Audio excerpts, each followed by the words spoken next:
we'll get started.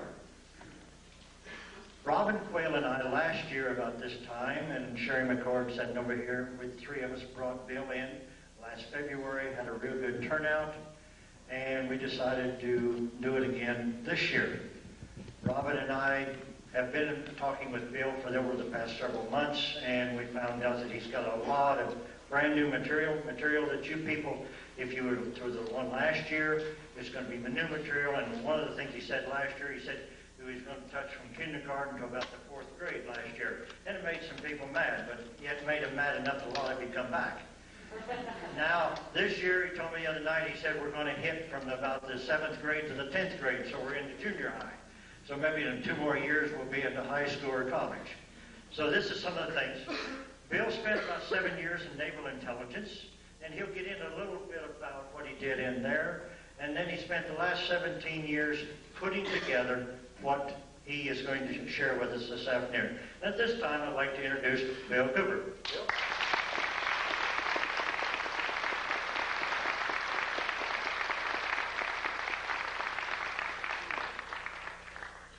Thank you. I'm real happy to be here, and I've got to tell you that Southern hospitality is wonderful. When they talk about Georgia peaches, they're not kidding. And probably the best breakfasts that you can get anywhere are down south. My mother was from North Carolina, from Charlotte. I was raised on grits and all the good things. And it was funny, I didn't like it much when I was a kid. But now I can't get enough.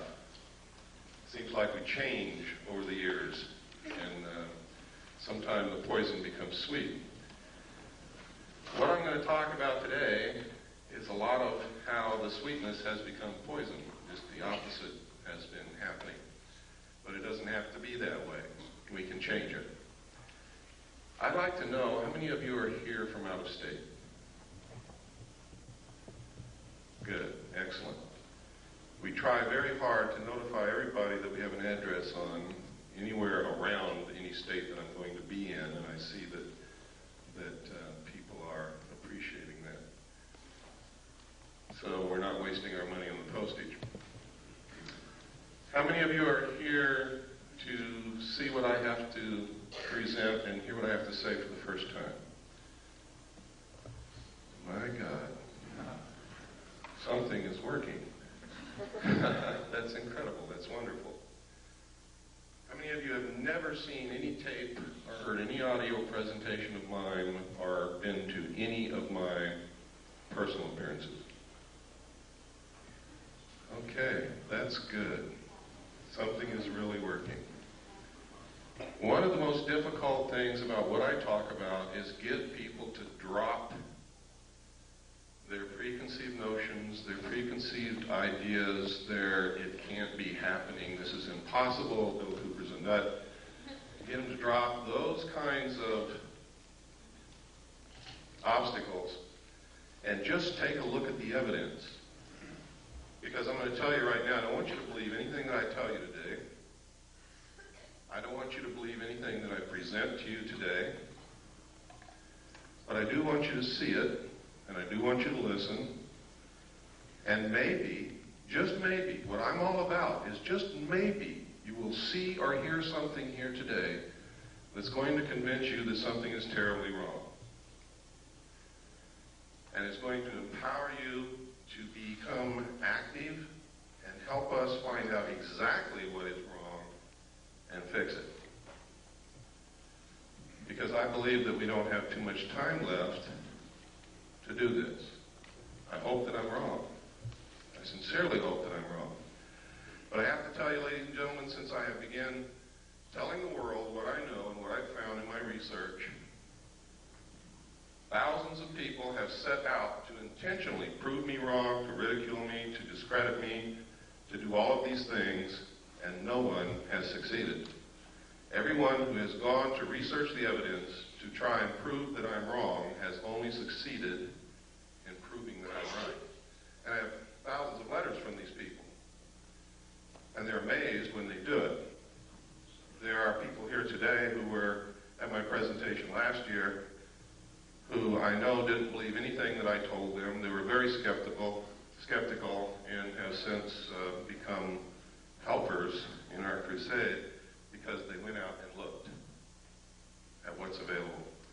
Most of the evidence is in the public domain. It's there for anyone to find. That's where I found it. That's not how I got started on it, but that's where I found everything that I'm going to show you today, most of what I'm going to talk about. There is also a lot of deception. There is layer and layer upon layer upon layer of misinformation, disinformation, just plain old ordinary bullshit, and a lot of other things to get in your way. So wading through that can sometimes be difficult. You have to use your gut feeling, you have to use your common sense, you have to dig. But it's important that you learn to do that. For those of you who are here for the first time today, let me give you some background on who I am so that I won't be some mysterious character up here rattling off information which may or may not be true. I was reared in a military family. My father was a command pilot in the United States Air Force. He is a retired lieutenant colonel. He lives in the state of Texas now. A command pilot means that he literally has flown aircraft for thousands of hours and he's still alive. He started in biplanes and he ended up in jets. When I was a child, I can remember, I think I've scrambled through every airplane that the Air Force and the Army Air Force ever had when I was a child. My dad used to take me out to the flight line to see these planes. I've flown in many of them. I used to eavesdrop on the pilots when they sat around the kitchen table and talked about UFOs and Foo Fighters and dogfights and things that went wrong with their airplanes and everything that you can think of, until they would get sick of me and my brother and sister and send us out in the yard to play. And then we would play what we heard. When I left home, also I was reared all over the world. We lived on Air Force bases in foreign countries. When I left home, I went into the Air Force. I was in the Strategic Air Command. I worked on B-52 bombers, KC-135 refueling aircraft, and Minuteman missiles as an aircraft and missile hydraulic technician. In the Air Force, of course, you have to understand I was a young man at that time. Went in when I was 18. I spent 4 years in. I got out when I was 22. And I met sergeants, people who were over me, but who I became friends with, who sometimes after about 10 or 12 beers would begin to tell me the most incredible stories that I'd ever heard in my life about having participated in teams of Air Force personnel who recovered crashed extraterrestrial spacecraft. Now you gotta understand, if they'd already had 10 or 12 beers, so had I. That's the first thing you've got to know. Second, you have to understand that after 10 or 12 beers at the age of 21, I wasn't interested in extraterrestrial crashed spacecraft. I was interested in the girl at the other end of the bar. So I didn't pay too much attention to all of this, and you could never get these guys to talk about it when they were sober, and you still can't today. And in fact, today it's much more difficult because they have means that they have perfected of mind control and memory erasure, to where now some people who work in very top secret projects don't even know what they work on. They know that they go to work in the morning, they get off of work and go home, they don't remember anything that they did all day. The technology for this is well documented, it's in the public domain also, and it's one way that they've figured out how to keep projects secret. If you don't believe that the military can keep things secret, consider this. You just recently heard of the stealth fighter for the first time. This is 1991. I think the first mention of it publicly was in 1990. Did anyone hear of the stealth fighter before 1990? What year did you hear? Early 80s. Early 80s? Would anybody like to venture a guess on when the first flight of the stealth fighter took place?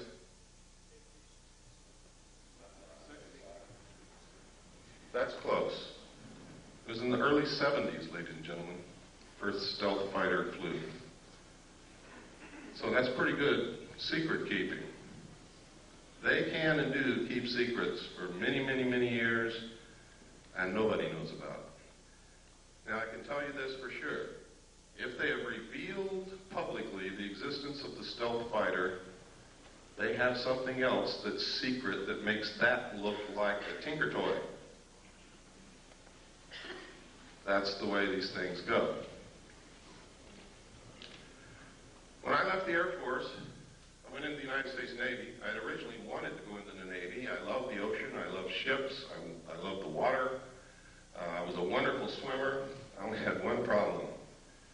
I got terribly seasick when I just looked at a boat. So that's why I really went into the Air Force. But when I left the Air Force, it had not satisfied my sense of adventure. I still love the ocean. I still wanted to go in the Navy, so I did. And I volunteered for submarines. I was stationed aboard the USS Tiger, SS-416, stationed at the Pearl Harbor submarine base. It was an old World War II diesel boat. When I reported aboard, it was in the shipyard and had been cut in half. And you could imagine my chagrin, being new to the Navy and standing on the edge of a dry dock looking at a submarine cut cleanly in half, knowing that I'm going to have to go underwater on this thing. I really didn't like the thought of that. Everything was rusty. Everybody was welding everywhere. Looked like a dead grasshopper covered with ants. Well, what they did was they inserted a 12-foot section, which became a pretty sophisticated sonar facility, compartment, and put 3 domes on the deck so that we could triangulate targets. And when this was done, we could actually compete with some of the best nuclear submarines in being able to track and kill a target. In fact, I remember thinking at times how easy it was to detect submarines and keep them from getting near an aircraft carrier, and then becoming a crew member on this submarine and surfacing within 100 yards of a carrier, not having been detected until we broke water. Now, to me, that was incredible, because that meant that that carrier was dead. I mean, if it had been wartime, we could have sunk that carrier very easily. I was acquainted with the state-of-the-art of aircraft technology. I was acquainted with not the state-of-the-art, but I knew what it took to go underwater and survive. It was while on this submarine, as the port lookout on the transit between the Portland and Seattle area. We had been up there for the Rose Festival as a showboat, really. People came down and toured through the sub. And we met a lot of girls and had some really neat dates, and then we left.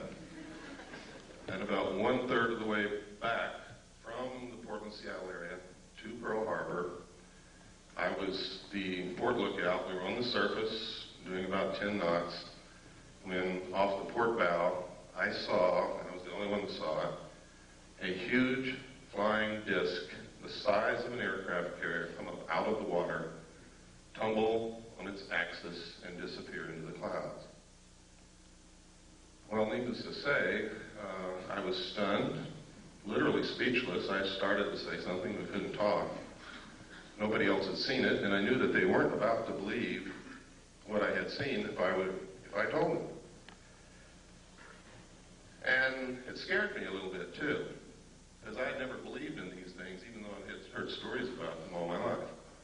And I didn't see your little run-of-the-mill 30-foot flying saucer. I saw something as big as an aircraft carrier.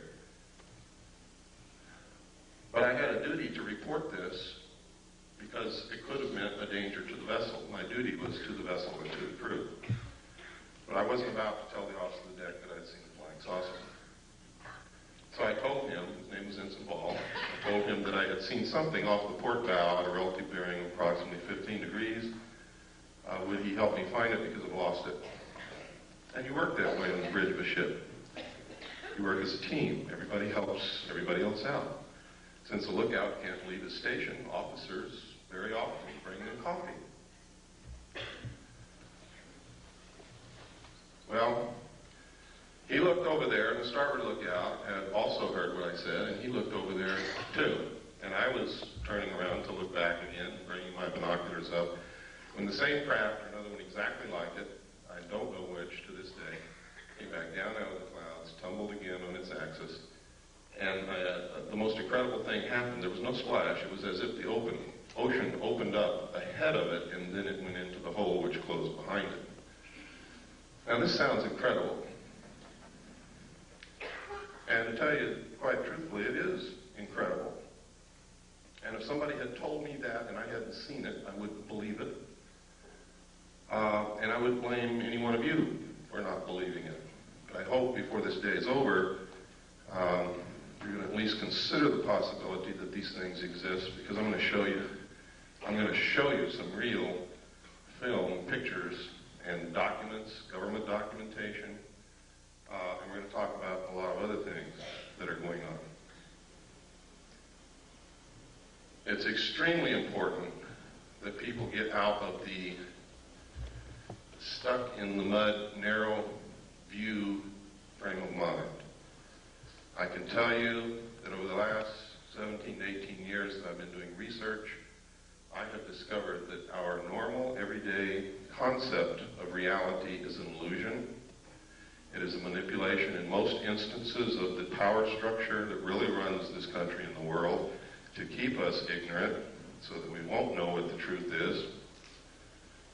I can tell you that when George Bush says, out of the Middle East crisis will come a new world order, he is not joking. And the new world order is not what you think it is. Friendly nations working together. It's going to be a one world, totalitarian, socialist government. Some of the reasons for this are good, some of them are not. I can tell you that there is a hidden secret technology that is astounding, resembles nothing less than sheer magic, would literally set us free, enable us to cure most diseases, if not all, give us probably a source of, if not free energy, very close to free energy, very inexpensive energy, which we need very badly. And I'm going to talk to you why these things are being hidden, when this all came about, and try to give you a basic understanding of what's going on. All of it's covered in my book, which you may or may not have seen. The name of the book is Behold a Pale Horse. This book has more suppressed information printed in it than any other book that's ever been printed in the history of the world, I can guarantee you. And if they don't succeed in suppressing it, a lot of people's eyes are going to be wide open when they read it. Everything that I have found, I document. So it's not a question of deciding whether or not to believe me, it's a question of whether or not you can accept those documents as proof. Someone once said you can put 10 tons of proof in front of people. If they're not ready to accept an idea, they will not accept the proof. No amount of evidence will suffice to prove anything. It is the jury that will decide. And you are the jury. Smart people know that.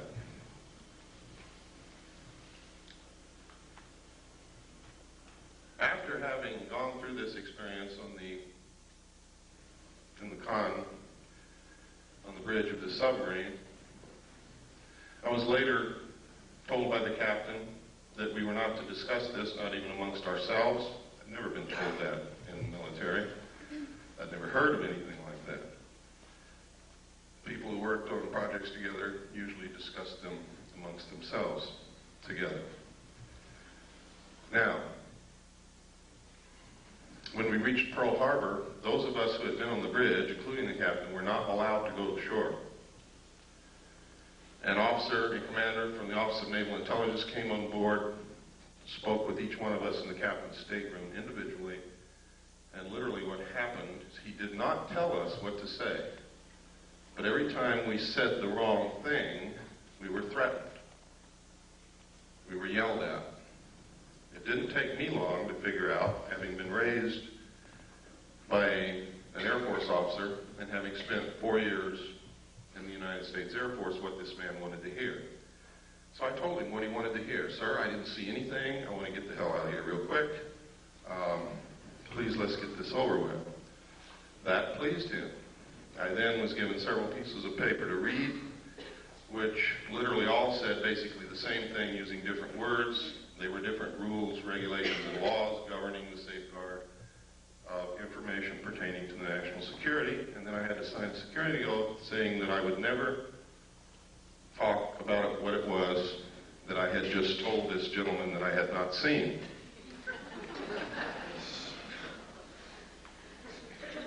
And then I was allowed to go. Later I was selected and trained for Naval Security and Intelligence. I was given a secondary NEC of 9545, which is Internal Security Specialist. My job was to safeguard, control classified information, secure perimeters, buildings, naval installations, detect bugging devices, all of these things. I was specifically trained to conduct Pacific Area intelligence briefings. And then after all this training, I was sent to Vietnam and made a patrol boat captain for Naval Security and Intelligence. I was attached to Camp Carter, which was the headquarters of Naval Intelligence and I Corps. I was then sent to a division of Naval Intelligence, which was the Da Nang Harbor Patrol. I was given a crew, a patrol boat, and a lot of weapons and ammunition, and they turned me loose. And that was crazy, because I was a young man that didn't know what the hell I was doing. But I did okay, thank God. Some others didn't. Later, I was transferred up to the Dong Ha River Security Group, which was another division of Camp Carter Naval Intelligence. And my job there was to patrol the river, make friends with the people along the banks, gather intelligence, and maintain the safety and security of the river. That river was at the DMZ. It's the Takan River. The base camp was Quaviet at the mouth of the river on the southern bank. And it was a major supply route for supplies that went to Quezon, which was under siege. While there, I learned that there was significant UFO activity in Vietnam. A lot of it. Why? I don't know. There were rumors flying everywhere. We heard stories of enemy troops firing at UFOs, our side firing at UFOs, UFOs flashing back with blue lights that did crazy things, the same things that you hear happening today. I know of one instance for a fact that after UFOs hovered above a South Vietnamese village all night, the next morning there was not a living soul in that village. Don't ask me where they went because I haven't got the slightest idea. But it's incredible. We were told that any UFO information that we sent in dispatches, messages, or discussed over the radio, we were to use the code word enemy helicopter activity. And that's what we did. The enemy had no helicopters in Vietnam, period. So anything you see in the history of Vietnam that refers to enemy helicopter activity is in fact referring to UFO activity, unidentified flying objects. When I left Vietnam, I was sent to the USS Charles Berry DE-1035 for a short period with NIS Naval Investigative Service to conduct an investigation on board that vessel. 3 months later, I left, was transferred to the staff of the Commander-in-Chief of the United States Pacific Fleet, who at that time was Admiral Bernard Clary, and was specifically attached to his intelligence briefing team. I also stood watches. In the Navy, you have a primary job. Some people don't know this, so let me explain it. In the Navy, you have a primary job, which you do. You also have to stand additional duty, which is called watches in the Navy. My watch station was Petty Officer of the Watch in the Command Center, which meant I was the senior enlisted man in the Command Center, in charge of the Command Center and the information. I was also the designated speak-out operator, which meant top secret, crypto, communications that came in under a specialized, compartmentalized category. I was the only one on watch who was allowed to handle that information and direct it to the specific place where it was to go. Now, normally these things are handled by radio men and communications technicians in a communications center. But in a command center where they have to have information instantly, everything that goes to the communications center also comes to the command center, so that there is not a delay in important information, urgent information getting to the right people who have to make command decisions. It was there that I saw documentation that I have to tell you right now could have been shown to me or given to me, or I could have been put in that position in order to see these documents so that I would specifically talk about them later.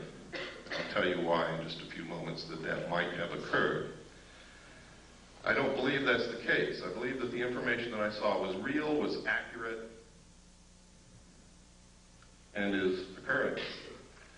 The documents stated that extraterrestrials were real, that UFOs were piloted by them and had been visiting this Earth for many, many thousands of years, that there was a project called Aquarius that had researched this history and compiled the history from written human records, starting with the ancient tablets left by the Sumerians, the Assyrians, the Mesopotamians, the Egyptians, right up to modern times. These documents were quite thorough and very convincing, believe me. There was documentation that the United States had actually recovered crashed alien craft. The first one occurred near a small town called Roswell, New Mexico in 1947. The crash site actually covered 2 locations. One location was on a ranch belonging to a Mr. Brazel. The other location was approximately 60 miles from there, where the main bulk of the craft had come down, from which they had removed 3 dead alien bodies. I saw photographs of these bodies, I saw photographs of the autopsies, and I saw photographs of the internal organs of these beings. It stated that in 1949 another crash had occurred, also in New Mexico, from which they had recovered more bodies, and that they had found 1 live alien creature wandering in the desert. Now you have to understand, just because I saw these documents doesn't mean that all of this actually occurred. These could have been presented to me to make me believe that this had occurred. It stated that they had kept this live alien in captivity until June 2nd, 1952, at which time he died of unknown causes. They instituted a project called Sigma to attempt to contact the race that this being belonged to. Sigma evolved into the National Security Agency. That eventually contact was made. Landings occurred, communication took place, an alliance was agreed upon. This actually was supposedly happened at Muroc, which is now known as Edwards Air Force Base in California, in 1954. President Eisenhower was on vacation at that time in Palm Springs. During this time, you can see by reading the newspapers that he disappeared. The newspapers went crazy. Reporters were combing the countryside looking for the president. They were told that he had suffered a toothache and was flown by helicopter to a dentist. Well, this was not true. The true place where he was taken was Muroc, Edwards Air Force Base. The base was closed. This is also on record for 3 days. No one could go in, no one could come out.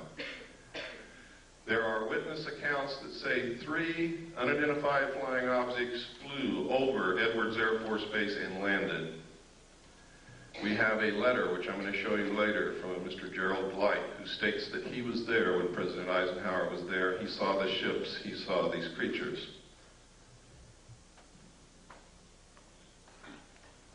And that's just the beginning, but I'm not going to go much farther than that right now. We're going to get into some documentation so that your disbelief can start to see that this is not as incredible as it sounds. And I know what some of you must be sitting there thinking. It wasn't too long ago, I should have been thinking the same thing. Now, over the years, if this is real, it's been suppressed and covered up and hidden for very good reasons in the beginning. Reasons that don't stand up now. Reasons that have resulted in criminal activity, in erosion of the Constitution, in all kinds of things. Now, I said that I believe that this is all true. I don't believe that it's a hoax. The evidence is overwhelming that it's true. And by overwhelming, I mean exactly that. When you get into really investigating this, looking at it, the evidence will overwhelm you. It is incredible that such a cover-up has been able to be maintained for so long. On the other hand, I have found references as far back as the beginning of this century by a secret group of very powerful people to create an artificial alien threat from some other planet to help unite all humanity into a one-world government with them at the head. I have found a speech given by John Dewey in 1917 to Viscount Ishii and the Japanese delegation in New York City, where the first thing that he says in his speech is, "Someone once told me that the best way to unite all humanity and do away with war is if we were attacked from some other planet by alien beings from outer space."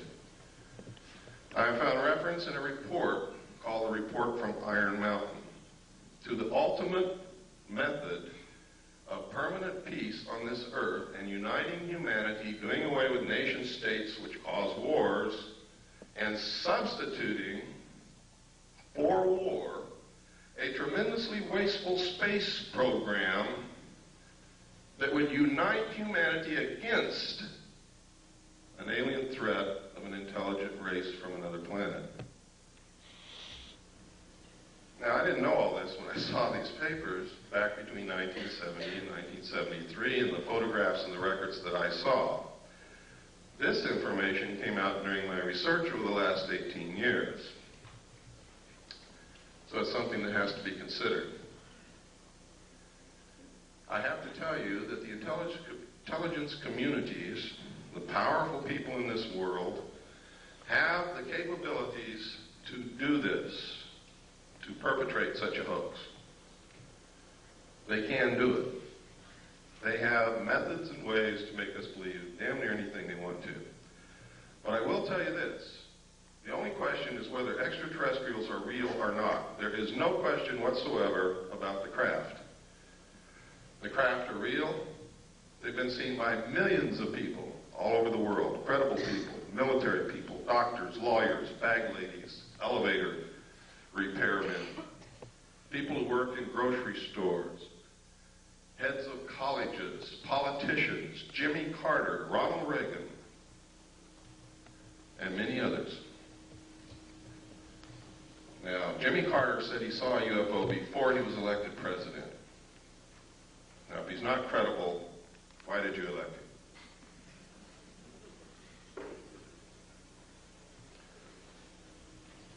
If we can send a man to the gas chamber or the electric chair on the testimony of two witnesses in court, why won't you believe millions of people who are telling you that they have seen these craft flying in the air, that they're metal, that they are intelligently guided, that they are real, and that they demonstrate a technology beyond anything that we know of publicly anyway? I can tell you that we have this technology in the United States. It is being flown in an area called Area 51, Groom Dry Lake, in the Nevada Test Range in the state of Nevada. I have seen it fly. Many other people have seen it fly.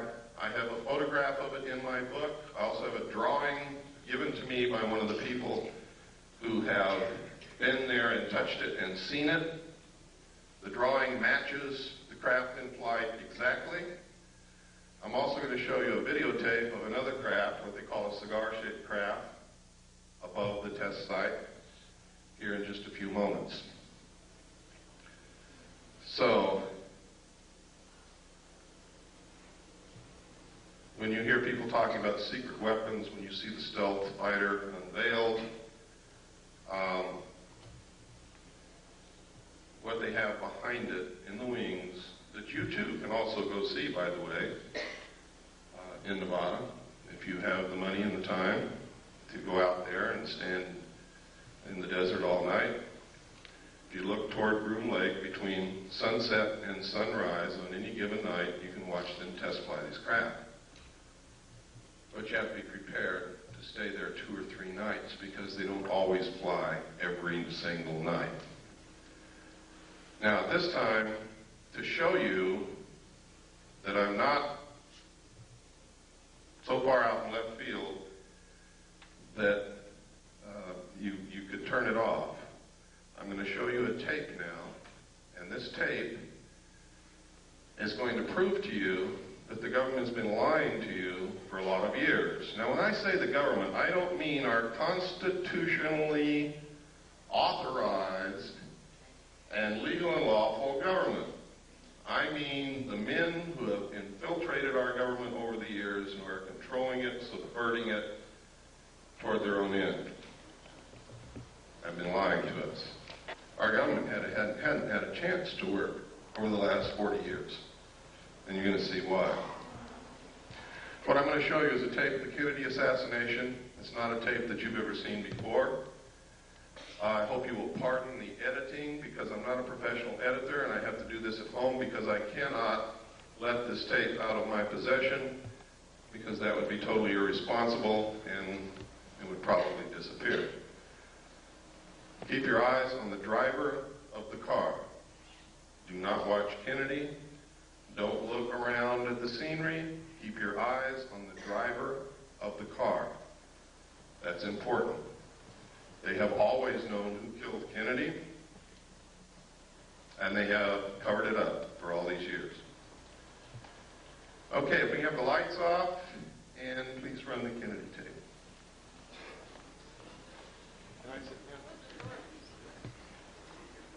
Can that door be closed?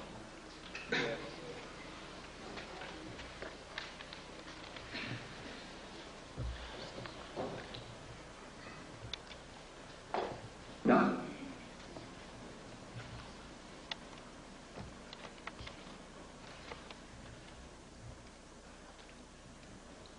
It was politics that motivated Kennedy to make the trip. Can you turn up the volume, please? To reconcile differences between two factions of the state's Democratic Party, as well as draw political support in the state that he had barely carried back in 1960. Kennedy, in fact, had felt the visit to be so crucial to his re-election chances that he persuaded his wife Jacqueline to accompany him. The first day of the trip, which included visits to Houston and San Antonio on November 21st, had been very successful. Despite his mediocre rating in the latest Gallup poll, overwhelming and enthusiastic crowds greeted the President and the First Lady at every stop along the tour.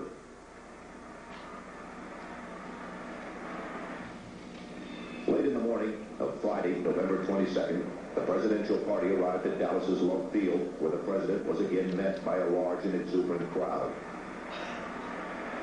After taking time out to shake hands, the Kennedys, along with Texas Governor John Connally and his wife Nellie, stepped into a waiting limousine which would take them through the downtown district on the way to the city's Trade Mart, where the president was to give a luncheon speech.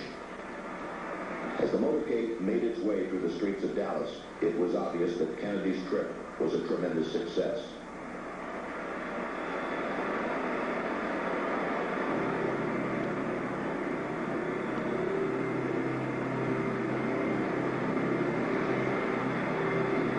Near the end of the motorcade route, the limousine entered Dealey Plaza, a small open area on the outskirts of the city. After turning right onto Houston Street, the president's car traveled one short block and then turned very sharply left onto Elm Street, where it passed beneath the Texas School Book Depository. It was 12:30 p.m. Central Standard Time. At this point, Abraham Zapruder, a Dallas clothing manufacturer who watched the motorcade from atop a grassy slope to the west of the Book Depository, turned on his 8mm Bell & Howell movie camera. Focusing his telephoto lens on the president, Zapruder captured the most shocking and sensational piece of film in history.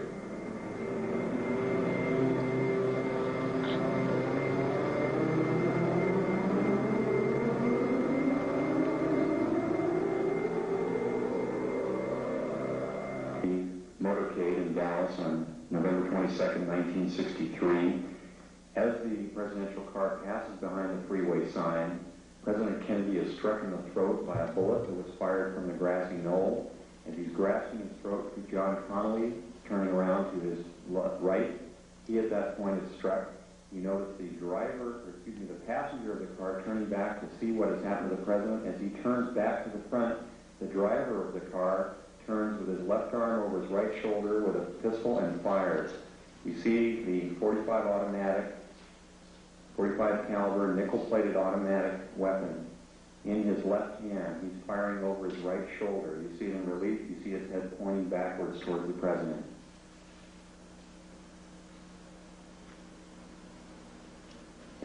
In this enhanced close-up, you see the impact of the bullet upon the president.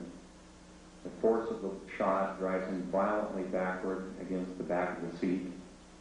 You see Mrs. Kennedy react in horror. The ugly gaping wound, which is evident here, according to many observers at the scene, was actually created on the print. This was not the actual nature of the wound. But you notice that Mrs. Kennedy wasted no time in trying to exit the vehicle because she clearly was able to determine exactly where that shot had originated. And it was her personal bodyguard, Clint Hill, another Secret Service agent, who attempted to keep her in. What the arrow is indicating here is what appears to be the outline of a man, a hat, and his rifle. The arrow is pointing to the rifle barrel of the man in the bushes who possibly was the rifleman on the grassy knoll who fired that shot. Another view taken by another photographer. Again, you see Mrs. Kennedy trying to exit the vehicle at all times. Here you see the passenger in the front turning back, looking at the president. Instead of jumping back to assist him, he turns forward. The driver is now rotating. The weapon comes into view and he fires. You'll see this repeatedly in these sequences. Kennedy's been shot in the throat. He's leaning to his left.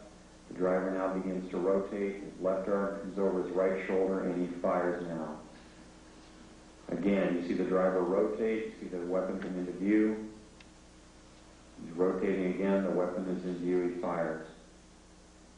You can clearly see his head turning and his arm and the weapon extending into view over his right shoulder.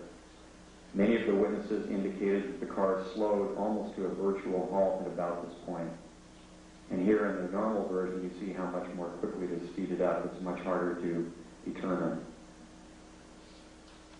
Many of the people who asked the question why Jackie Kennedy did not.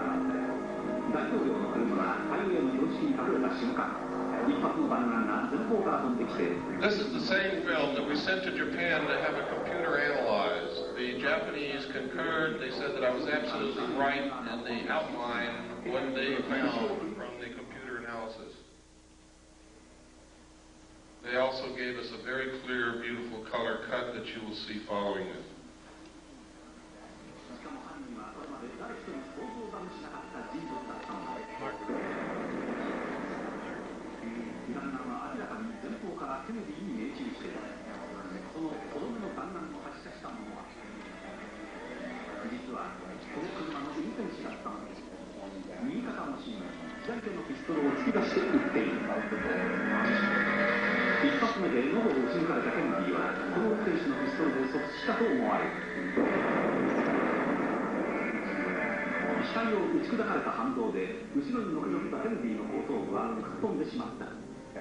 Here, according to many observers, 目の前で真犯人を目撃してしまったジャクリーン夫人は自分の身の危険を悟って車から逃がそうとした。だがすぐ後ろからつけてきたシークレットサービスによって押し戻され、電気に逃げるチャンスを失ってしまった。このシーンの中に一発目の弾丸を発射した真犯人が映っている。登山帽をかぶり、ライフルを構えているのがわかる。And his rifle, the arrow.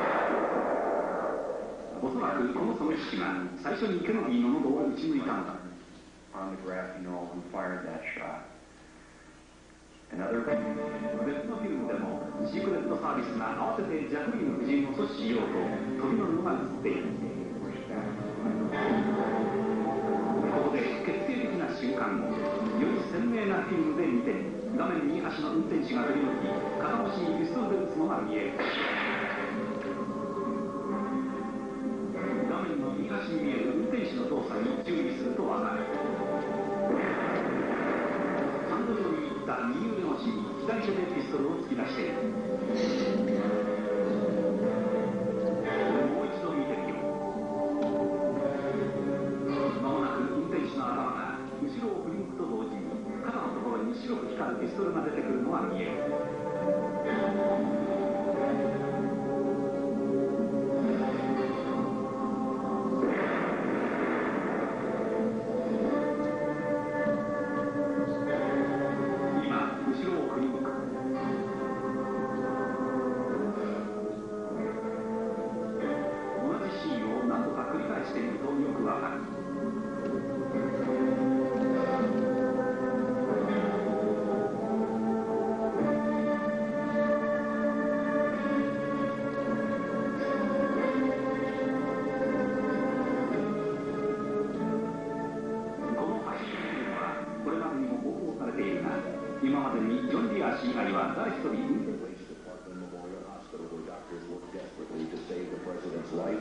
and to care for Governor Conley, who was also seriously injured in the shooting.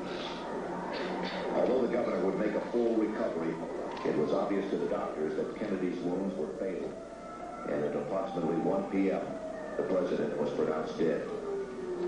Forth from this time and place to friend and foe alike, that the torch has been passed to a new generation of Americans born in this century, tempered by war, disciplined by a hard and bitter peace, proud of our ancient heritage, and unwilling to witness or permit the slow undoing of those human rights to which this nation has always been committed and to which we are committed today at home and around the world. What began with such promise, however, would end less than 3 years later in tragedy. On November 22nd, 1963, President John F. Kennedy was assassinated, shot to death while riding in an open limousine through the city streets of Dallas, Texas. The death of such a young and vigorous leader was an overwhelming event which stunned both the nation and the world. In the years that followed, though, the Kennedy assassination became much more than a national tragedy. When viewed in light of later assassinations, the war in Vietnam,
lights, please.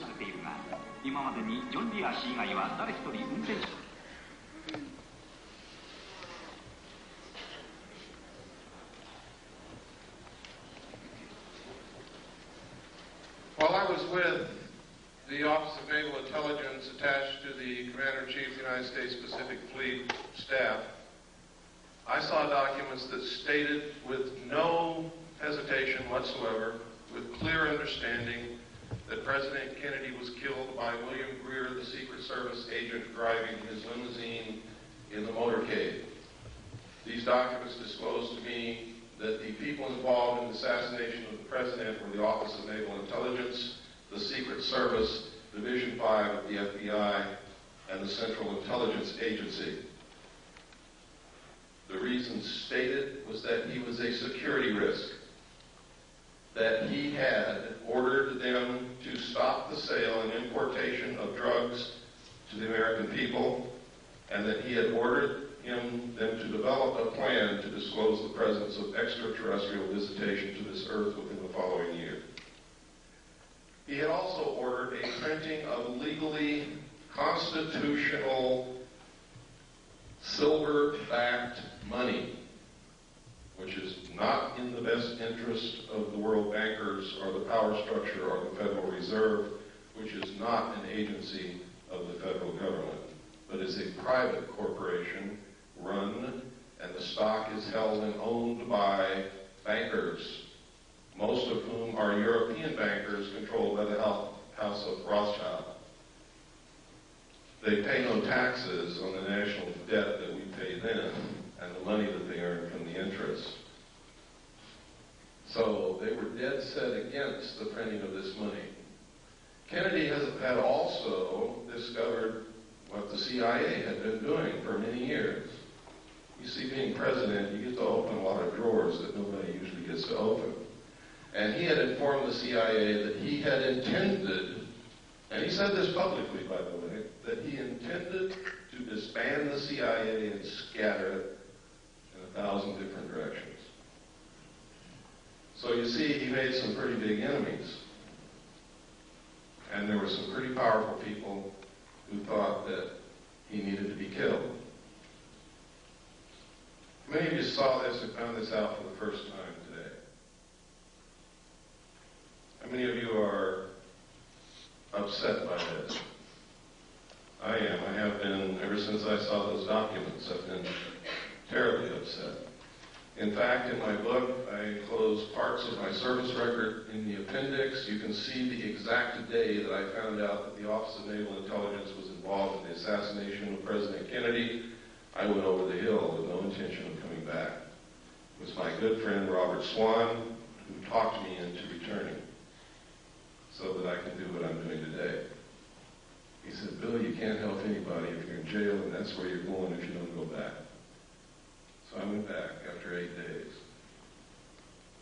But you can see the exact day in 1971 when I saw the document that told me who killed President Kennedy. Let's take about a 5-minute break. Let's take a 10-minute break.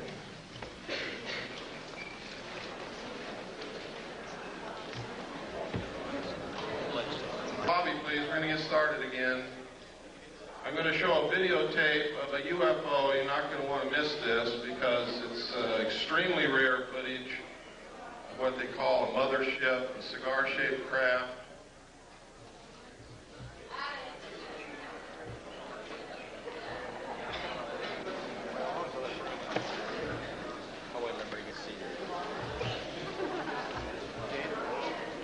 Close that door. Sure.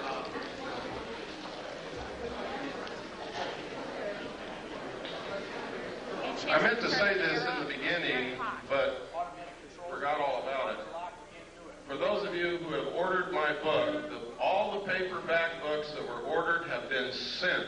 They've been sent for over a week. So if you ordered it and haven't got it, it's probably in your mailbox right this moment waiting for you to come home, or will be there in the next couple of days.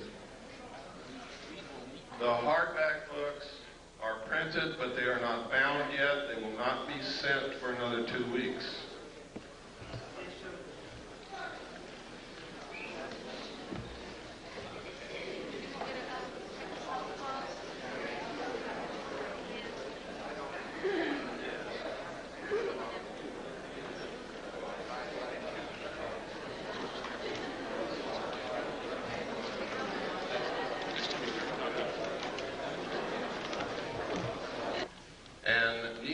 Gotten to the bottom very quickly. And that is that some people are coming forward and telling us that they're being abducted by alien beings and taken aboard their spacecraft. They're literally helpless. They can't move. Their clothes are taken off. They're given medical examinations. Some people are operated upon. Samples of their tissue is taken. Sometimes sperm and ova is harvested. Sometimes females are impregnated. It's all medical fact that these things are happening. It is not a joke. The only question is, was it really aliens and were they really taken into a spacecraft, or did something else happen and this is a planted story that's been put in their mind to disguise it? You see, this is a classic thing that they do in brainwashing. If they want to cover something up, they just put a different memory in your mind. Now that sounds difficult, sounds impossible, but if you go read the books that have been published by people who have participated in mind control experimentation, and the documents that have been released under the Freedom of Information Act, this is not a joke. They can do it, have done it, and will do it again in the future. Now, if this is a hoax, if it's the biggest hoax that's ever been perpetrated in the history of the world in order to create an alien threat from outer space in the consciousness of humanity so that we'll accept the elimination of the sovereignty of nations, the destruction of our Constitution, and will accept a one-world government wherein we may not have the freedoms that we have now in order to face this alien threat together as one humanity. If it's a hoax, that means we're being manipulated on the grandest scale in history, that people are being hurt, that their minds are being screwed with. And if this is happening, we have to find out if it's really happening. We have to be able to gather enough facts to prove it, and we've got to stop it. If, on the other hand, these are really extraterrestrials that are doing these things, we have to find out why. Because these people are being implanted with very small devices, about the size of a small BB, that are literally microchips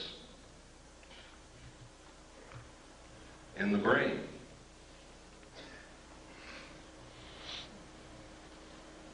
What is the purpose? I don't know.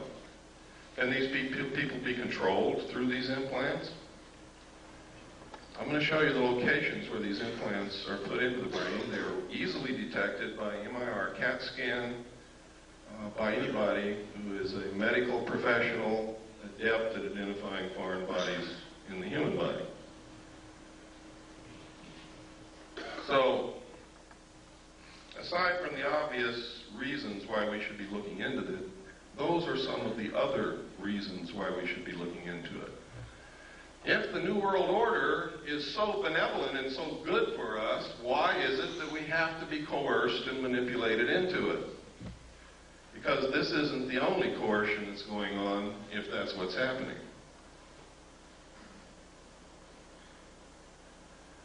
Now I'm going to preface what I'm going to say next, because I'm going to talk about the war in the Middle East for a few minutes. And preface what I'm going to say next with this statement.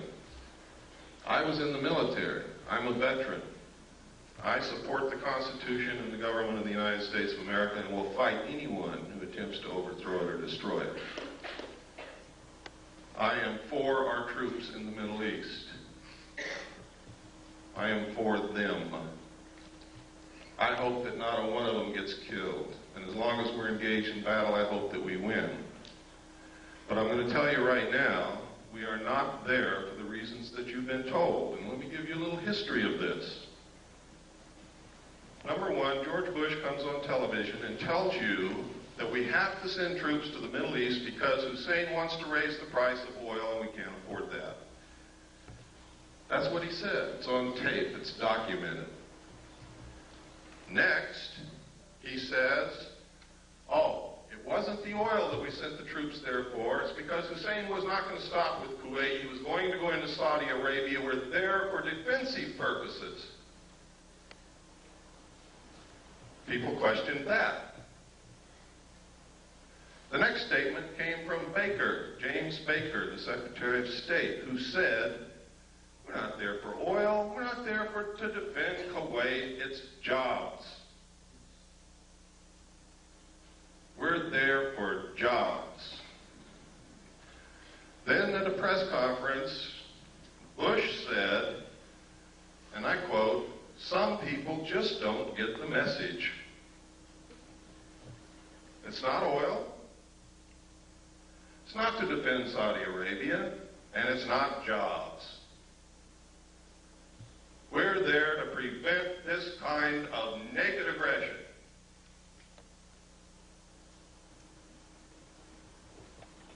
Now, I submit to you that if the President of the United States and the Secretary of State don't know why the hell we're there, and they change their mind every minute, that none of the above is true. The truth is, a legal precedent has to be established that says that the United Nations is the ruler of the world. It has to be a legal precedent that all nation states submit to the will of the United Nations and give up their sovereignty to the United Nations and submit to the rule of the law of the world, which is the United Nations Charter and the resolutions passed by the United Nations. And the United States military is acting as the police force for the United Nations to establish that legal precedent. And Bush has said on television, no nation can ever again stand against a world united. And if they try it, the same thing will happen to them. Margaret Thatcher was the last world leader who was opposed to the one world government. And she is no longer the Prime Minister of England because of that. I'm going to tell you now that the only obstacle to the New World Order coming together at this moment is the right of the American people to keep and bear arms. That is why there is such an effort to take your guns away from you. You see, the intent of the Second Amendment, the second article and amendment to the Constitution, was not so that we could go hunting. It was not to protect the possessions in your home or to protect you from burglars. The intent of our forefathers in establishing the second article and amendment to the Constitution was that as long as every American owned a weapon, whether they ever fired it or not, our government could never oppress us just with the knowledge that we all had that weapon in our closet. That's the reason. That's why every time you see a bill to take weapons away from the American people defeated in Congress, 4 more are introduced immediately. It's a never-ending battle. That's why they lie about the statistics. The truth is, in a town where everybody owns a weapon and everybody knows it, there is almost no crime.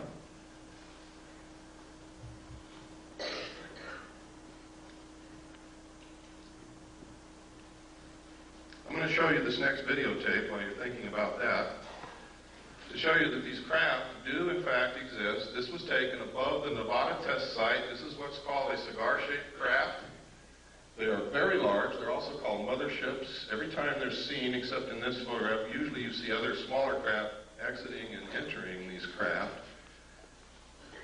like scout ships or something. I don't know what you would call it. But it's absolutely incredible. This piece of footage you're going to see is so rare. I've only seen one other piece of film footage on this particular type of vehicle, and it wasn't even 1/3 as good as what you're going to see here. So what you're going to see is extremely rare, and you'll probably be a long time before you ever see any footage like this again. It's very difficult to get. Go ahead, there's no sound.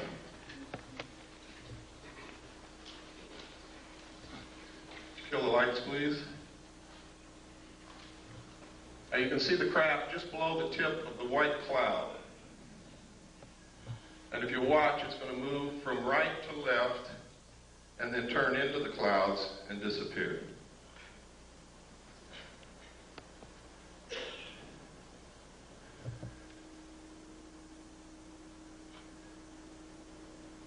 approximately 15 miles from that location when this footage was taken. Which means that what you're looking at there is approximately 2 to 3 miles in length.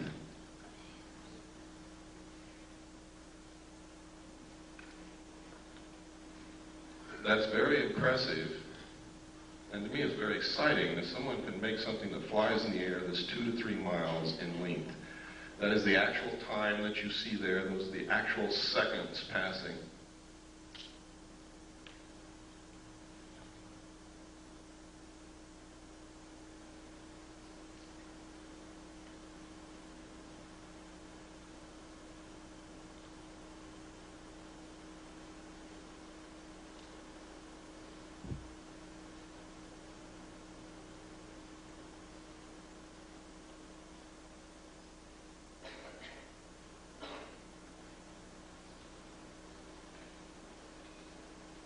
And it's almost gone now. Now it's into the cloud bank.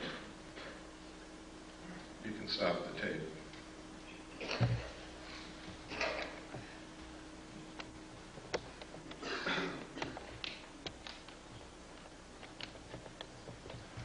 Okay, if you'll turn on the slide projector, we'll get into some of these slides. I'm going to be going very fast through these slides. Some of you have seen a lot of them before. You're going to see some very startling information here. You're going to see some documentation that's going to prove to you that the government's been lying to you for many years. You're going to see some documentation that proves who I am and what I'm all about. After I left the military, ladies and gentlemen, in December the 11th, 1975, I attempted to leak the material that I knew to the press. I was attacked twice. I've lost my leg. I've had my skull caved in. I kept silent for 16 years, during which time I was the head of the Mixed Gas Deep Saturation Diving Department of the College of Oceaneering. I was the executive director of Adelphi Business College. I was the executive director of Pacific Coast Technical Institute, the executive director of the National Technical College. I was the national marketing coordinator for United Education and Software, and I owned a gallery and studio of fine art in Long Beach, California.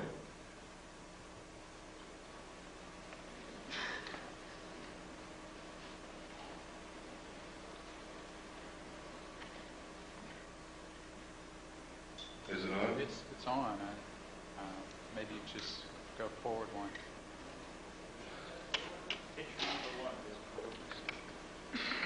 I'm hitting it. Something's wrong. There we go. You want to go forward? Yeah, that's the wrong. I want to go forward. There we go. Okay.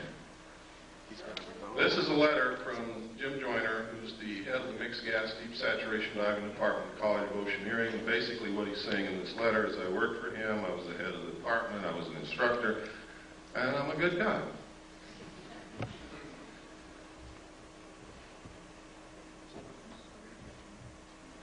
This is not working. It's not. Go ahead and push it. Just say forward and he'll push the button. Okay. This is a piece of research that was done by Bob Exler. In his own research, he verified something that I had not told anybody, and that was that when I was with the Commander-in-Chief of the United States Pacific Fleet, I worked directly under Bobby Ray Inman.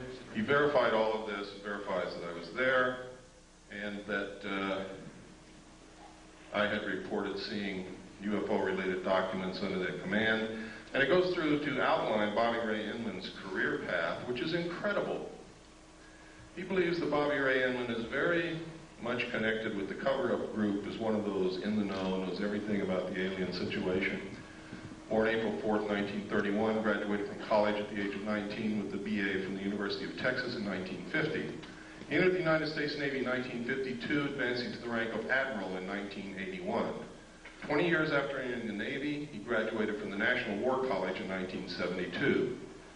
He was the assistant to the Naval Attaché in Stockholm from 65 to 67, and no records are available for his service assignments from 68 through 71. From 72 to 74, he was assistant to the Chief of Staff of Intelligence Office of the Commander of the Pacific Fleet. Inman was the director of naval intelligence from 1974 to 1976 before moving on to become the vice director of the Defense Intelligence Agency. You can see what he did? I mean, he skipped over some pretty senior people, and he's going right straight to the top. And only people who are considered to be of the inner circle do that. He became the director of the National Security Agency in 1977, holding that post until 1981 when he attained the rank of admiral and became the deputy director of the Central Intelligence Agency. He retired from government service in 1982 and became the CEO for MCC. Remember what I was telling you about implants? Microelectronics and Computer Technology Corporation. MCC is a private sector joint venture supported by and share funded by the government and corporate shareholders. The venture was motivated by the Japanese fifth-generation artificial intelligence computer project. Yes, next. This is a letter from Bob. Remember I told you Bob Swan was the one who talked me into going back after I went AWOL. Later, I got married on June the 2nd, 1972. On June the 1st, 1972, I sat down with Bob and a bottle of scotch and I told him everything I knew and gave him a set of documents to prove it. Bob acknowledges that conversation in this letter. He acknowledges what I told him about alien installations on the moon, about the Kennedy assassination, about the fact that I gave him documents that were highly classified, and he says that he doesn't know what happened to them, he doesn't have them anymore, and it's exactly what he should say. Next.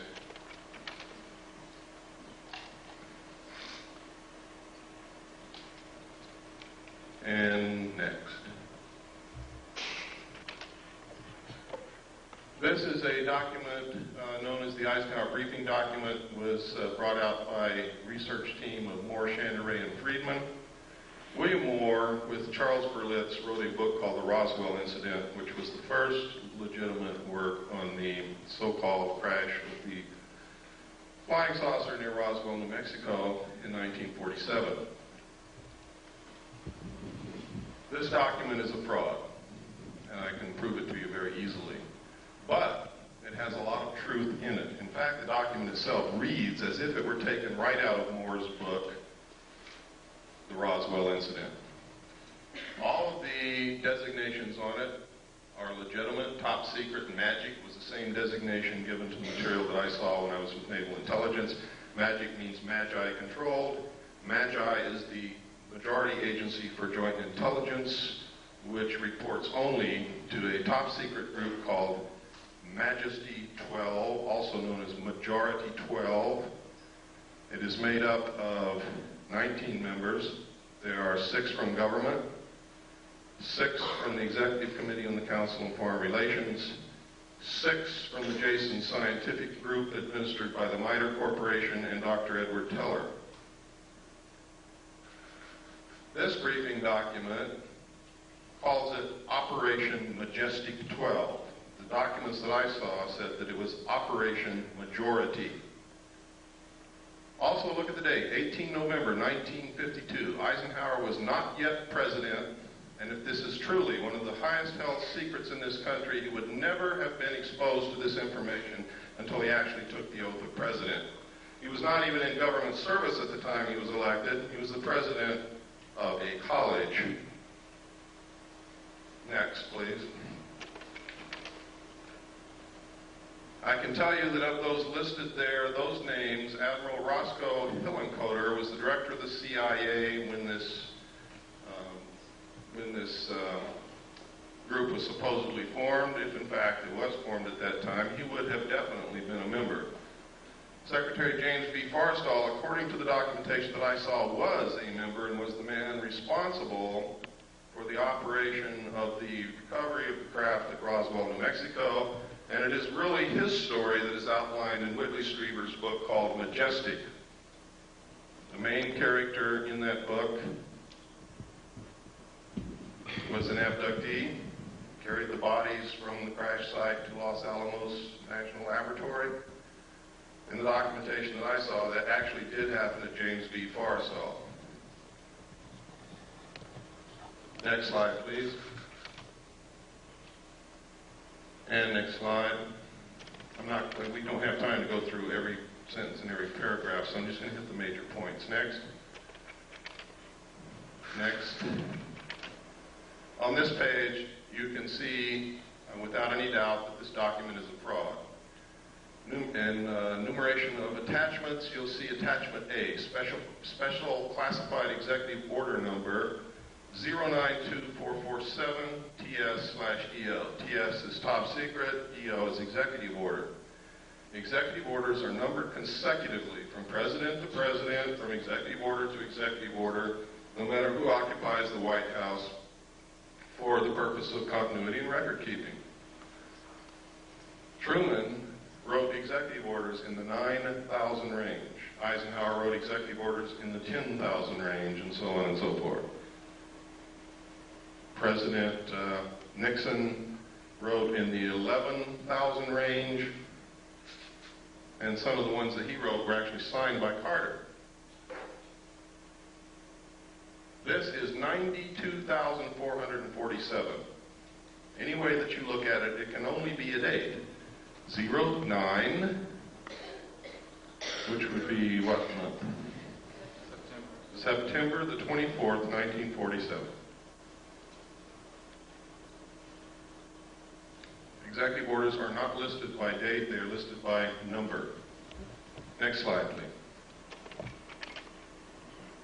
This is a memorandum for the Secretary of Defense. This also is a fraud. Next slide, please. This is legitimate. This came directly from the National Archives. It is legitimate. One thing that makes it important is it does mention NSC, National Security Council, / MJ12 Special Studies Project. In the documentation that I saw, Majesty 12, also known as Majority 12 for security reasons, where I got the name Majority 12 is that they had to have a majority of 12 votes to carry on any motion or any operation or anything that they wanted to do. If they didn't have 12 votes, they couldn't do it. It was abbreviated MJ12. I also saw documents that there was a special studies group made up of scientists and prominent people belonging to a secret society called the Jason Society, which actually makes up the core of the Council on Foreign Relations, and under them is a Jason scientific group administered by the MITRE Corporation to study all the facts, lies, evidence, disinformation of the alien question and arrive at what the truth was. It was a 3-year study. Dr. Zbigniew Brzezinski headed the study group for the first 18 months. The second 18 months was headed by Dr. Henry Kissinger. During that time, Dr. Henry Kissinger, and this is historical record, wouldn't even speak to anyone. He was gone, get up early, he'd leave, he'd come back very late at night, didn't talk to anybody, didn't care about anybody. He was so engrossed in whatever he was doing that it was like he was living in another world. His wife actually divorced him for this. So it fits. If he was really studying the alien question, I think that's the only thing that I can think of that would engross me so much that I would neglect my wife. Something of such historical and monumental consequence as that. Next slide, please.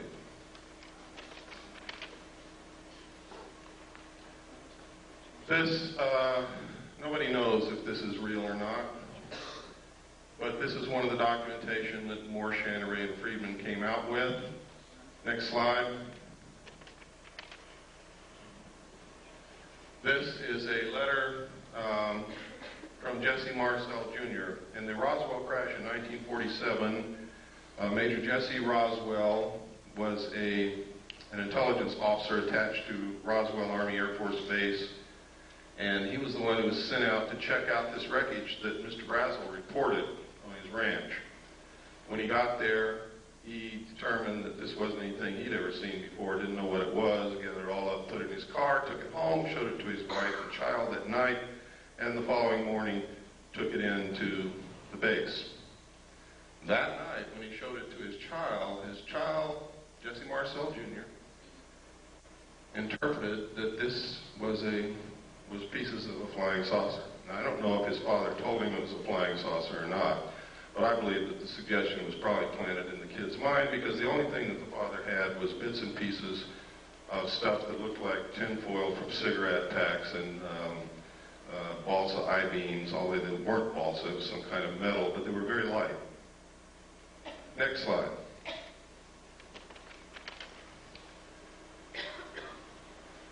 In this letter, he recounts that he saw the pieces and it wasn't the remains of any kind of aircraft that he knew of and that he thought it was a flying saucer.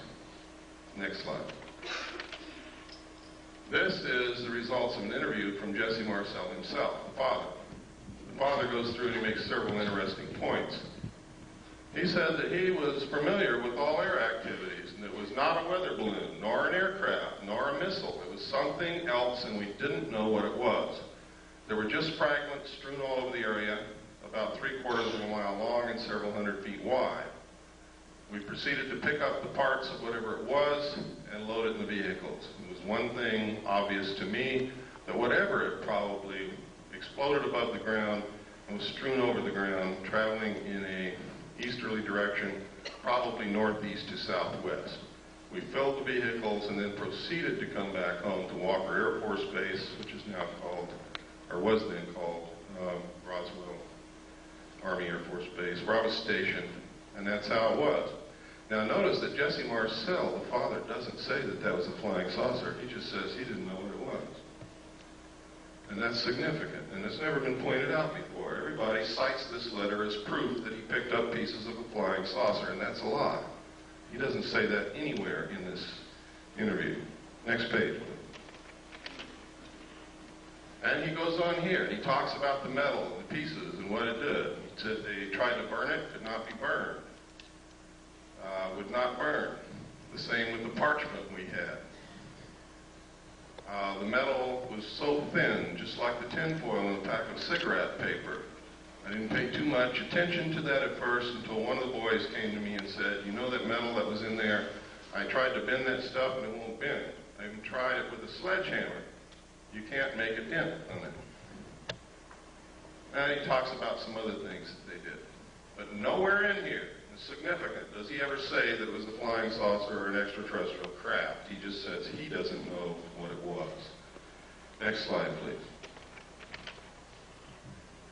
And even here, he doesn't say or venture any guess as to what it was. Next slide. This is a letter. This is called the Smith Memo.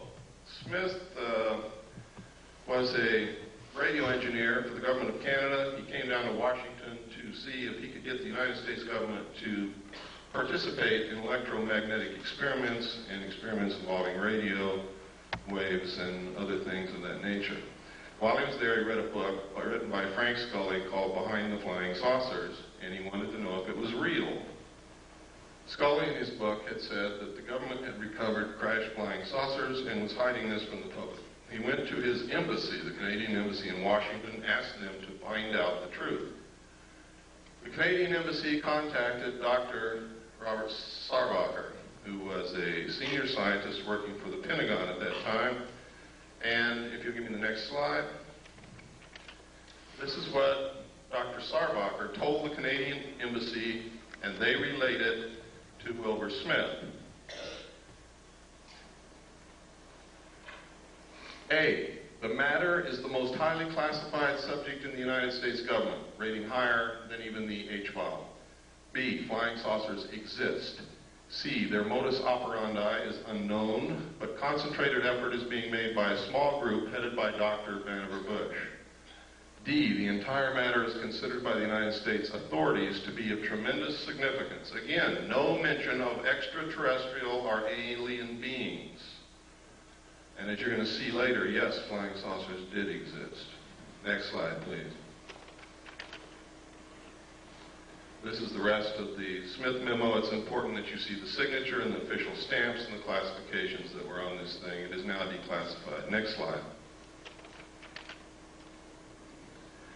At the same time that the government was denying that they were interested in flying saucers or that flying saucers were real or that they were investigating or anything, this poster was on the bulletin boards of Air Force bases everywhere. I remember seeing this for many years on bulletin boards where my father worked. And it says, the first thing up there, UFOs, serious business, and outlines the fact that every base must have an officer designated to specifically investigate UFOs and report the evidence. And down here, it tells him what he has to have. And one of the things is a Geiger counter, a magnifying glass. I don't know what he's going to do with that. And have a source for containers in which to store samples. Camera, binoculars, and other things. Next slide, please.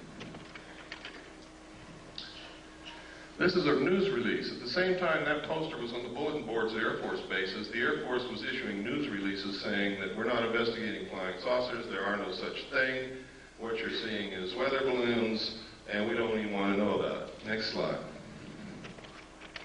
And next, that's the last of it. One of the things they did, though, that last one, I should have held it there, but that's okay. They said that, you know, it's possible it could be a foreign country experimenting with some weird aircraft flying over our airspace, but of course, they couldn't possibly be doing that. Next. At the same time, this poster was also on military bases, and one was the winner of Poster of the Month. Next slide.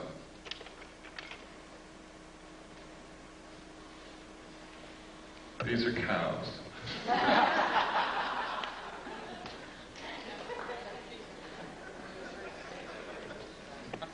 But I wanted to show you what they look like in case some of you haven't been out of the city in a while. Next slide. You know, in some cities that I go to, there's really a reason for doing that. I wanted to show you this. There is something happening with this phenomenon that is absolutely incredible. Everywhere on this slide where you see an M, there has been a classic case of cattle mutilation. I'm going to describe to you what a classic case of cattle mutilation is so that you will know in your mind what I'm talking about. I'm talking about the lips on one side of the face gone. The jaw, the flesh and the muscle on the lower side of one of the jaw, lower jaw, gone, stripped to the bone. The tongue missing, one eye missing, one ear cored out and missing. Usually a 6-inch diameter patch of skin somewhere on the animal has been cut out. If it's a cow, either the entire udder or a portion of the udder is missing. The rectum is cored out in a perfect cone shape. These sexual organs are always missing. If the cow is pregnant, sometimes the fetus of the calf is gone, but the fetal bag is not opened or cut and has not been invaded in any manner. Now that's incredible. But the most significant thing is that all the blood is drained from the animal's body with no vascular collapse, and there's not a drop of blood anywhere. There are no cigarette butts on the ground, there are no tire tracks, there are no shoe prints, there are no footprints, there are no gum wrappers, there is nothing. The government says that coyotes did that.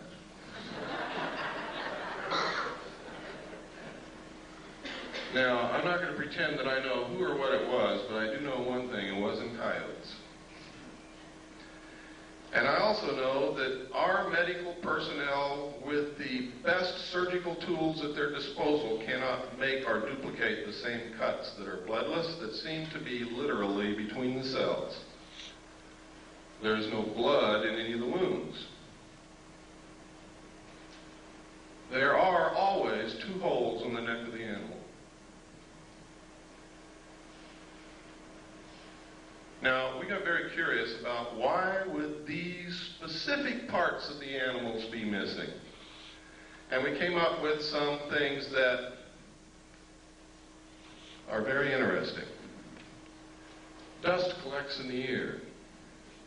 Things that float around in the atmosphere collect in the ear. The lips touch the grass and the earth, so does the lower jaw. The eyes exposed to the atmosphere. The rectum is where most of the heavy impurities, the things that cannot be digested, that are poison to the system, collect, and that's why people get rectum cancer and colon cancer from these things. The sexual organs which show genetic damage. And where does radioactivity show up first in a mammal? In the milk. So then we got very interested in where these mutilations occurred, what time of year, which way was the wind blowing, and what was upwind from these locations, and we found in every single instance there was a nuclear site of some kind, a power plant, a weapons base, a weapons storage installation, weapons manufacturing plant, a testing area, missile stockpile, uranium mines, and tailing piles, waste disposal areas. In every single instance were upwind from these sites. From that, I deduce that whoever is doing it is trying to find out how much radiation has leaked into the atmosphere, the food chain, and the groundwater, and what is it doing to the living mammals in its path. The fact that they leave these carcasses laying out there is an act of terrorism. Literally. I mean, if you want to check for something in these animals, that's fine. But there's no reason why you couldn't take it somewhere else, chop it up, dispose of it, or eat it, or whatever. Why is it being left on the ground? That's an act of terrorism. It's done intentionally to scare people. Why? Maybe to create an alien threat from outer space. Maybe because aliens don't eat beef.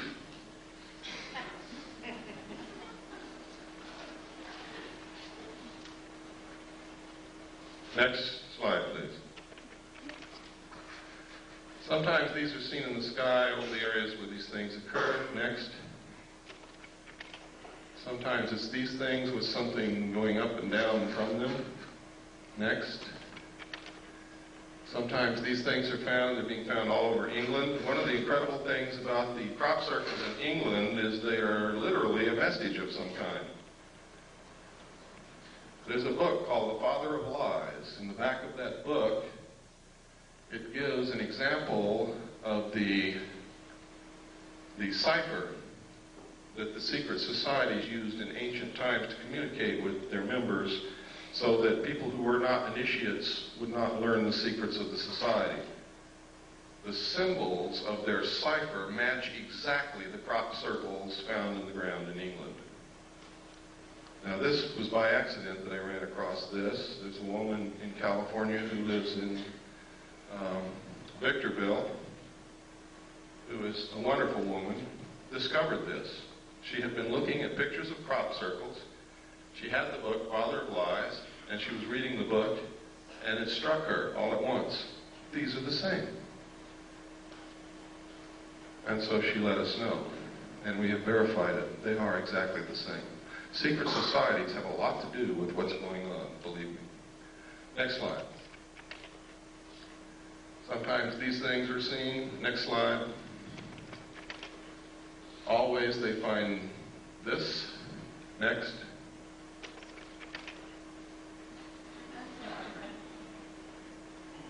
Then we got to wondering, gosh, all through history there's records of people and animals being found with the blood sucked out of them. Is this the source of the vampire legends? Back through history, we have found that there are accounts of animals and humans who have been mutilated in this classic manner. Next slide, please. This is some of the information a man by the name of Bill English has released. It is some of the exact information that I saw while I was in naval intelligence. He was working as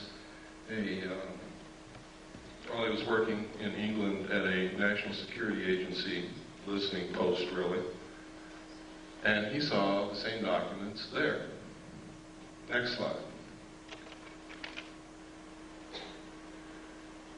This is UFO observers' instruction from the Air Technical Intelligence Command, which tells you how to report UFOs at a time when the United States Air Force said they were not reporting UFOs, didn't care about UFOs, they didn't exist. Next. Next. These are all official Air Force forms. Next. Next. Next. Now this is part of Air Force Regulation number 200-2 Alpha, unidentified flying objects, intelligence. Now, this is significant. The Air Force is not supposed to lie to us, but they were telling us, no, UFOs do not exist. We're not interested in UFOs. There is no evidence of UFOs. Anybody that says they say a UFO is crazy. We don't care about UFOs. Yet they have written a U.S. Air Force regulation called 200-2.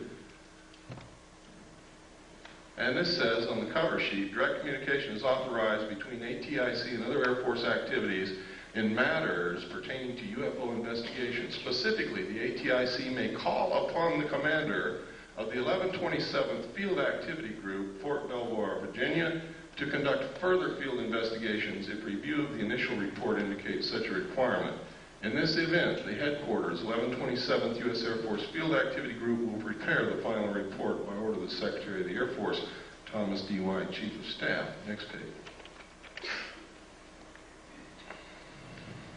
This tells how to report it, what forms to use, identifying information, weather and winds, comments of preparing officer, classification, time and date of sighting, manner of observation.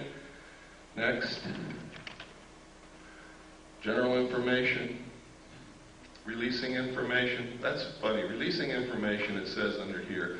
All information of releases concerning UFOs, regardless of origin or nature, will be released to the public or unofficial persons or organizations by the Office of Information Services Office of the Secretary of the Air Force. This includes replies to correspondence except congressional inquiries submitted direct to ATIC and other Air Force activities by private individuals. Exceptions. In response to local inquiries resulting from any UFO reported in the vicinity of an Air Force base, information regarding a sighting may be released to the press or the general public by the commander of the Air Force base concerned only if it has been positively identified as a familiar or known object.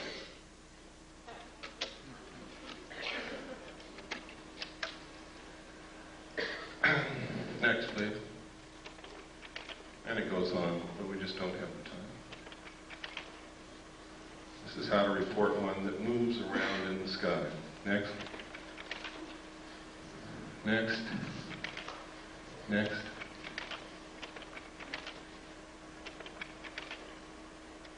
People always ask me, why don't they just fly around the White House?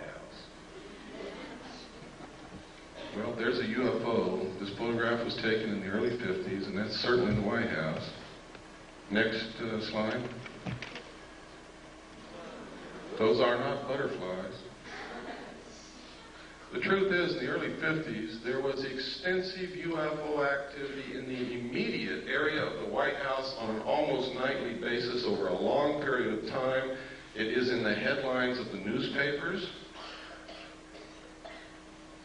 Pilots were scrambled in their aircraft to go and get them out of the airspace around the White House because it's prohibited airspace.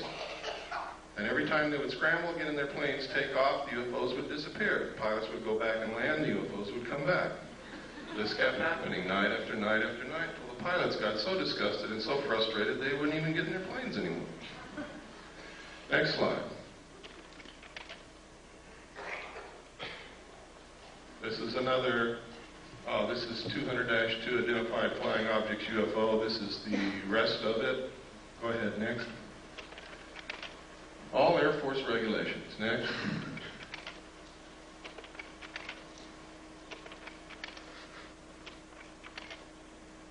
Okay, I told you earlier about implants. Let me show you where these implants are being found in human beings. We don't know who's putting them there. The people who are being abducted are telling us that they are alien extraterrestrial beings from outer space. They all tell the same story. They all describe the craft exactly the same. They all describe the beings in the craft the same. They all have describes the same things that have not been made public knowledge, and they don't know each other. And these are people from all around the world. One of the best abductee researchers that I know is here in this room with us, Robin Quayle. One of the implants is inserted up through the nose and is lodged next to the optic nerve in this region. Another implant is inserted beneath the skull cap next to the medulla oblongata in this region. Another implant is found subcutaneously behind usually the right ear and can be seen and felt. I always like to watch everybody feel behind their right ear when they say that. Implants have been found in the wrist, in the calf, and in the lower arm. Next slide. Now, this is very strange because just before these began happening and after we began finding these implants, we began noticing newspaper articles like this. Computer chip implants can help find lost pets, and it goes to outline how this happens. And it tells us that the sheriff's department or the police department in the cities are given electronic equipment to communicate with a satellite that the government has put up. And if you put an implant in your pets, this satellite can find your pet wherever it is when it's lost, and your local law enforcement people, by tuning into this satellite with their electronic equipment, can tell you where your pet is and go get it.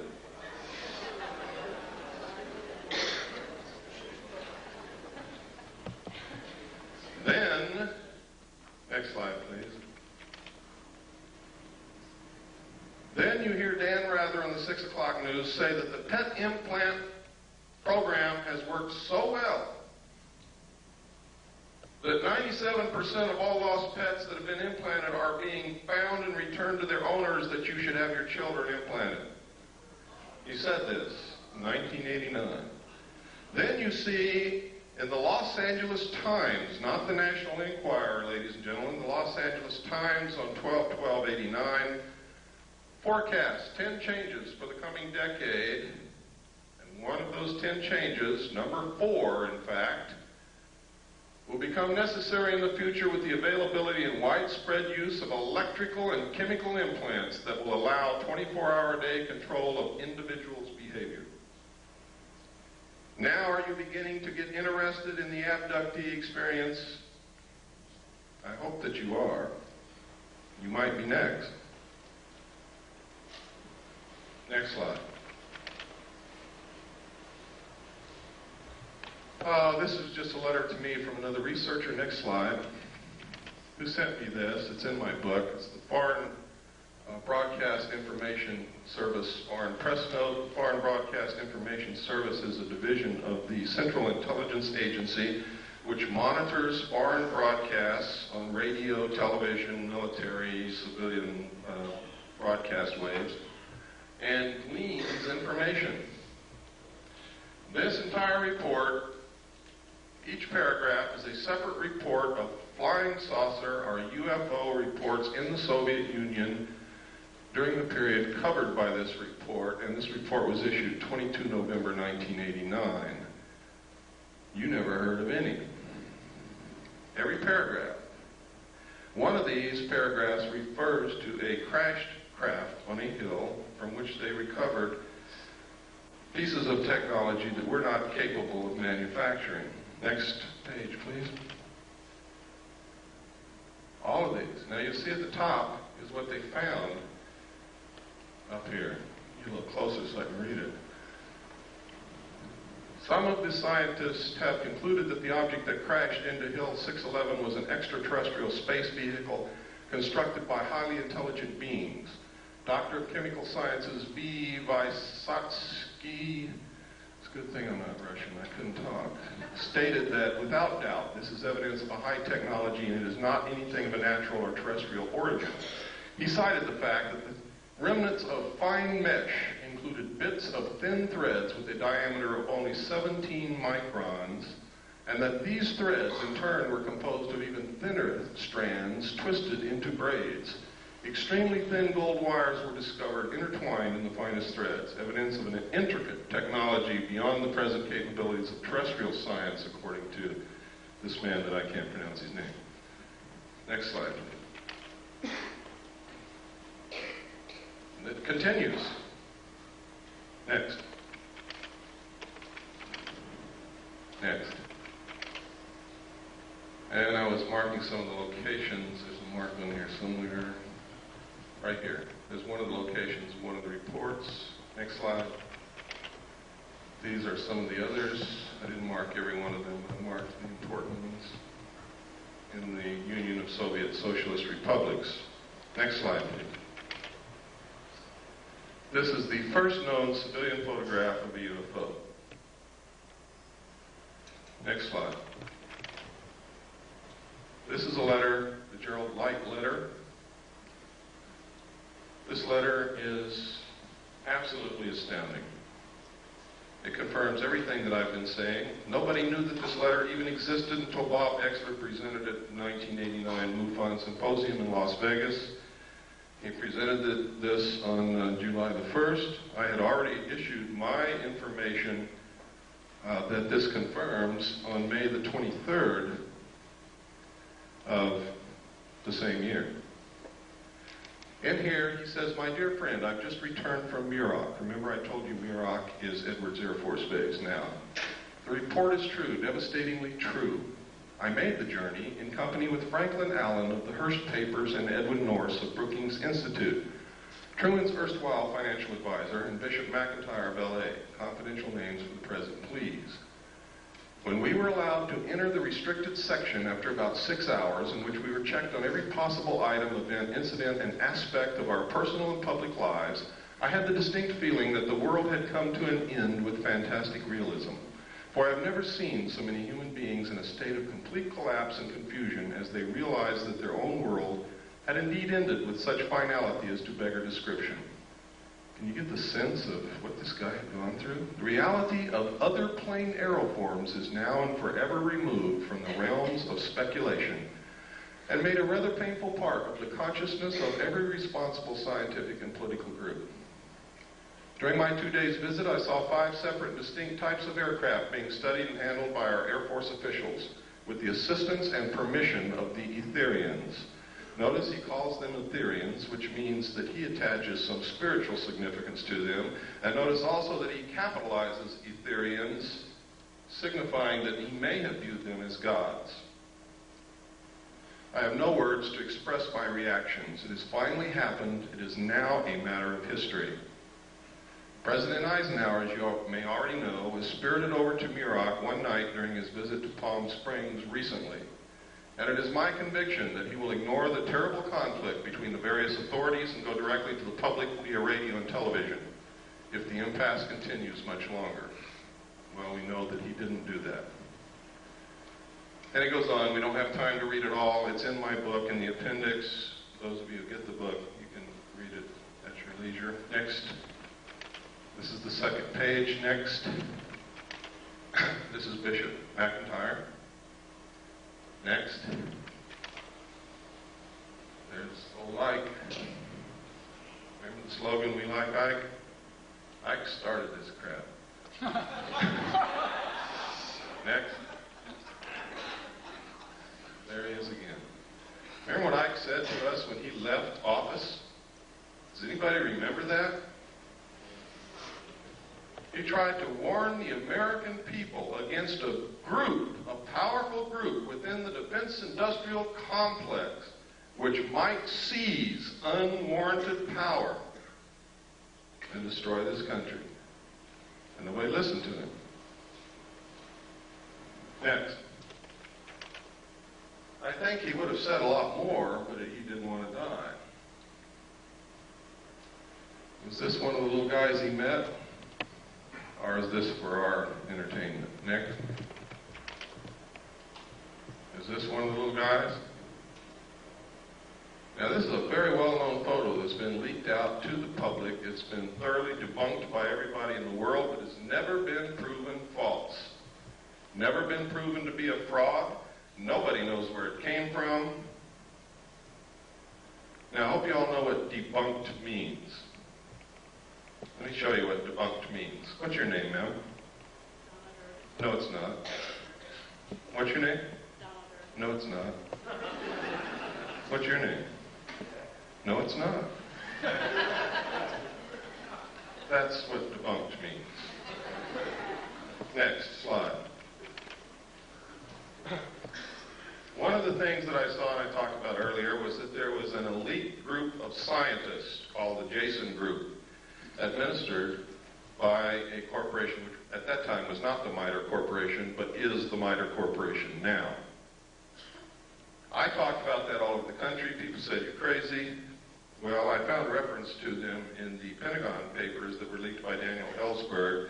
And in the Pentagon papers, it said that the Jason Group had invented and come up with the electronic barrier that was placed across the DMZ of Vietnam to detect and prevent the North Vietnamese regulars from coming across the border.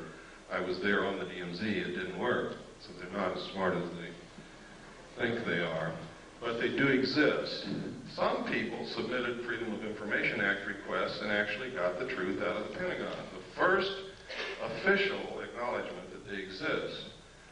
We submitted one and got it, but what I'm going to show you is not what I got, because people always doubt what I get, so I'm going to show you what somebody else got. Richard Whitmire of the Gannett News Service published this in the Olympian in Washington, and this is what he found. Next slide. He found that these guys are incredible. They have the highest security clearances in the nation. There are several Nobel Prize winners in the group. They hold the protocol rank of Rear Admiral, which is 2 stars whenever they visit any military installation, ship, airplane, Air Force base, or government facility. They are paid $500 a day consulting fee, and they're literally some of the best brains in this country. Next slide. Next. And these are some of the lists. These are some of them. There is only one woman among them. Her name is Claire Max. Let me see if I can find her. I think she's on the next slide. There she is, Claire E. Max. Institute of Geophysics and Planetary Physics, Lawrence Livermore National Laboratory. What do they need with a planetary physicist in a government consulting group? Next. Next. I always try to point out what's happening with women because I'm very sensitive to women's needs nowadays. I think, really, truthfully, if the world were run by women, we wouldn't be in this situation. Next.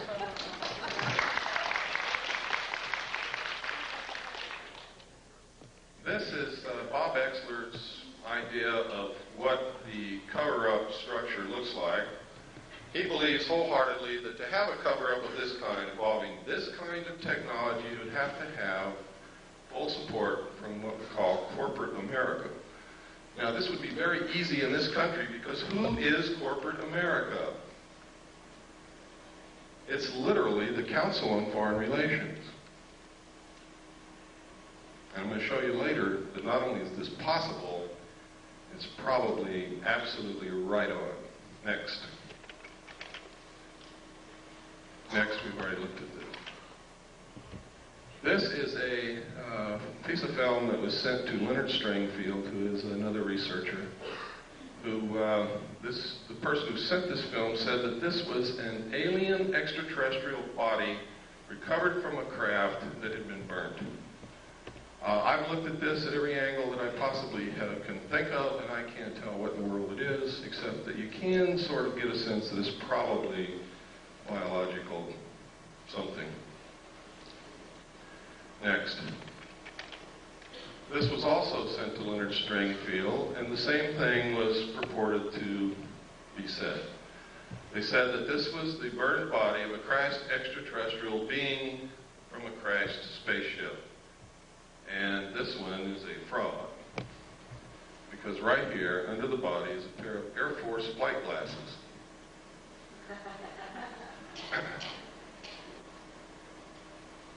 I've seen enough of those in my life to know exactly what they are. Next. This is an official U.S.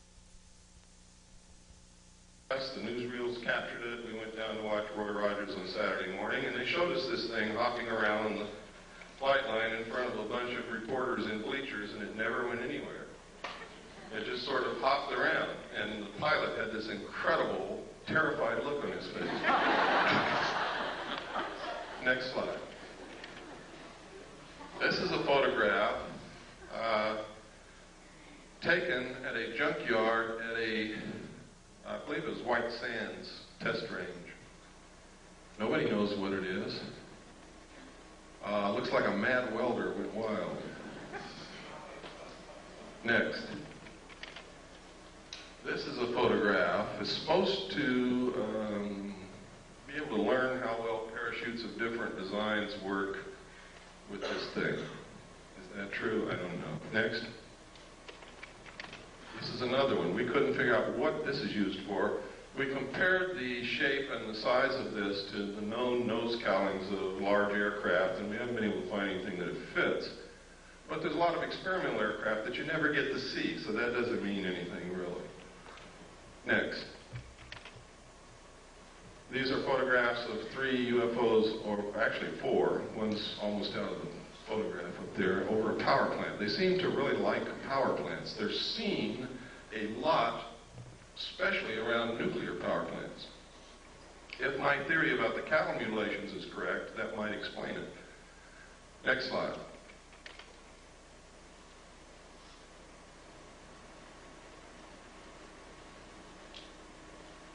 February 27th, 1951. Isn't Lassie beautiful? Next slide. This advertisement was in this magazine. Flying mobile camper of the future may be electric powered, plugging into any electric outlet for recharging. Now this is during the period of time when people like Herman Oberth, the world-renowned rocket scientist who was the teacher to Dr. von Braun, was saying that we couldn't take credit for all the technology that we've developed in the last decade. And when the reporter asked Dr. Oberth, what do you mean? What other nations helped us? He said, it wasn't another nation, son. It was those little guys from out there. And security people grabbed him and hustled him right out of the press conference. That was at his retirement. It was also the same period of time when William P. Lear, John Lear's father, said on a television talk show when asked what he could see for the future, he said, you will be able to get into a phone booth in Los Angeles and step out in New York City. And he wasn't joking, and the audience laughed at this man. This was one of the bigwigs in the defense industrial complex who knew exactly what was being researched in our laboratories at that time. Next slide. And also in this magazine, this scientist, Richard Wilson, exposes flying saucers. He says what they've been saying for day one, they're weather balloons. Next slide.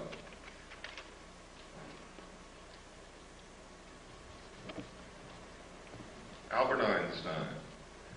If, in fact, extraterrestrials were real and we had recovered that technology, I'm sure that Albert Einstein would have known about it, would have been in on it in one way or another. Next slide. And he may have known about things like this, the proceedings of the Lunar and Planetary Exploration Colloquium.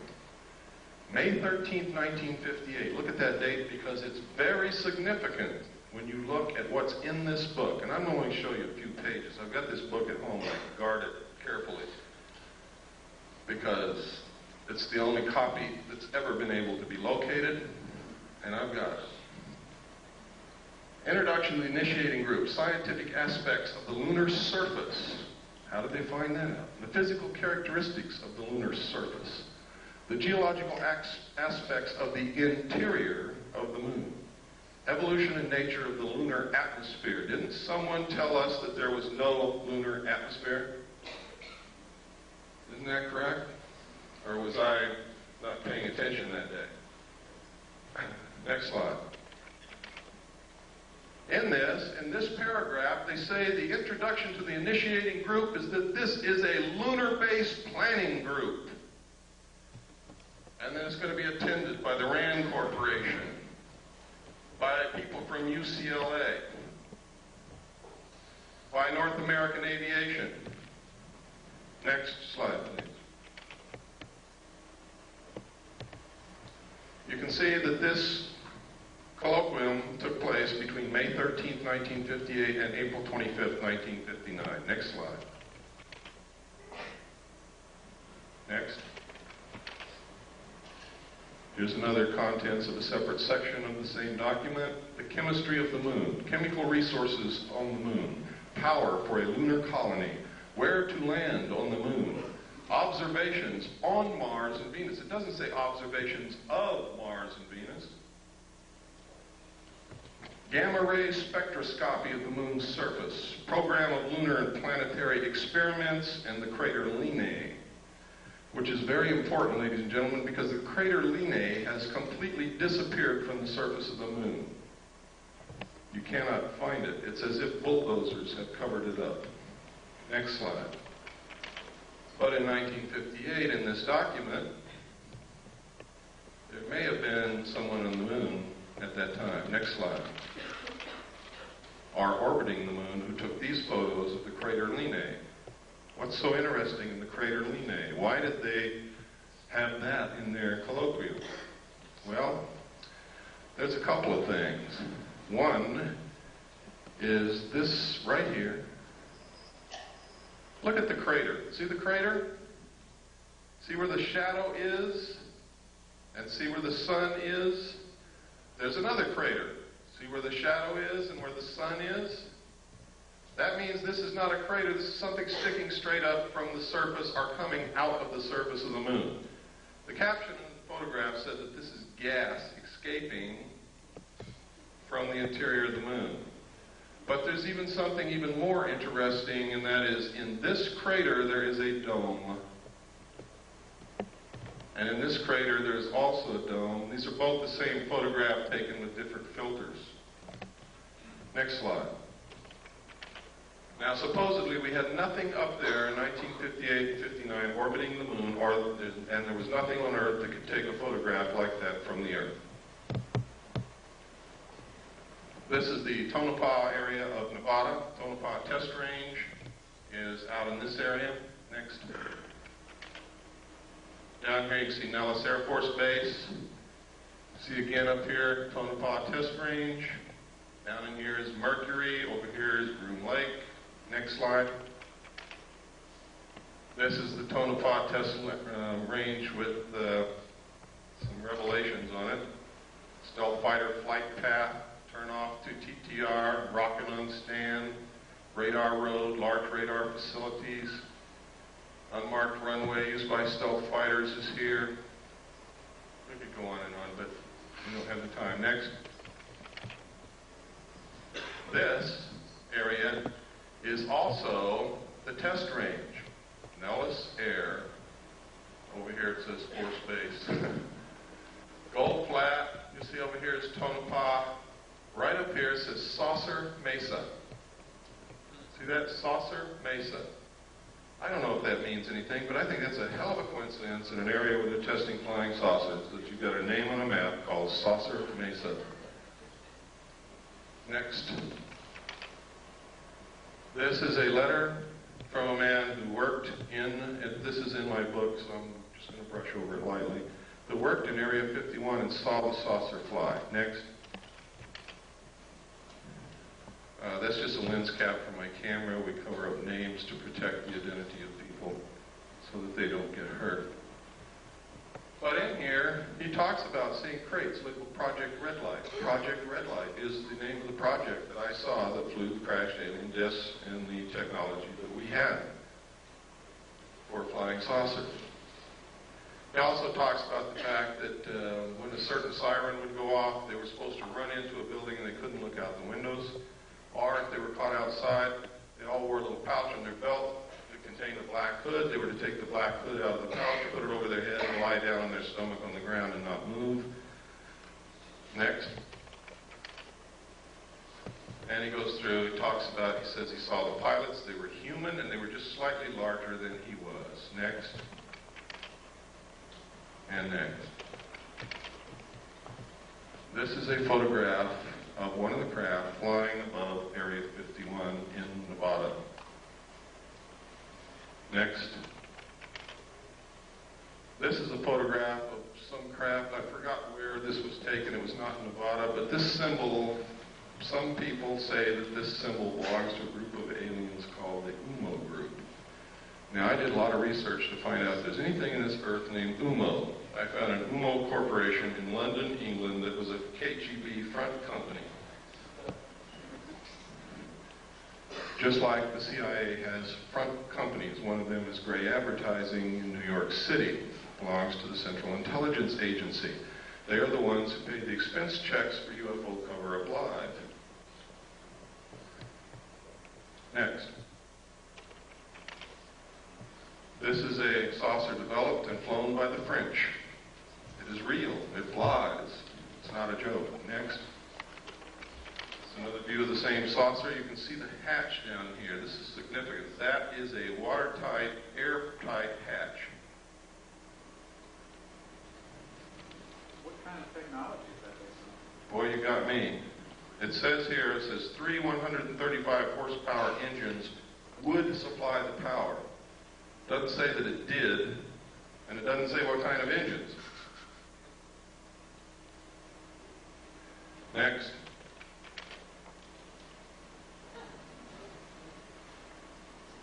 Now, if you remember, not too long ago, Jackie Gleason's wife, after he died, released an unpublished manuscript, and in it, she says that Jackie Gleason told her that he was asked to accompany President Nixon to Homestead Air Force Base, where President Nixon showed him dead alien bodies in a morgue. Jackie Gleason was very much interested in UFOs and all of that kind of stuff, and he was a friend of President Nixon. Nobody knows if the story is true, but I don't think his wife has any reason to lie to us. Why would she want to discredit her dead husband with something ridiculous that wasn't true? Next. And that was the cover of this magazine, June 14th, 1955. Next. In which this story appeared. This was information leaked by a general. And he gave them a scoop. These are actual drawings of a United States Air Force flying saucer. Tells how it worked. Shows the air base of the future. And what is it? I'll be damned if it isn't an underground base. Where they can go in and out this way, out cliffs like they do under the Archuleta Mesa near Dulce, New Mexico, or up out the top. What a coincidence. Next.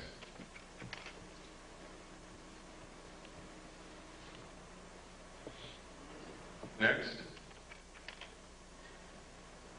As it evolved into this. Here we are again at the Nevada test range. Next slide. Now, this is Bruin Dry Lake right here. Notice it says danger. Right up here is where the 29.5-mile marker is. Right up here somewhere is the little alien. Down here is Las Vegas.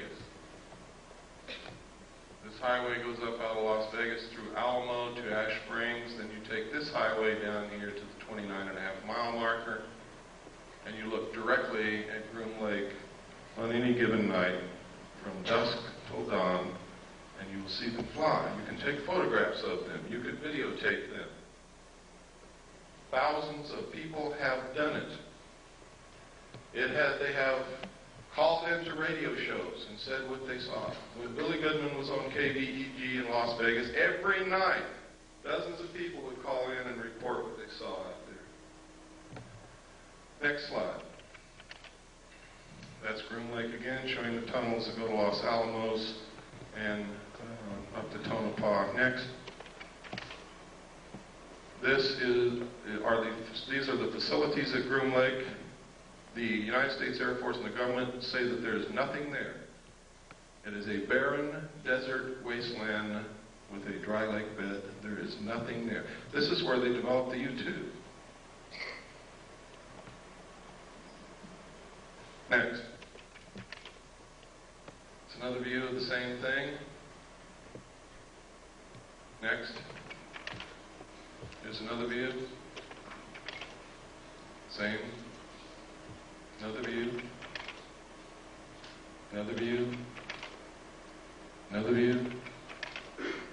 I guess by now you all know there's something there. The runway is over 30,000 feet long. That's 6 miles. It's really closer to 7 miles from the people that I've talked to. This is a satellite,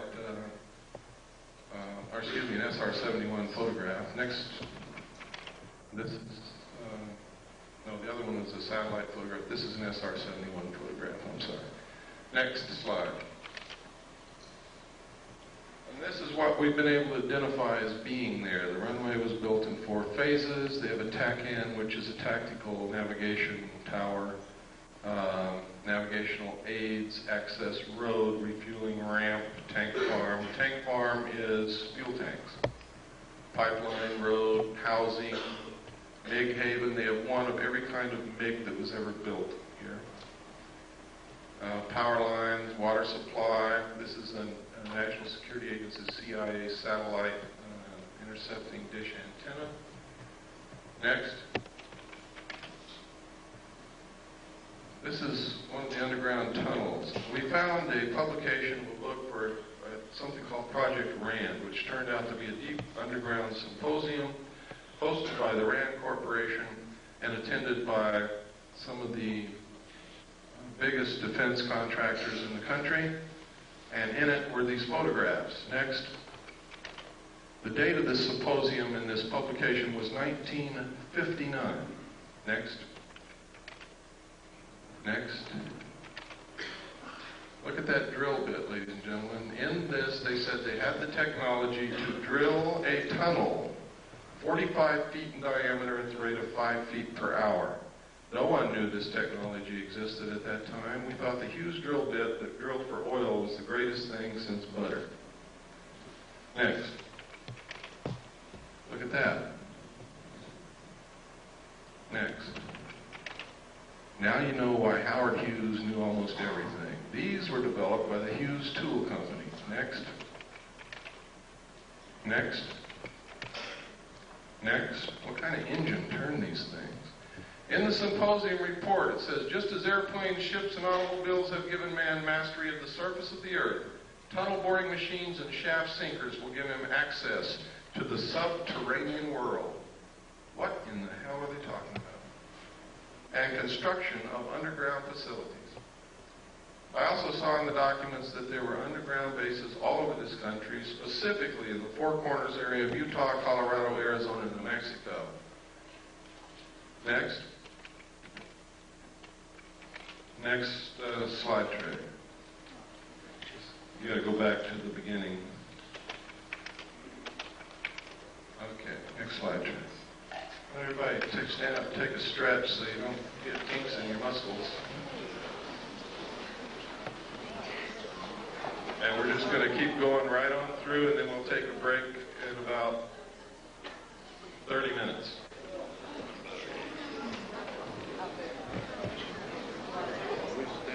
Totally wrong, and you need to help us find out what the truth is. I don't pretend to know all the truth. I think I have some of the answers. I think I have reached some pretty good conclusions, but again, those are my conclusions, not yours.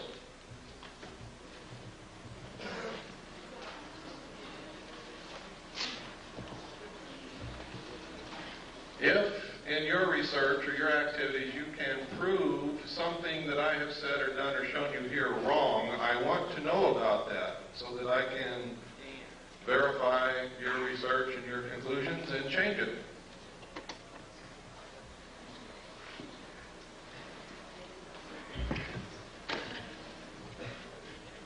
Just go ahead and put the first slide on.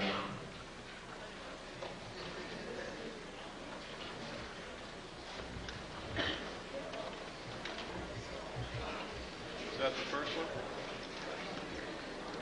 That's backwards. Backwards? I think so. Is it first? Okay, go back to 0. Oh, go back to 1. Is that right? Okay, go to 1. That's the last one. Okay. Should be number 2. Okay, when we began to research this underground stuff and these tunnels, we found newspaper articles that stated, this is the Los Angeles Times, Wednesday, June 28, 1989, the secret of Moscow's underworld. Moscow also has tunnels under it, as does much of the Soviet Union. And next slide. Next. This is the Dulce, New Mexico area. Let me get my little wizard zip gun here. This is the small town of Dulce, New Mexico. Everybody is making a big mistake calling this the Dulce base, the Dulce underground base, the Dulce papers, the Dulce this, the Dulce that. It causes confusion. I don't know how many people have gone to Dulce, New Mexico, walked all day around that little town, and have come back and said to me, there's nothing in Dulce, New Mexico. And they're absolutely right. There never was. Except some very nice people who are terrified. North of Dulce, however, there is an area called the Archuleta Mesa, up here. Under this mesa is an underground installation of immense proportions. Up Seguro Canyon here, there's an area right in here where there are 400-foot cliffs, out of which people who have gone on expeditions that knew exactly where the base was, because they came and talked to those of us who know and found out where to go, have gone up to these peaks across Seguro Canyon from Archuleta Mesa and observed the mesa and these cliffs and the surrounding area. They have seen UFOs fly over this mesa. They have seen them stop over the mesa and showers of sparks come down. Nobody knows what it means. They have seen craft fly in and out of this 400-foot cliff area here. They have seen strange marks on the ground from the air. They have reported during the night hearing what sounds like CB radios or police radios coming from in this area. And I'm sure you've all heard what that sounds like. But there's nothing up there. There's not supposed to be anything up there. The old-timers who live in the area will tell you that, and that's on the Colorado side up here, the old-timers who live up here on the Colorado side, will tell you that back in the 50s, there was a logging road built up in there, and logging trucks went back and forth every day, but they never brought out any logs. Next slide. This is the Colorado side of Archuleta Mesa. Here's the logging road that they built. You can see it. Went all the way up here and then up into the mesa. It's not being used now. This is all under the Jicarilla Apache Indian Reservation, and Archuleta Mesa is considered to be their holy land, their holy ground. It's an excellent security proposition for them. They didn't have to build fences or anything. The Indians keep people away. The Indians see the strange lights and the craft flying back and forth, and they attributed this to their religious beliefs that they have seen all through their history, that it's in their writings, in their tales, in their stories. You can get some of the most incredible stories about UFOs from American Indians, when they will talk to you. Next slide, please. These are some more of the photographs from the Rand Symposium. Next. Oh, is a page from an Air Force textbook. Space, let me see. I forgot the name of it. I think it's Physics and Space Technology, I believe. But anyway, in this textbook, it says the most commonly described alien is about 3 1/2 feet tall, has a round head or helmet, arms reaching to or below his knees, and is wearing a silvery spacesuit or coveralls. Other aliens appear to be essentially the same as Earthmen, while still others have particularly wide wraparound eyes and mouths with very thin lips, and there is a rare group reported as about 4 feet tall, weight of around 35 pounds, and covered with thick hair or fur, and in parentheses they have clothing with a question mark. Members of this last group are described as being extremely strong. Human fear and hostility. It says, besides the foregoing reasons, contacting humans is downright dangerous. Might be one reason they want to keep themselves secret if they're really here. Now, this is a textbook. This is a page out of a U.S. Air Force Academy textbook. Next page. This is another page out of the same textbook. It says, this leaves us with the unpleasant possibility of alien visitors to our planet, or at least of alien-controlled UFOs. When this textbook got into the hands of researchers, they excised the entire chapter from the textbook. Next.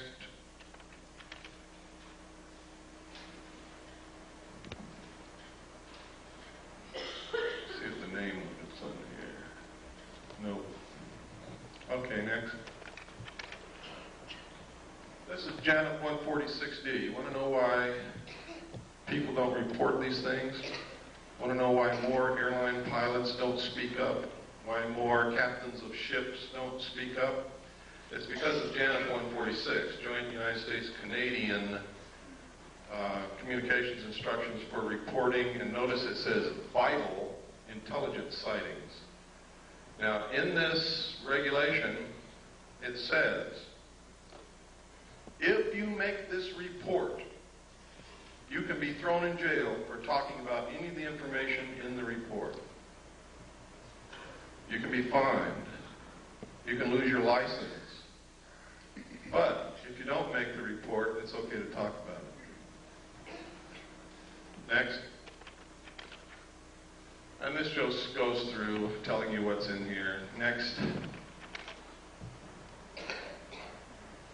Next. Next. Wait a minute, go back to the last. Oh, here we go. Stay on that. Unidentified flying objects. Just want to make sure that you know that this specifically stated in this report that they are to be reported. Next. Okay, let's go through this. Go ahead. And go ahead. We just don't have time to cover every paragraph and all of the pertinent information. Go ahead. Keep going. Keep going. You can see how extensive this is. Keep going. Keep going.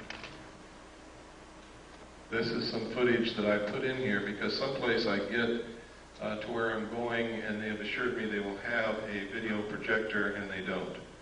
So you'll see a little bit on Kennedy assassination here. I use these photographs because this man was extremely human and photogenic and charismatic. So much so that if you hated his politics, you still couldn't help like John Kennedy.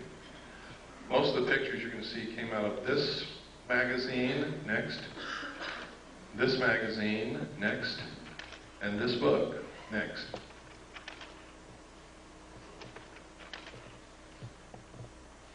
Go ahead.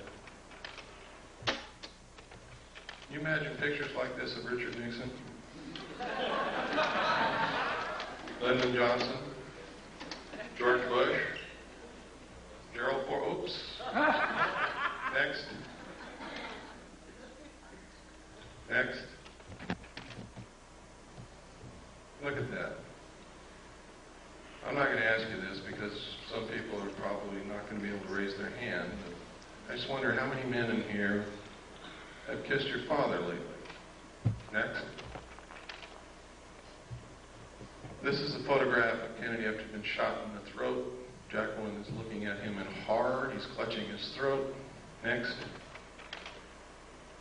This is William Greer beginning to turn around. You can see his hand here, his arm. You can see the end of the gun barrel right there. Next. Now you can see him. Here's his hand, his arm. The gun is right behind this flash of reflection here. You can see him looking directly back at the president. Next slide. Next. Now, you can see the top of Kellerman's head right here. People argue that that's a reflection off the top of Kellerman's head. It is not. You can also see Kellerman's hand is on the wheel. Kellerman, that's his arm and hand, is actually driving the car at that point. Kellerman is a Secret Service agent who was the passenger in the front seat. Pardon? No. No. John Connolly was sitting directly behind Agent Kellerman. And his wife was sitting directly behind Greer. That's John Connolly's wife, and that's John Connolly. Next.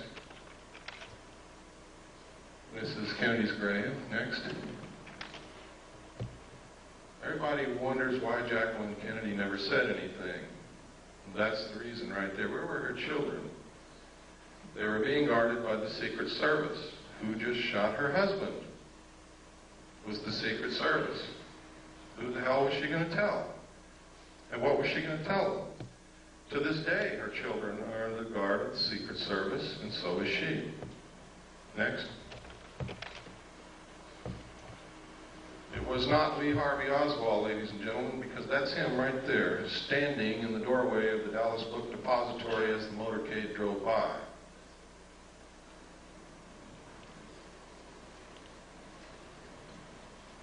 The Central Intelligence Agency has agents in the civilian community writing books and making statements to keep you confused.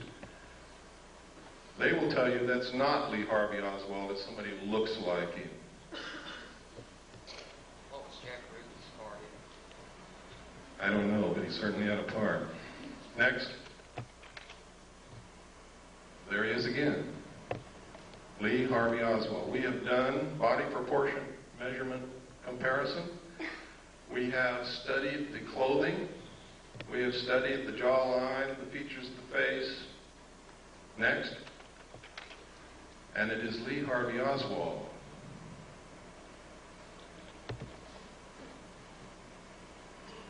Next. And that's us if we don't do something quick. Next. Now, everybody wants to know, why do we have to have a one-world government? Why is it that they won't let us have these things that we know will cure disease? Why are they so hard on homeopathic medicine? Why this, why that, why this, why that? It's simple, folks. Once you really get into it, there is no doubt about it, there is a serious population problem. At the end of World War II, or actually during the war, they did a study to try to determine the effect of the returning soldiers from the war upon the economy. What these people who made the study projected was that there was going to be a whole bunch of babies born. They did a study again in 1957, which stated that the exponential increase of the population would ensure that the population would double between 1957 and 1990. And it did. They said that if something wasn't done, the increase in the use of insecticides, toxic chemical waste, effluent sewage, the pollution of the air, the use of fossil fuels, the use of timber, the increased need for raw materials was going to put us in a crisis, because they said that if something wasn't done to stop the growth of the population would double again 28 years from 1990. And it will. And then we will need twice as many trees, twice as many homes, twice as many cars, twice as much oil, twice as much food, twice as much everything. We will be putting twice as much sewage into the earth, twice as much pollution into the atmosphere, twice as much toxic waste material. And the study said if we don't stop this, if something isn't done, the human race will cause itself to become extinct shortly by or after the year 2000. Some people still didn't believe it.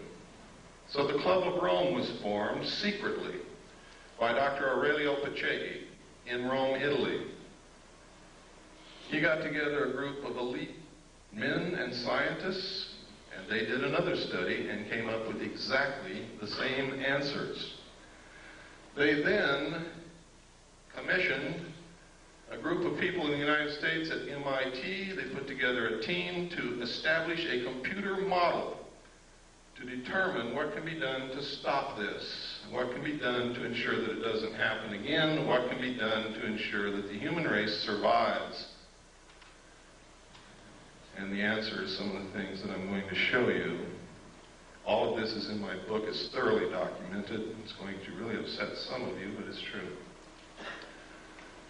The first indication publicly was this book written by Dr. Paul R. Ehrlich.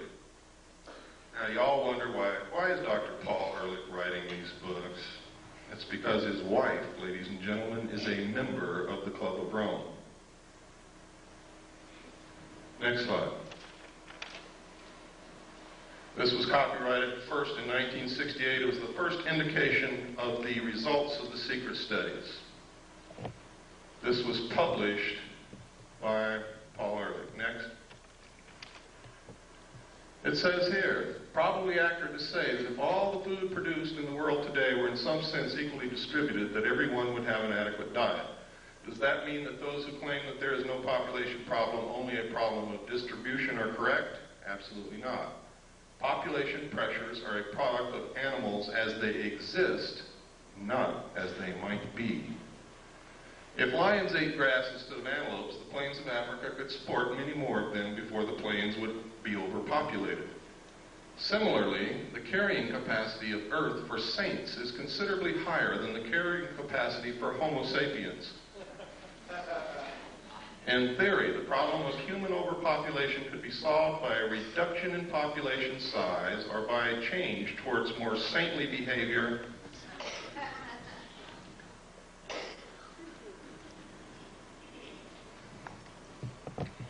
The current situation of global overpopulation is so serious, and the built-in potential for further population increase is so great, that the only sensible strategy for humanity today is to end population growth and start a population decline as rapidly as is humanly possible, simultaneously striving to achieve a more equitable distribution of the food and other goods of this planet. Limiting births and increasing social justice are not alternative strategies to preserving society. They are, ladies and gentlemen, necessary complements. Next slide. Now, here is the key. In this book, Paul Ehrlich told us that they had already decided on the solution because they had tried zero population growth and we didn't buy it. We didn't buy it. It worked in some small areas, but it didn't work in many, and it certainly didn't work worldwide. This paragraph tells you everything that you ever need to know about what is happening today and will answer a lot of your questions. Basically, then, there are only two kinds of solutions to the population problem. One is a birth rate solution, in which we find ways to lower the birth rate. Didn't work. Didn't work. The other is a death rate solution, in which ways to raise the death rate, war. You asked me about the Middle East. You asked me about what happened to Iran. You asked me about El Salvador. You asked me about Nicaragua. You asked me what's going to happen in the future. This paragraph tells you what's going to happen. Famine, pestilence, find us.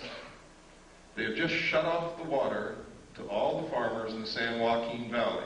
They produce 50% of all the vegetables that are consumed in this country. Do you believe that's an accident after reading this?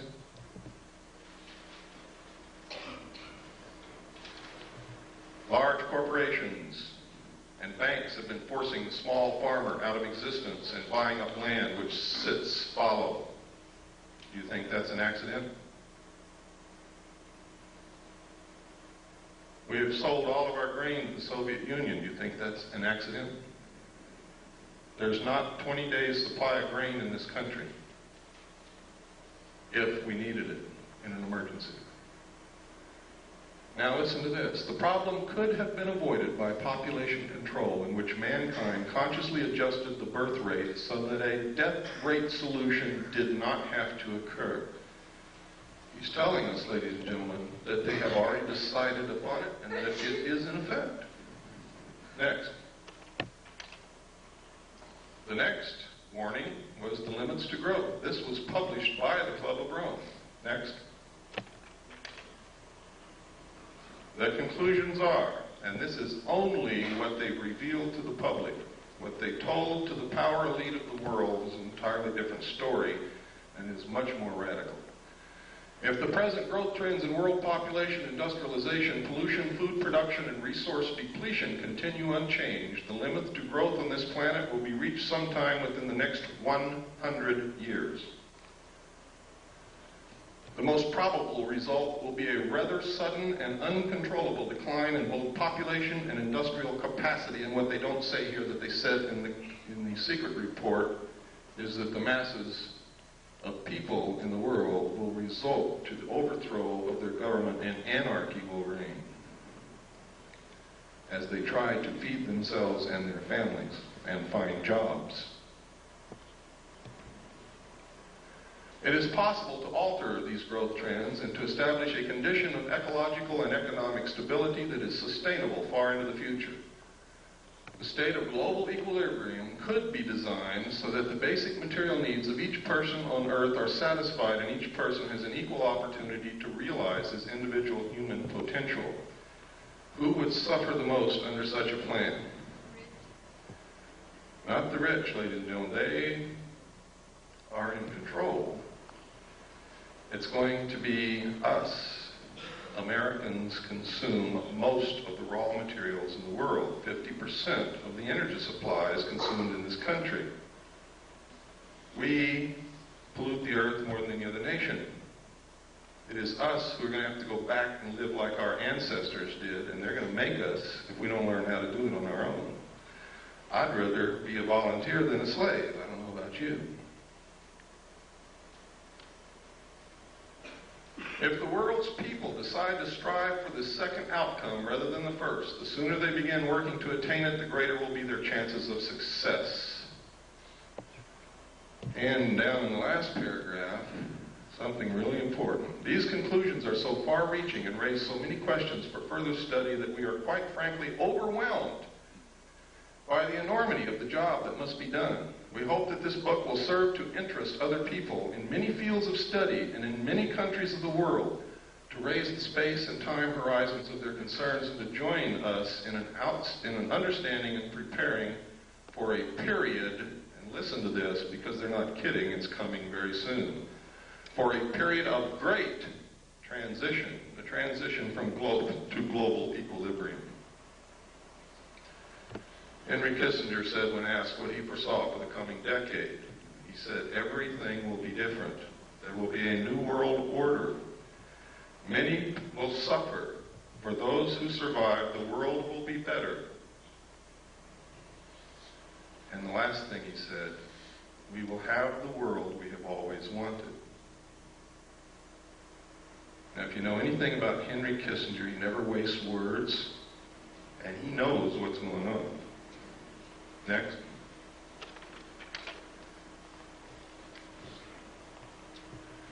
This is the regionalized and adaptive model of the global world system from the computer model at MIT, designed for the Strategy for Survival project of the Club of Rome.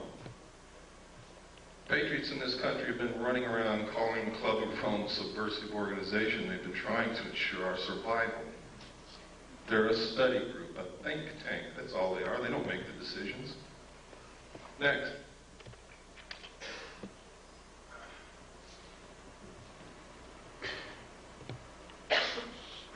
We don't have time to go through all of this, but it's in my book. That chapter is going to be the most interesting chapter that you're going to read in my book. And everything that I say in there and here is thoroughly documented. Next. And next. And next. These are the New World regions. There is already a new constitution has been made for the United States of America. It's called the New States Constitution. It was paid for by your tax dollars over a 10-year period. It was developed by the Center for Democratic Studies in Santa Barbara, California, and it cost $25 million. The entire Constitution is also in my book. Next. You could see by there, Region 1 was the combination of the United States and Canada, and that's the real reason for the lowering of the trade restrictions between the United States and Canada. We are fixing to be merged. Next. And next. There are 10 regions in the New World Order, and you are looking at them now. Next. Next. What's one of the answers? Alternative 3.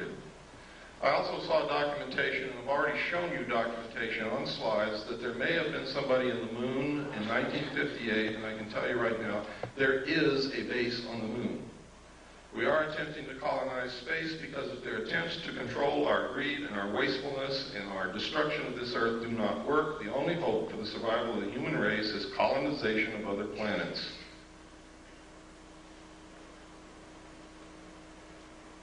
Next. This is verification. I can't tell you who wrote this letter, but it is a letter that was delivered into our hands from, well, I can't tell you that, but this confirms that as far back as 1962, working for the Jet Propulsion Labs in Pasadena, she was working on photography taken of the moon and Mars from objects that went there. I can tell you that the first landing on Mars of a probe occurred on May the 22nd, 1962, sent back photographs and verified the existence of an atmosphere that could support life.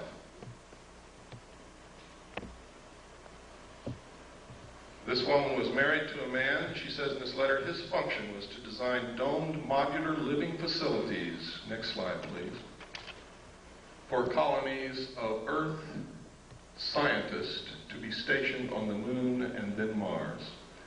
It was called Project Adam and Eve. We didn't get this letter, ladies and gentlemen, until August of 1989. I had already revealed the presence of a colony on the moon and Mars on July the 2nd, 1989. Okay, next. Next. Next. Report from Iron Mountain on the possibility and desirability of peace. Next. This is really important. Though not yet expressly put forth as the development of a long-range sequence of space research projects with largely unattainable goals, this kind of program offers several advantages lacking in the social welfare model. First, it is unlikely to phase itself out regardless of the predictable surprises science has in store for us. The universe is too big. In the event some individual project unexpectedly succeeds, there would be no dearth of substitute problems. For example, if colonization of the moon proceeds on schedule, it could then become necessary to establish a beachhead on Mars or Jupiter and so on. Next. This is a book called Exploring Space with a Camera, published by the National Aeronautics and Space Administration. Next. In which you see tracks on the surface of the moon.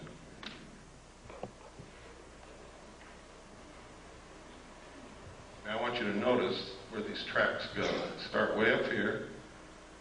They go down, down into this valley, up over this hill, down in this valley, up over this hill, down in this crater, up over this hill, and down here. And NASA says it's rocks rolling downhill. Next.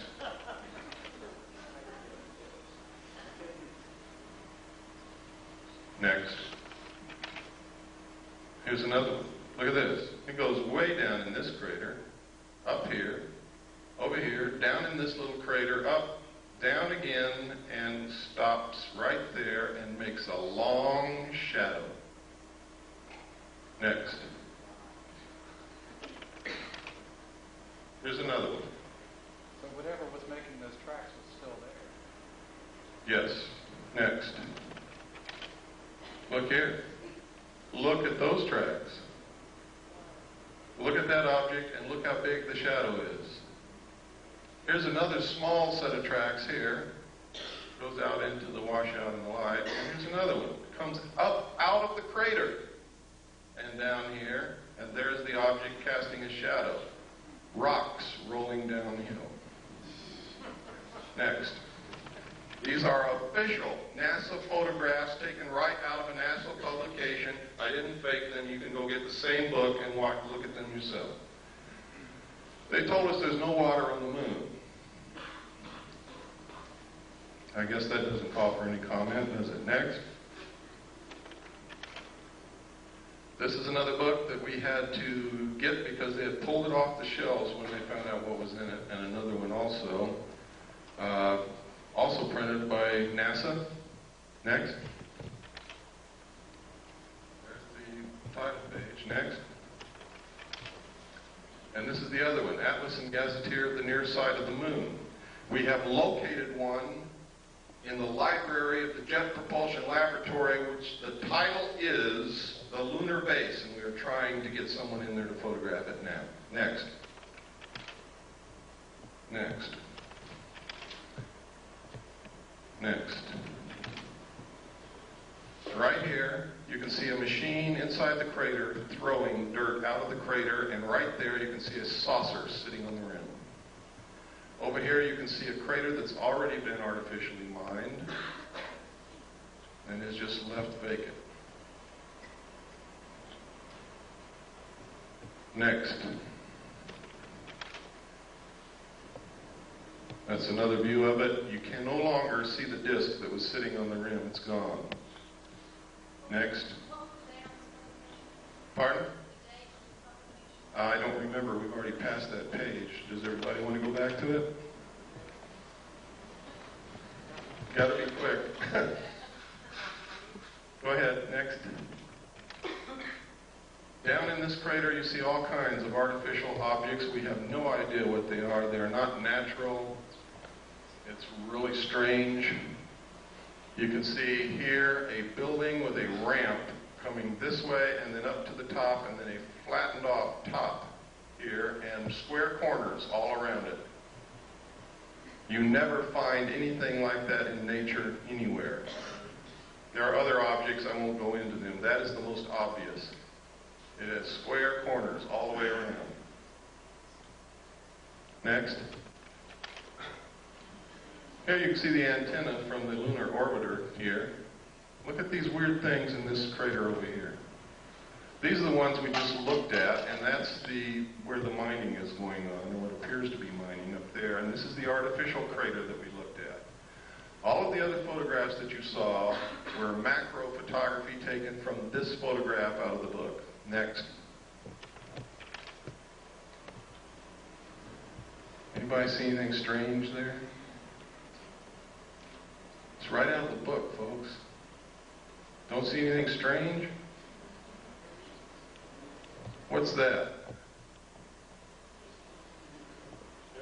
Next. I don't know, what is it? Give me the next slide. What is that? Give me the next slide. Okay, go back one. This looks exactly like a B-24 Liberator bomber. Is it? I don't know. Look over here. Here's another one. There's a wing, there's a body, there's a tail section. Small plane.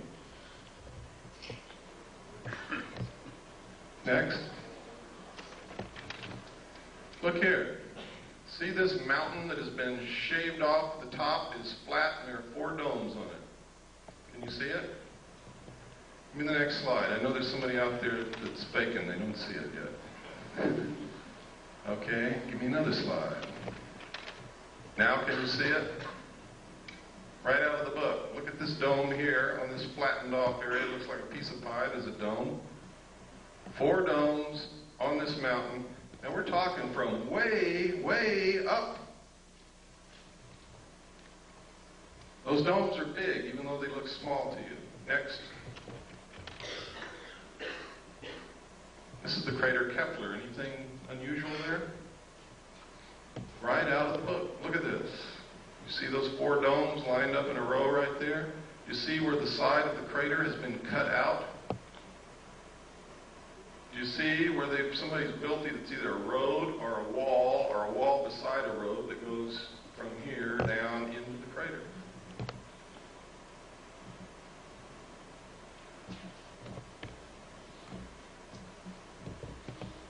Incredible things in these books. Now, we only had a short time to look. We didn't have any magnifying glass of any kind, and we had to take these pictures. If we had had the time, we probably would have found a lot more. But we had to do what we had to do and get out of there because of the restrictions put upon us. Next.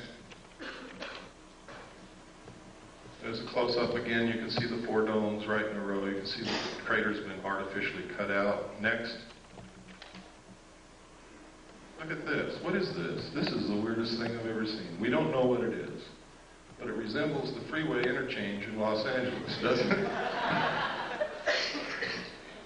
We don't know what it is. We didn't know what it is. But look what's in this crater right here, and you see it all over the moon. If you look real good in these craters, it's a big, giant, T-shaped object that can bend itself to conform to whatever it's sitting on, and you see them in all of these photographs.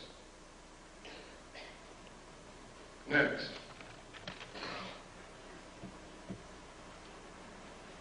Look right up here on this ledge, folks. You'll see a whole bunch of buildings. See them? They're all square and rectangular with perfect 90-degree angle corners all the way around.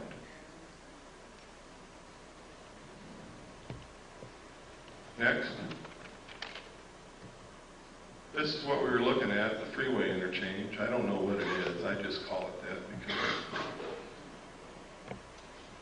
Next. Oh, go back. I'm sorry. There's something I wanted you to see. What is this? Next. And you can see that a little bit better there. Next. This is one of my favorite photographs. Something crawled over this lip of that crater, gouged out the lip, crawled down, gouging the earth away, made a turn here, came back, crossed its own path, and went back over the lip of that crater. I guess it could have been a rock rolling downhill. Next. There's a close-up of it. There is no doubt about this, ladies and gentlemen.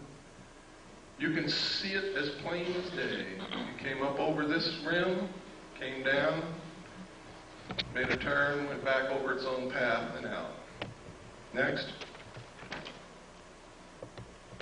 Look at this. Experts that we have taken this to say that that resembles the crater made by a very large artificial explosion, such as a nuclear weapon. Next. That's Kepler again, just to show you that it did come out of the book. Next. Next. Next.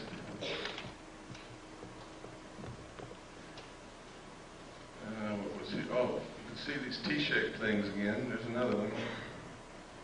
You can see here an opening into the moon here, shaped almost like a triangle or a pyramid, and there's something parked right there. I have no idea what it is. There's another one up here, the opening, triangle shape, and something parked right there. Look here, there's another T-shaped object here, or cross-shaped here. There's a building right here, or what appears to be a building. Look here. Look at these tracks. Look at this. It has an arm coming out the side and something trailing behind it. Next. Look at it. Boulder rolling downhill. Next. I forget what this was. I think we were just looking at this strange, looks like somebody's been running around there with a bulldozer. We don't know what it is. Next. Can you see the clouds? Can you see the clouds in the lunar atmosphere, ladies and gentlemen? This is an official NASA photograph out of an official NASA publication, a book that they printed that shows clouds in the atmosphere of the moon. Next. Of course, we could be imagining things, but we're not, because you can see those clouds go over geological formations and over the rims of craters. Next. You ever seen a square crater? Next.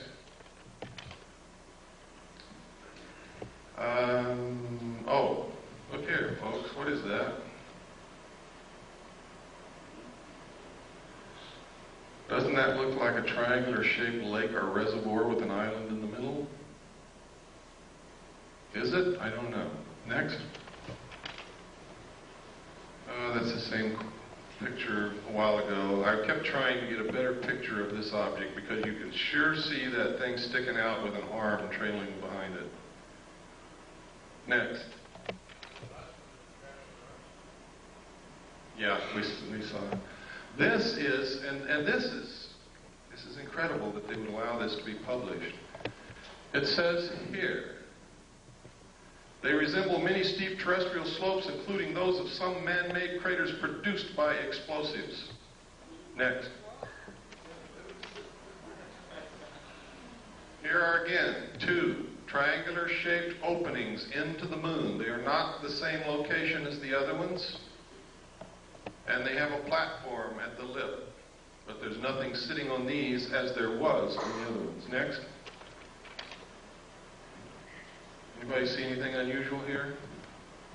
What we're looking at is across the entire crater Copernicus. What I'm looking at is a page of the book in which, in a very small portion of that photograph, I have taken this with macro photography, and in this you can see a base in that crater across on the far side of the crater, and you can see towers,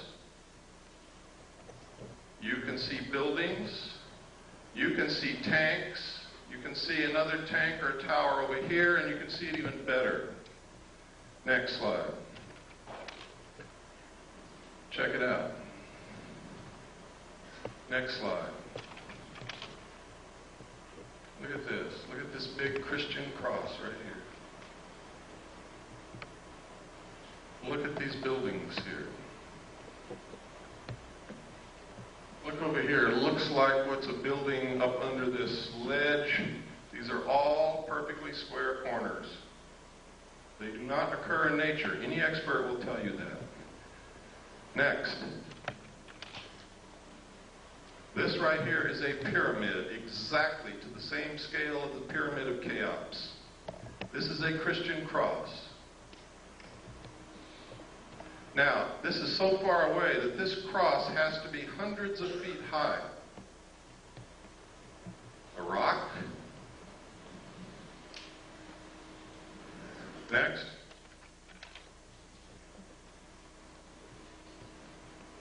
See the pyramid? See the tower? See the buildings?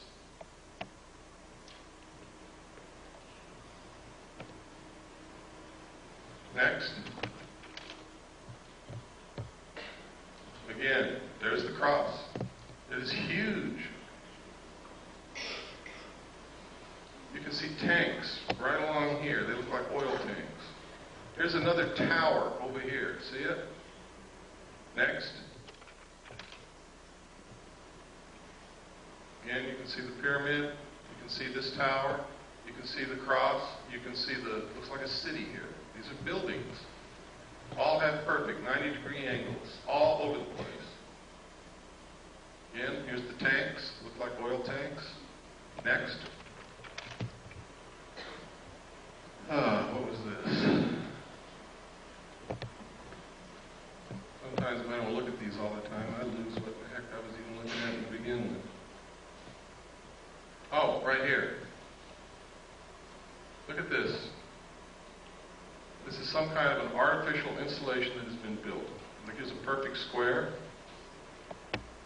Here's perfect right angles. Here are two arches. Here is an arch that goes over something that goes underneath it. What is it? I don't know. But I can assure you that it is artificial. It is not natural. Next.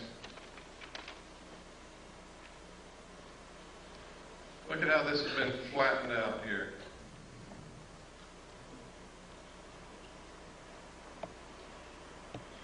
And I think there were some domes or something here, if I remember correctly.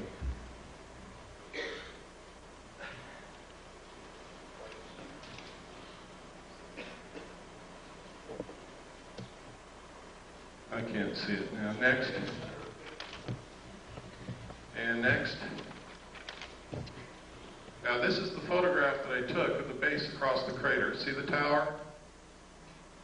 We're looking all the way across the crater Copernicus, and you can still see that tower sticking up. That's how big it is.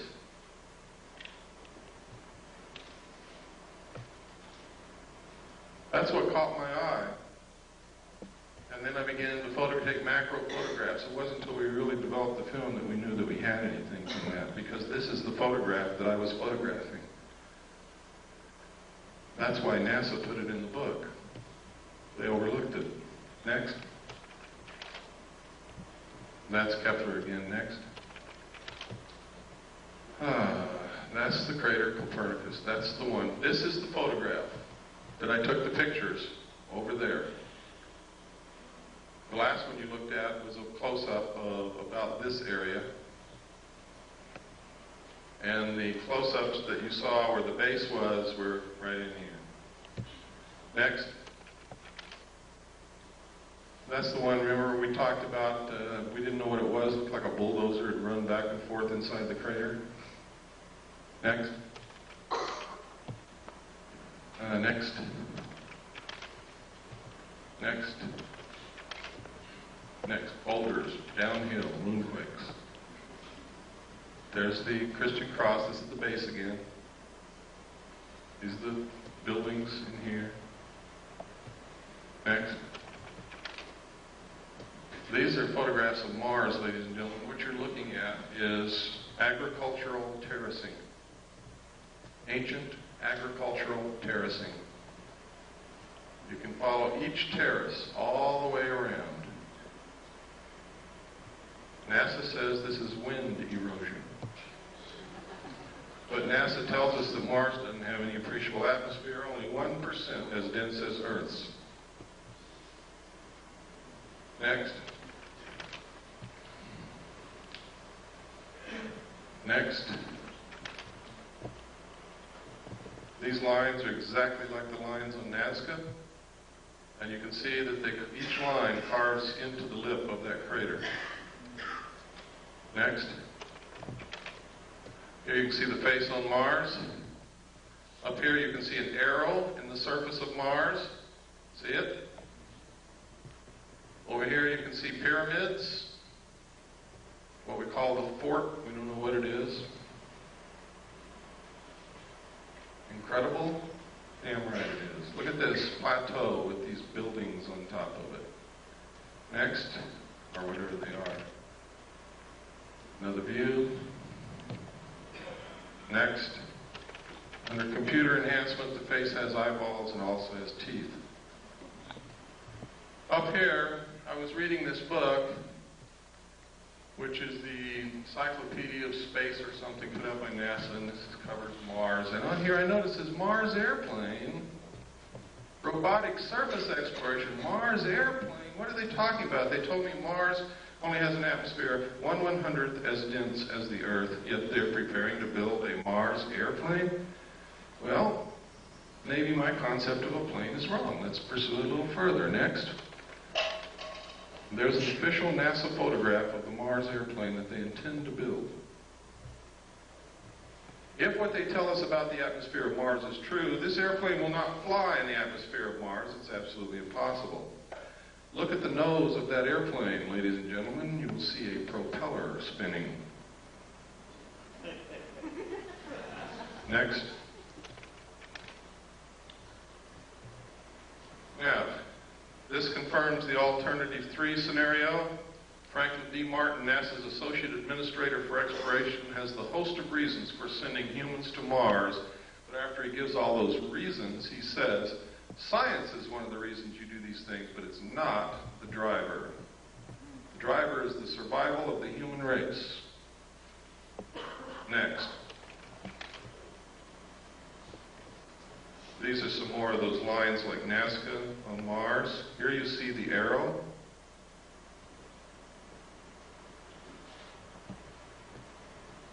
Next.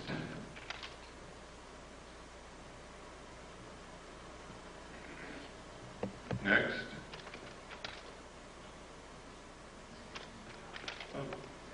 Okay, let's go back one and change slide trays. We're almost through the slides, and we can get into some serious stuff.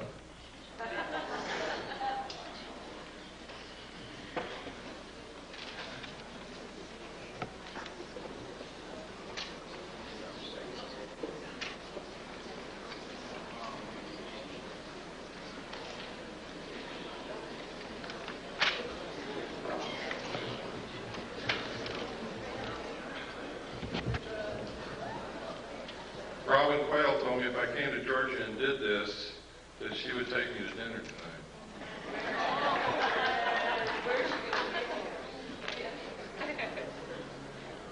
But I think she left already. This is the face on Mars again. Look at that square crater right next to the arrow. We measured the arms of this arrow and the length across it. It's a perfect triangle in here, and these arms are exactly the same length. The chances of that being a natural occurrence are almost zero. I imagine there's some remote chance, but I certainly wouldn't give that much credence. Next.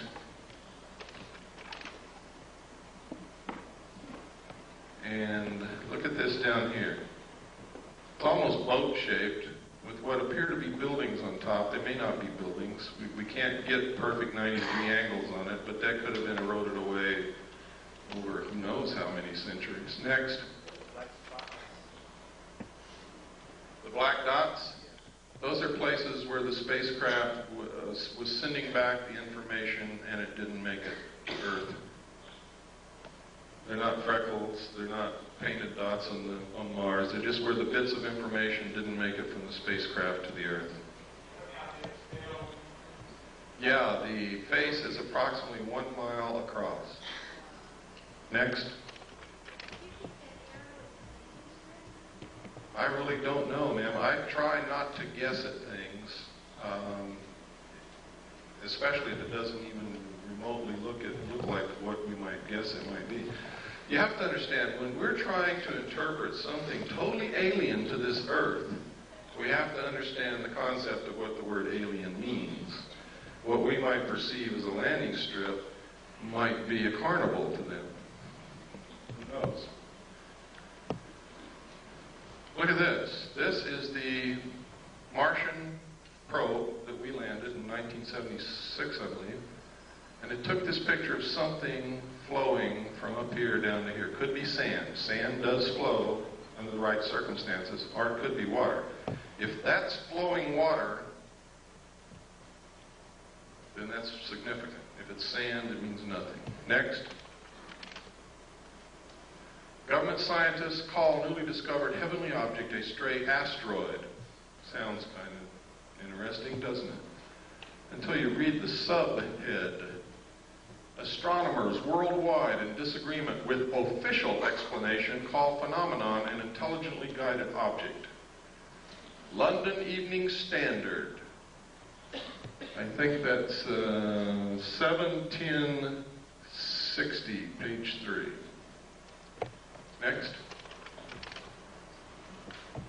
Now, if you won't believe all this other stuff, how many people in here believe that Gordon Cooper, the astronaut, is a credible individual? Can I see a show of hands? He's an astronaut. He's also a colonel in the United States Air Force. Now he's retired.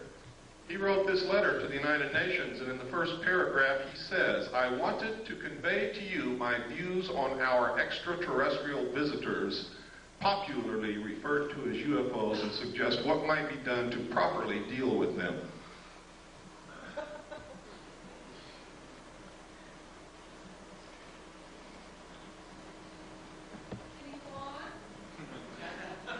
Certainly. I was waiting for the gasps to die away. I believe that these extraterrestrial vehicles and their crews are visiting this planet from other planets, which obviously are a little more technically advanced than we are here on Earth. I feel that we need to have a top-level coordinated program to scientifically collect and analyze data from all over the Earth concerning any type of encounter and determine how best to interface with these visitors in a friendly fashion. What's another reason for a one-world government? I'll tell you why. If people can't get on a bus with black people without causing incidents, if they can't accept a Chinese person who moves into their neighborhood because they're a chink, how in the hell are we going to interface with a completely alien race from another planet?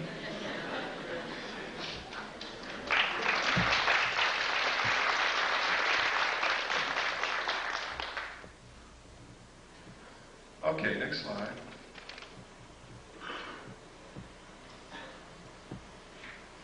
This is in my book too. A lot of this stuff is in my book with a lot of stuff that you're not seeing here. In fact, there's a lot of stuff in my book that nobody has ever seen before in their life outside the secret government. This is an accident report that occurred at Ellsworth Air Force Base, South Dakota. 7 miles southwest of Nyland, South Dakota. They got an alarm situation that at a missile site called L9, there had been a security breach. They sent a SAT team out that consisted of Airman First Class Jenkins and Airman First Class Reiki. There was a SAT alert team, or security alert team called SAT. Next slide. When they got out there, they saw these crazy little guys running around in silver suits with helmets on their head and something hovering real bright above the missile silo. Reiki went up this hill, challenged them, told them to stop. They didn't stop. He raised his M16, and they blasted him with some kind of a light, melted his M16. They never even found a piece of it, and gave him second and third degree burns all over his hands and arms. He called back to Jenkins, who came from the vehicle. Jenkins saw 2 of them, fired at both of them, hit one in the helmet, one in the chest. They both fell to the ground. A few seconds later, got up and ran off and went up into this craft, which zoomed away into the sky. Further investigation showed that the nuclear components of the warhead was missing from the missile. Next. And next. UFO photographed over Disneyland, that's it down there. In the space of clicking the shutter of the camera, this thing moved back and forth about 12 times and then caught it here. That's how fast it was moving. And the reason I included this, because while people who go to Disneyland may be interested in fantasy, they're usually families, they're usually middle-class people, they're usually respectable, they're usually credible, and thousands of them saw this. Next. There it is.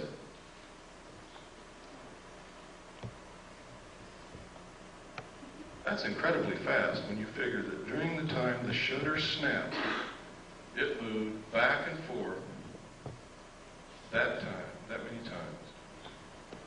Next. This is a Billy Myers picture. One of the things that I think is incredibly suspicious about his still photographs is they're always sticking out of the tree. However, I must caution you because he has produced some movie film which is incredible. It's been analyzed by different countries, different people, different scientists. They can find nothing wrong with it. Shows craft way out in the distance with trees in between, flying over cars that are moving on the ground and all kinds of things. Next. This is one sitting on the ground. Looks like, never mind. Next. This is a drawing that an abductee made of the craft that they were supposedly abducted and taken up into. Next. This is one of the best of the historical, genuine photographs of UFOs that exists. Because of the different things in the photograph, you're able to obtain perspective, depth, and you're able to triangulate and compute the size and shape and distance away from the camera of the saucer. Next. This is another very good one. Next. This was over Phoenix, Arizona. It was seen by hundreds of people. Next. This was taken over Mount Rainier in 1948. It's original Kodachrome slide, which we made the prints from. And I made slides from the prints that we had then, and we also made 4x5 negatives and transparencies in case something ever happens to the slide. This is given to us by someone who works in the government whose identity cannot be revealed. This is perfectly symmetrical. It is not a meteor. It is moving exactly parallel to the ground. This is ionized air. It is not fire or flame. Next. This is commonly what's known as a lenticular cloud formation. This red haze over here is the test firing of a rocket at the Rocketdyne facility at the west end of the San Fernando Valley.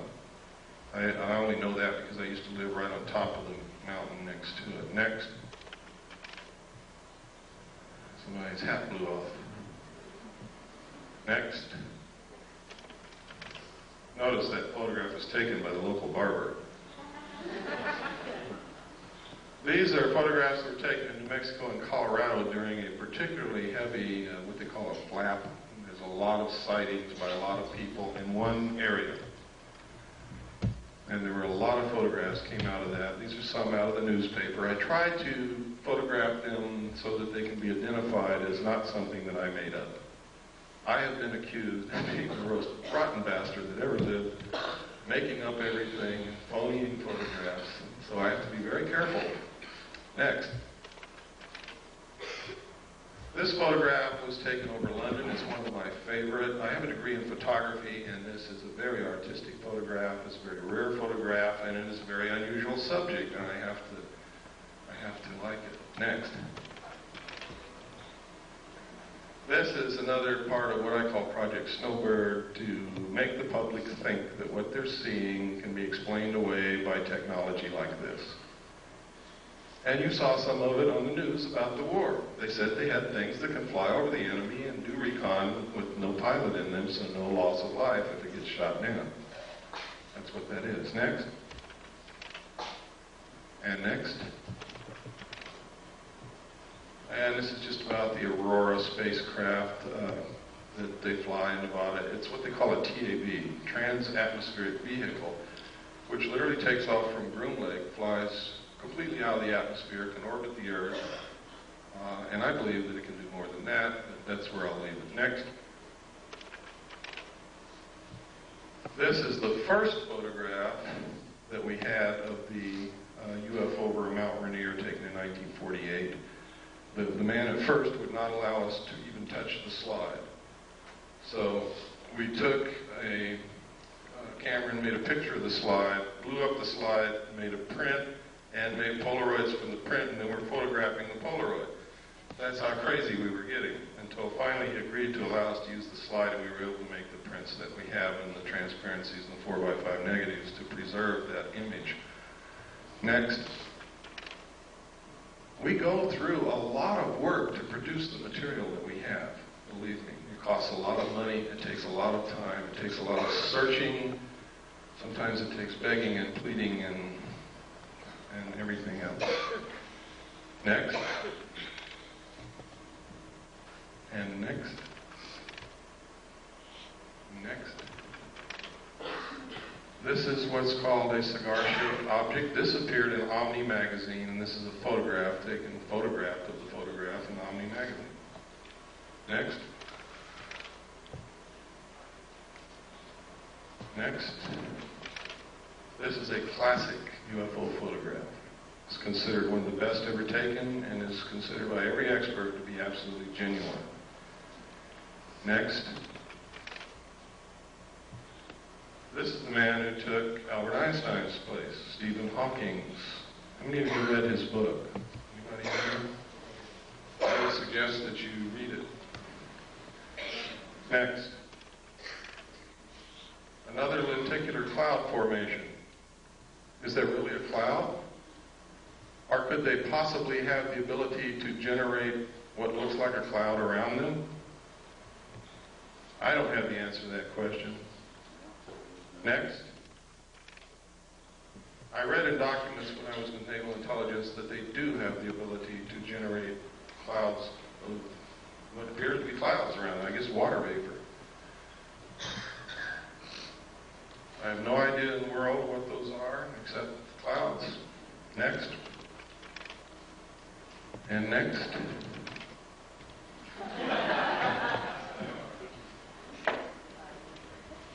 Is this what they're trying to make us believe is happening?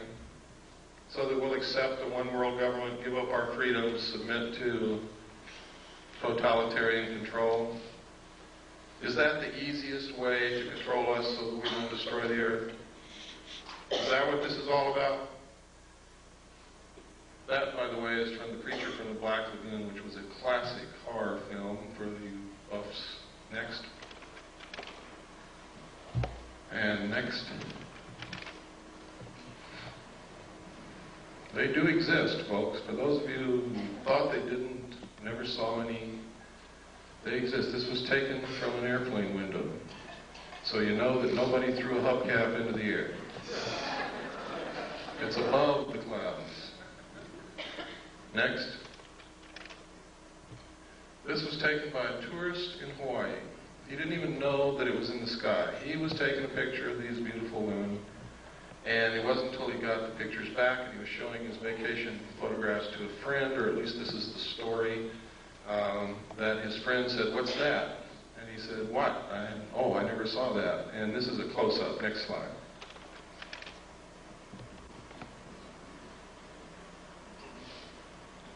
Incredible. Next.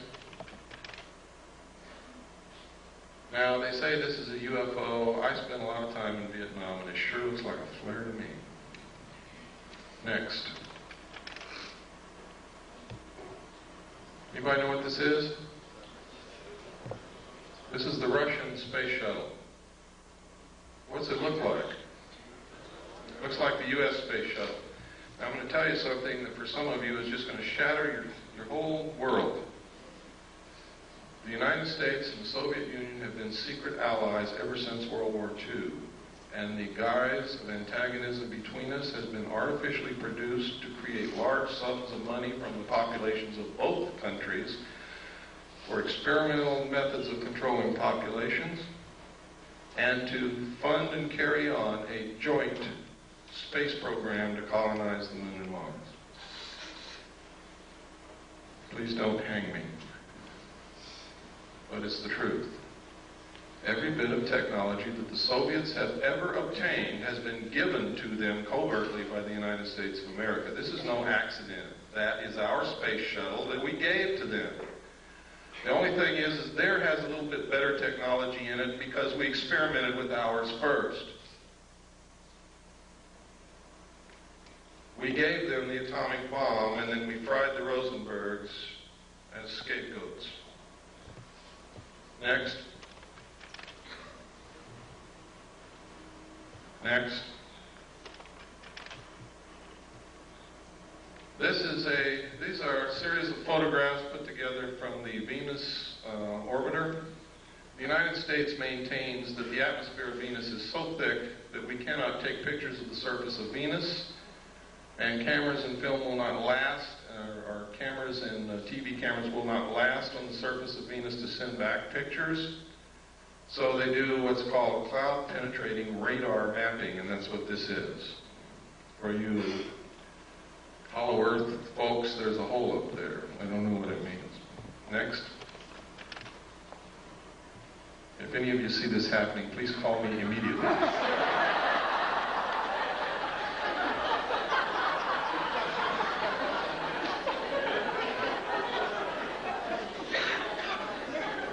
Next.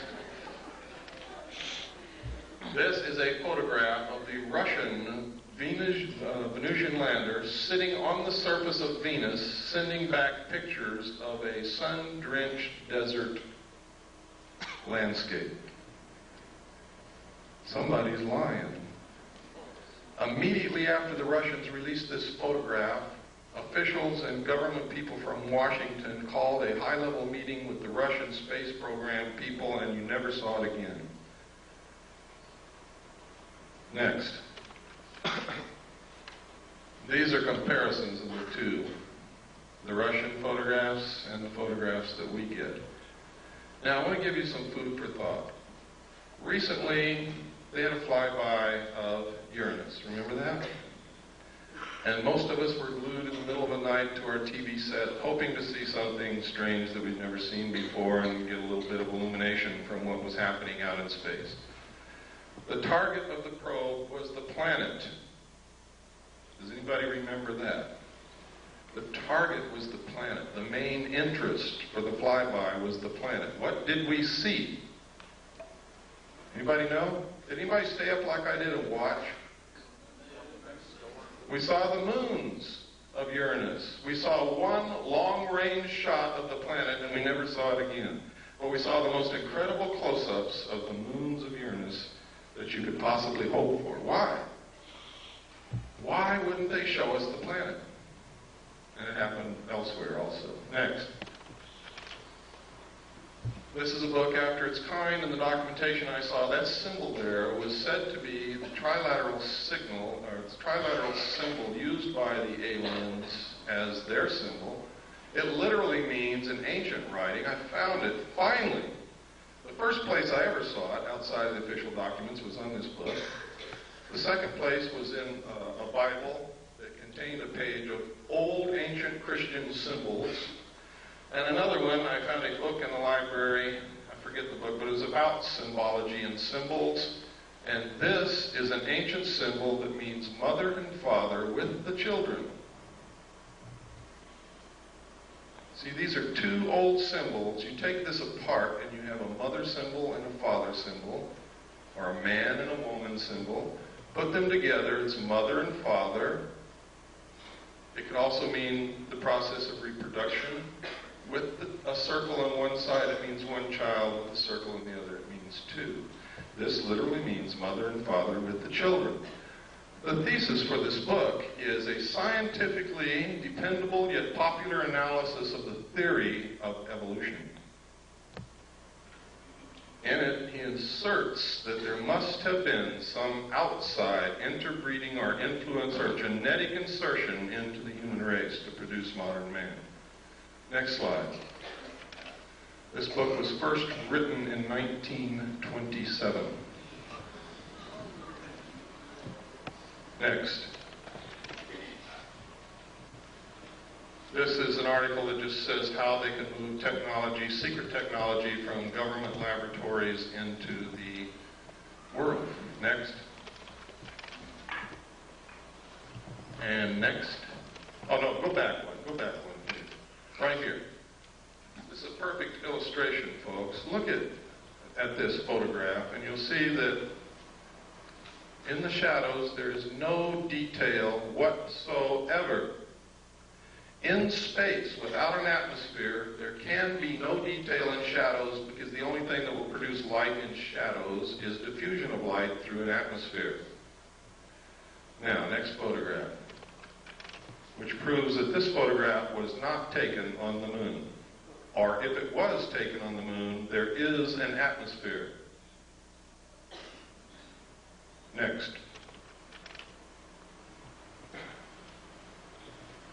Oh, this was right after I gave my talk in Sedona, which I'm sure some of you know about. I was driving back the back roads because I wanted to see some of Arizona because I had fallen in love with Arizona, and now I've moved there, and then I'll show you how much I've fallen in love with it. And I saw this cloud form. There was nothing there. There was no cloud in the sky anywhere, and all of a sudden, bam, a saucer-shaped cloud right in front of my eyes. I stopped and took the next picture, next, and it disappeared as equally, as quickly as it had formed. There was not another cloud in the sky. There's no lake. There's no water anywhere. It was incredible. I can't explain it, but it's certainly something worth looking into. Next. This is a drawing made by one of the students at the last college where I was the executive director. Stan was the head of the security department. Some of you know Stan Barrington. He's my only authorized representative in this world. Would put my life in his hands, and I have on several occasions. Stan was the head of the security department, and one of the students in the security curriculum was in trouble, was failing. Stan was counseling the student, and she drew this picture. And she drew, next slide, this, and next, this, and next, and these little guys. Now, she had no idea that I knew anything about UFOs or flying saucers. Nobody in the world did at that time. Stan didn't even know then, and I didn't even know then that Stan had guarded a flying saucer when he was in Delta Force in the Army. But Stan brought me these things, and he said, "You ever seen anything like this?" And I said, "I don't know, Stan, where'd you get it?" He told me, and we brought the girl into my office and sat her down, and I began to try to find out why she was failing and where this stuff came from, and it turns out she had a year of missing time. A whole year out of her life she could not account for, and she couldn't concentrate on anything, and that's why she was failing. Next. This was drawn by Krista Tilton. Notice the similarity. My student had never seen Krista Tilton in her life, had never read a UFO book, didn't know anything about any of this. Next. Next. Next. This is Aviation Week in Space Technology, November 21st, 1988. Write that down because somebody's going to ask me. November 21st, 1988. You can find it in used bookstores and libraries. Next picture. In which this ad appeared, talking about technology so advanced it will help answer some big question, and on the facing page, what's there? This picture. On the side of the neck, there's hair growing. We did extensive analysis of this photograph. We rephotographed it. We relit it. We blew it up. We tracked down the photographer who would not tell us what it was he photographed. We asked originally through Amico for the name of the artist who drew the picture. They said, "I'm sorry, we can't reveal the name of the photographer." We found the photographer. He would not tell us what he photographed, but he sent us an 8x10 copy from the original negative, and then we began to work on that as well as with the ones we had photographed out of the magazine. And this is what Amico told us. They told us several different things. First, they told us that it was a 9-foot-tall bronze statue. Second, they told us it was a 12-foot-tall bronze statue. And third, they told us it was a 9-inch clay statue. When we pressed for more information and became literally obnoxious on the phone, not accepting what they were telling us and wanting to see the original artwork, they refused and hung up on us. So, whereas I cannot say definitely that this is a live alien, I can tell you one thing: it is not a bronze statue. I can also tell you it's not a clay statue. and hair don't grow on the necks of statues. Next. You can see the moisture in the eye and the incredibly small detail in the texture of the skin and whatever this is, and in the eye. Look at the lip. You ever kissed anything like that before? I know a guy that did in the back seat of a Chevy. Next.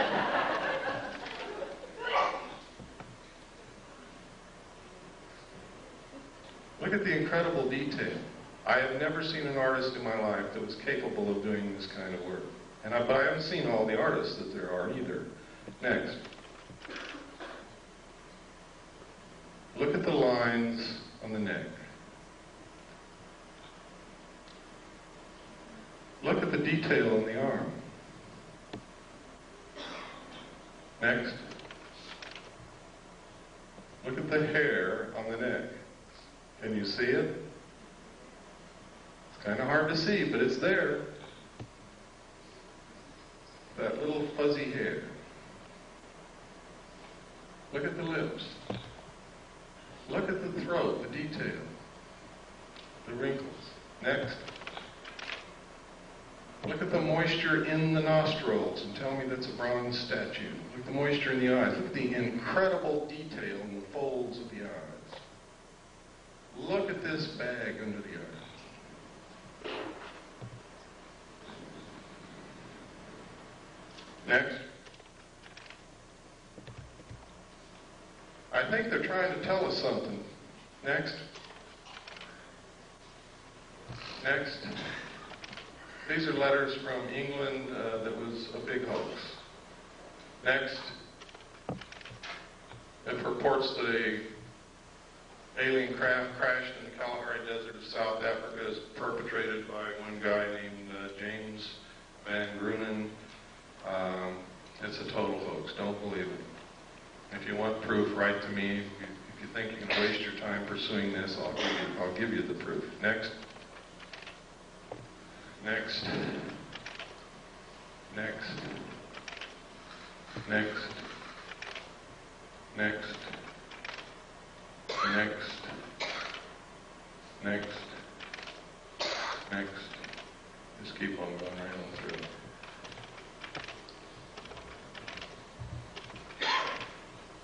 Okay, next. Oh, this is significant. 1917, the Imperial Japanese Mission, record of the reception throughout the United States, the special mission headed by Viscount Ishii. John Dewey, professor of philosophy at Columbia University, he's the one who built our education system that is not teaching our kids anything. He said, first sentence in his speech, someone remarked that the best way to unite all the nations on this globe would be an attack from some other planet. In the face of such an alien enemy, people would respond with a sense of their unity of interest and purpose. Next. Knowing who John Dewey was, and knowing what he's done to our educational system, and knowing that this was written and planned a long time ago, this is probably going on. Next. This is from the report from Iron Mountain.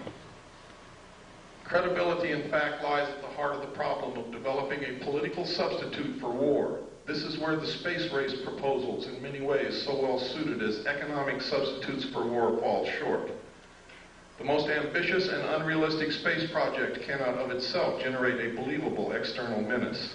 It has been hotly argued that such a menace would offer the last best hope of peace, etc., by uniting mankind against the danger of destruction by creatures from other planets or from outer space. Experiments have been proposed to test the credibility of an out-of-our-world invasion threat. It is possible that a few of the more difficult to explain flying saucer incidents of recent years were in fact early experiments of this kind. Next.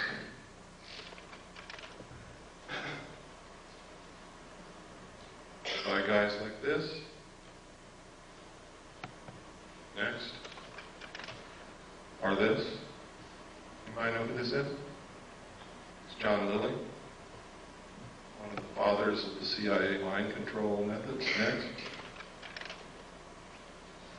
Is this what's going on?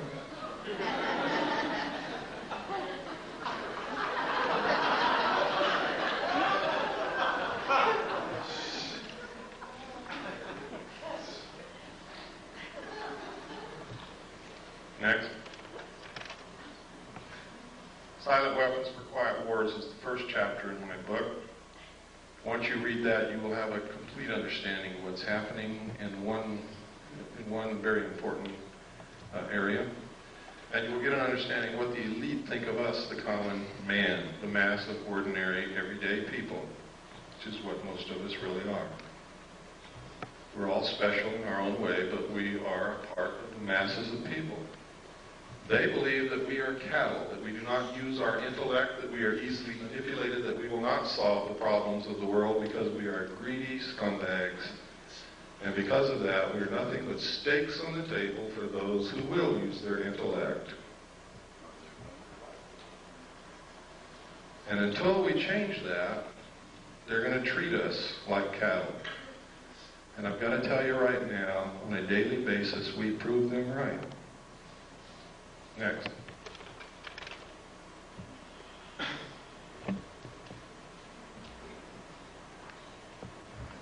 Close Encounters of the Third Kind, E.T., V, many others. Many movies. We've been bombarded with alien movies, alien commercials, an alien spaceship landing at the end of the 1984 Olympics to reinforce in our consciousness the creation of an alien threat that does not exist, or to wake us up to an alien presence that has been here for many years. It's not an accident that these things are happening. It's not an accident that you're seeing on your TV. Was it ITT or ATT? ATT, one world, one card. These aren't accidents. Right out here in the lobby of this church, you see a picture of the world on the bulletin board. And go, when you leave, just look what it says. Next. Don't get me wrong, ladies and gentlemen, I'm not opposed to a one-world government at all. I think in the evolutionary future of mankind, it is absolutely necessary and unavoidable. What I'm opposed to is being manipulated into something I know nothing about, and knowing the fact that if I have to be manipulated into it, I'm not going to like it. And knowing that the best government that's ever been created on the face of this earth is going to be destroyed in the process. And that we're going to lose our Constitution and our Bill of Rights in the process. That's what I'm opposed to. I want to be included. I want to help them decide what this is going to be, so that I can be satisfied with whatever it turns out to be. Stephen J. Kurzweil, MD. I've met this man, I've talked to him, I've researched this case thoroughly.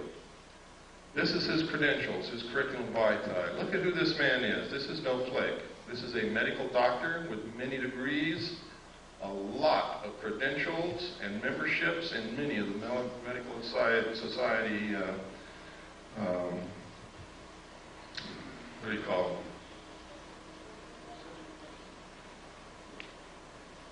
Associations, I guess. He's also Phi Beta Kappa and an Alpha Omega Alpha Honor Medical Society. This guy has the credentials that most people would drool for. What happened to him? I'm going to show you his testimony here in a couple of minutes. What happened to him, he was approached by someone named Joan Thompson at not at a UFO meeting, to attend a UFO meeting. He said he really wasn't interested, but went because she was a pretty woman. He wanted to meet her. He went with her. It was like a date. He said what he learned there astounded him. He never heard of any of that stuff. But he also met somebody named Bud Hopkins. Joan Thompson told him that she was an agent of the Central Intelligence Agency, and Bud Hopkins identified himself as also being an agent of the Central Intelligence Agency and recruited this doctor to help them work with abductees. and report information to the Central Intelligence Agency. He worked with them for a while until he found out that Bud Hopkins had no credentials whatsoever, was an artist, a painter, but was hypnotizing people who had been abducted, was conducting group psychology therapy sessions with them, was extracting as much information as he could out of them and then dumping them like a hot potato. And this man, Stephen Kurzweil, MD, with all these credentials, reported Bud Hopkins to the New York State medical authorities, and nothing happened to Bud Hopkins. Stephen Kurzweil, on the other hand, was charged for being delusional, and they're trying to take his medical license away from him, because he told them that Bud Hopkins was engaged in this research of alien abductions that the government was covering up, and he was judged to be delusional. We have all the documentation, the medical reports, everything. Next. It's all in my book. These are the official charges that the state of New York brought against him. It's incredible. Next.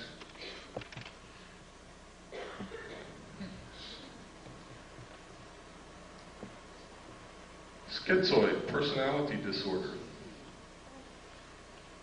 Grandiose and paranoid type. Next.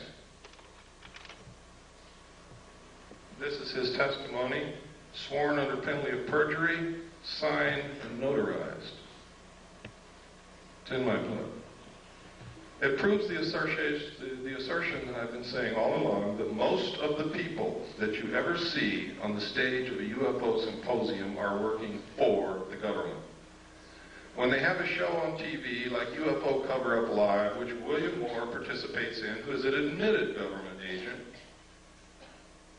with all the others, and then they give a phone number at the end for you to call in and tell if you've ever had an abduction experience, and you go to your phone and call the CIA and tell them that you have had one.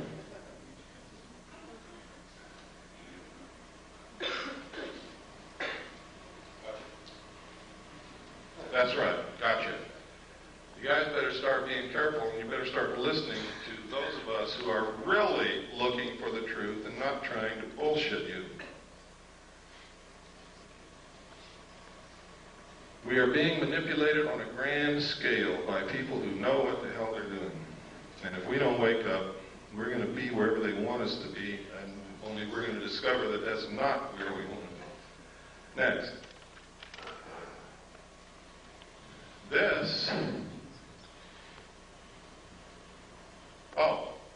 In my original paper, The Secret Government, which I published May the 23rd, 1989, I said that there had been a military coup in the United States. I documented in my book.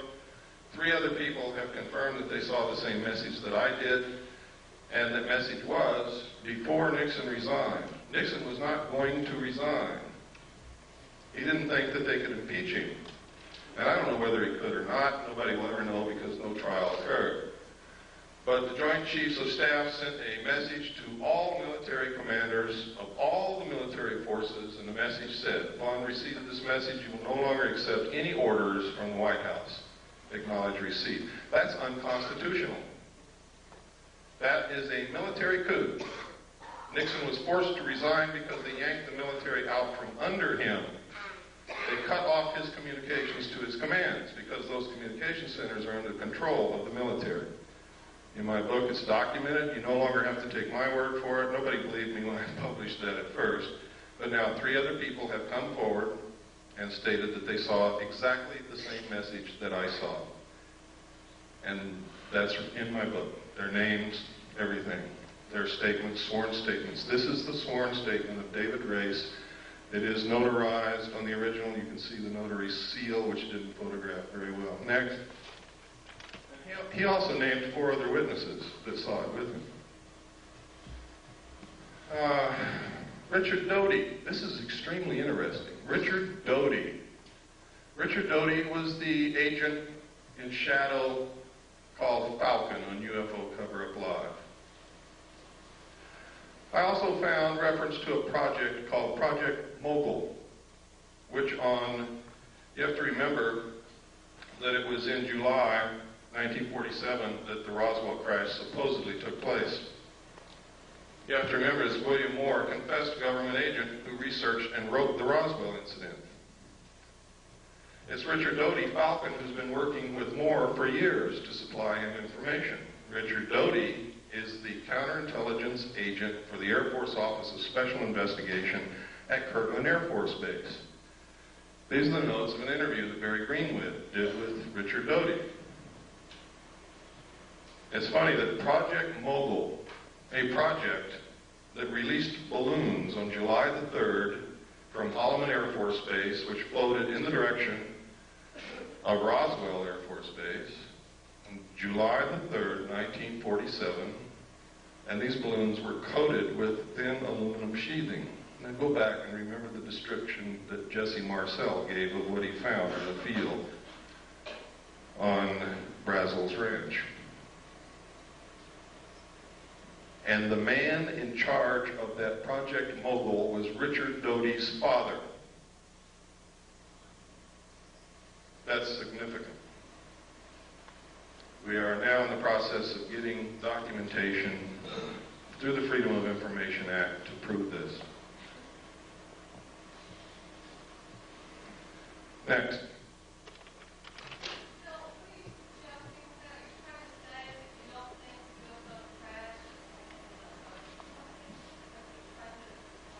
I'm saying that we can no longer accept that a UFO crashed on the basis of the evidence that we now have. We've got to find out there's something else to this. They have a Project Mogul that released balloons on July the 3rd near Roswell, New Mexico. It's coated with thin sheeted aluminum. No, it wasn't. No. No. They also released balloons from Project Mogul also in June, on several dates in June of 1947. What I'm saying is that Richard Doty is participating in putting out phony flying saucer information to the world, and his father was in charge of Project Mogul, that we need to look at this more closely. That's what I'm saying.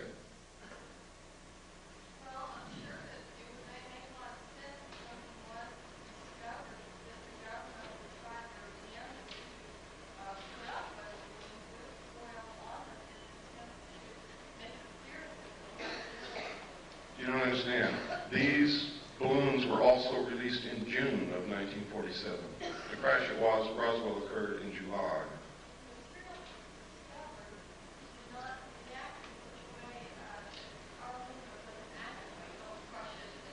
Well, you have to also understand that you're taking the word, you have no evidence, you're taking the word of an intelligence officer who may be participating in creating something for you to believe that doesn't exist.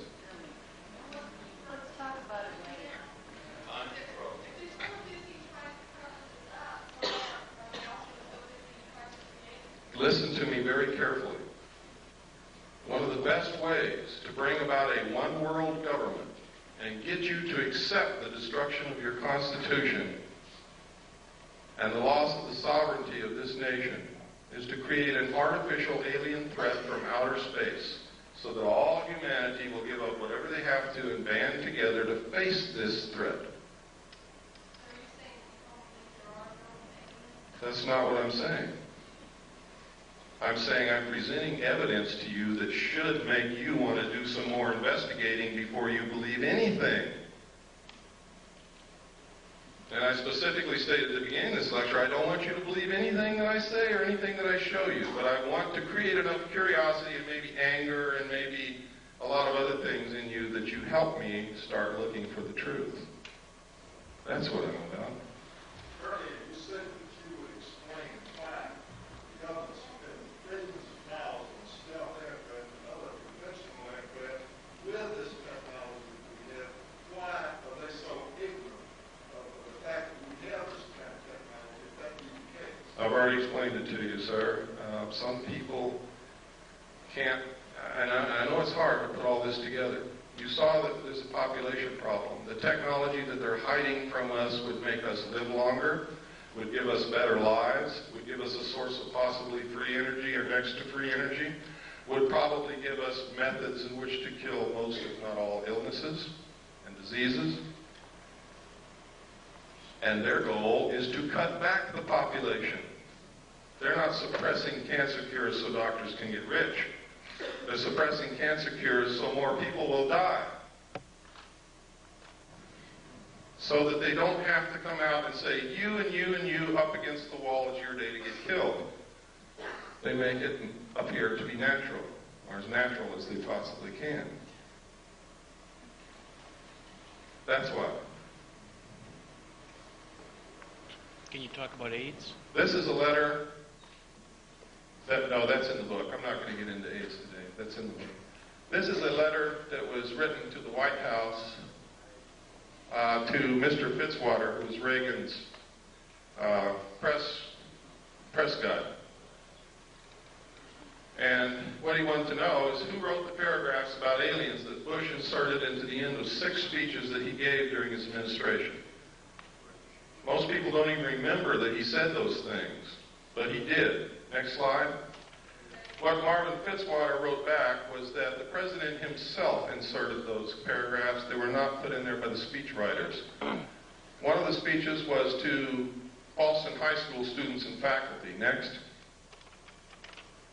In which he said, I couldn't, but one point in our discussion privately with General Secretary Gorbachev, when you stop to think that we're all God's children, wherever we may live in the world, I couldn't help but say to him, just think how easy his task and mine might be in these meetings that we held if suddenly there was a threat to this world from some other species, from another planet outside in the universe. Do you think all this stuff is coincidence? I hope you're beginning to wake up.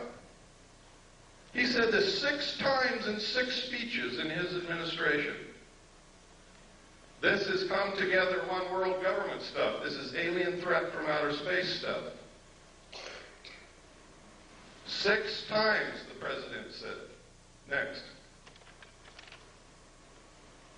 To the General Assembly of the United Nations. Next. In our obsession with antagonisms of the moment, we often forget how much unites all the members of humanity. Perhaps we need some outside universal threat to make us recognize this common bond. I occasionally think how quickly our difference worldwide would vanish if we were facing an alien threat from outside this world. And yet I ask you, is not an alien force already among us? What could be more alien to the universal aspirations of our peoples than war and the threat of war? What would a one world government do? Abolish war. What is the threat that will bring it about? An alien threat from outer space. Please wake up. Next.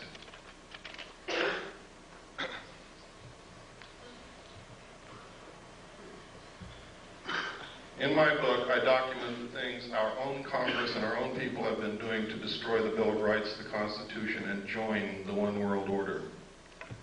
Document it. I don't just say it, I document it.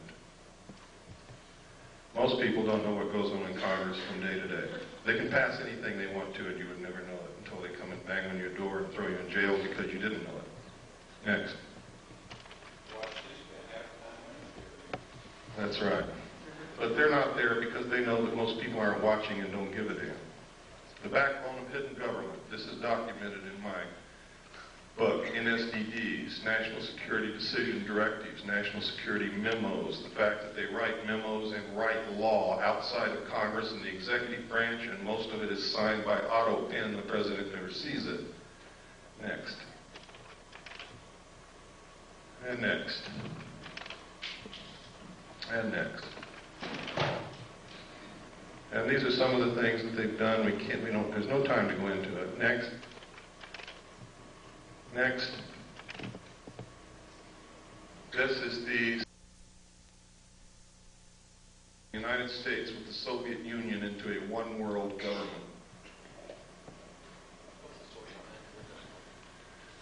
That's from an organization called Free, put out by Johnny Stewart. The address over there, it's in my book. You want to know why you can't get the truth off of television, radio, or the newspapers? CFR owns, controls them. Barbara Walters, all of them are members of the CFR. Next slide. This is the super world government. I have the Bush administration. It's updated in the book. of all the membership in the Bush organization. Next. This is George Bush. Notice Dan Quayle's not a member.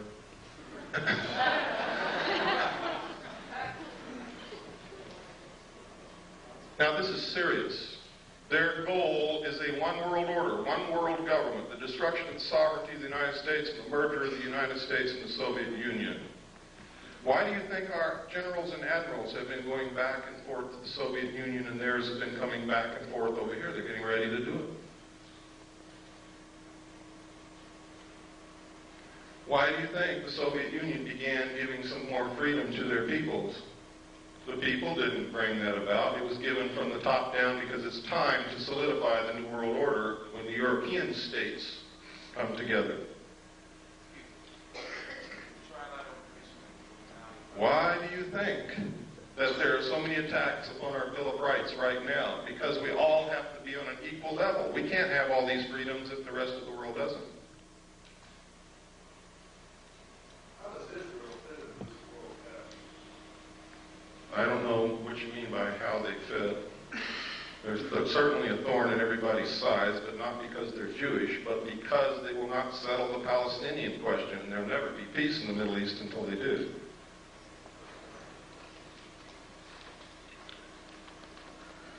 This is not a Jewish plot. This is not a communist plot. This is not the Nazis plotting this. This is a secret group of men who've been around for a long time called the Illuminati. They are made up of all different religions, all different political viewpoints.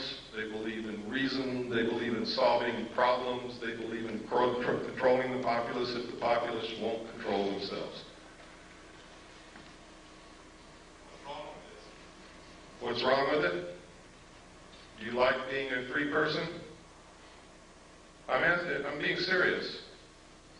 Who's the person who asked that question? Where at? I'm saying we don't know what goes on in our government now as it is. Whose fault is that? I'm not trying to pick on you. I'm trying to get at an answer. Really, I'm not picking on you. But I have to... I don't know, I'm just questioning. Okay. The reason that this is happening is because we've all abdicated our roles as responsible citizens in this country. We bought a business. Here's what we did. We bought a business. We hired everybody that's going to work in this business. We stocked the shelves with merchandise, and we went on a permanent vacation. What do you think is going to be left of our business in 20 years when we come back?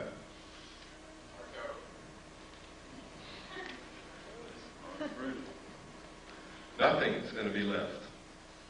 Because as soon as all those people that are working for you find out you're gone, everything's going to go, too. Oh, yes. Well, let me get through this because I've got a time limit and I've got to get through all this information. It's important that you know it. The United States was set up so that each individual citizen is a sovereign king. It's the first time in history that's ever happened. A king. Can you imagine that? A king. The government, for the first time in the history of the world, worked for the citizens. We sent representatives to represent our will in our state government and in our federal government. And while they were gone, we took care of their family and their business for them, and we sent them along a little stipend to live on. And they really represented us up until a certain point in time when all of a sudden somebody created professional politicians. And we quit watching what they are doing. How can we tell our politician what we want out of him if we don't even know what the hell he's doing in Washington, what bill he voted on, even what's coming up in front of him, and we never read the bills anyway. H.R. 5210 was introduced as the omnibus drug bill of 1988 to help get drugs off the streets, and everybody said, yeah, support it. But when you read it, inside it, it establishes funds to develop a national identity card. It establishes military installations as mental treatment centers. that legalized concentration camps. It authorizes prisons to borrow money, to manufacture products, to sell those products on the open market with slave labor, which will destroy small business. I can go on and on and on. H.R. 4079 is in front of Congress, which will allow the President to create a national emergency for a period of 5 years, which will literally allow him to suspend the Constitution of the United States and declare martial law. Thanks to Cambridge. That's right. Could you explain that bill that you Cambridge had in Congress? That's it. That's it. Yes. So what I'm saying is, this is our government, our country, and we're going to lose it if we don't get smart real quick. And we're going to find ourselves a part of a one-world totalitarian socialist state, merged with the Soviet Union and the other countries of the world in a cashless economic system. Bankers already know it.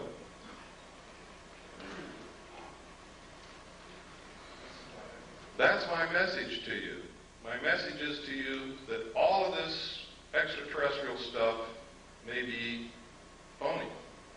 I may have been used. They may have passed me all this kind of stuff. And for years I believed it was real, and now I have doubts, real doubts.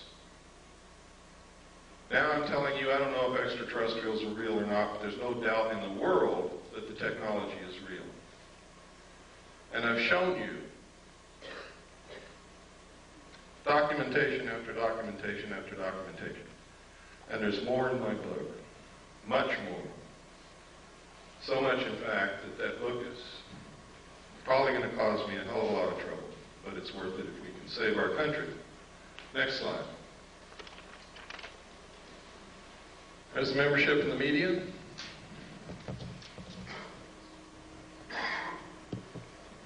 The only one that's relatively free is Cable News Network. Daniel Shore is the only member. And that might be why you see a little bit more on CNN than you see in any other network or station in this country. Next. But you only see it when Daniel Shore is off that day. Military. They have been teaching interdependence, one world order, one world government as the solution to war in the Naval Academy, the Military Academy at West Point,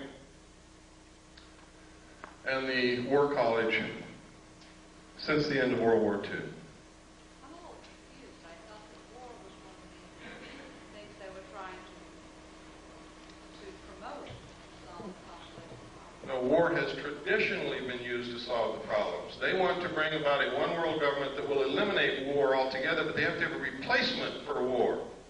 The replacement would be a tremendously wasteful space program to repel an enemy from outer space that may or may not exist.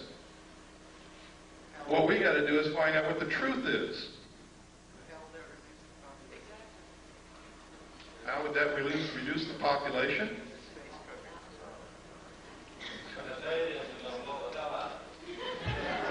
Next slide, please. Next. Next.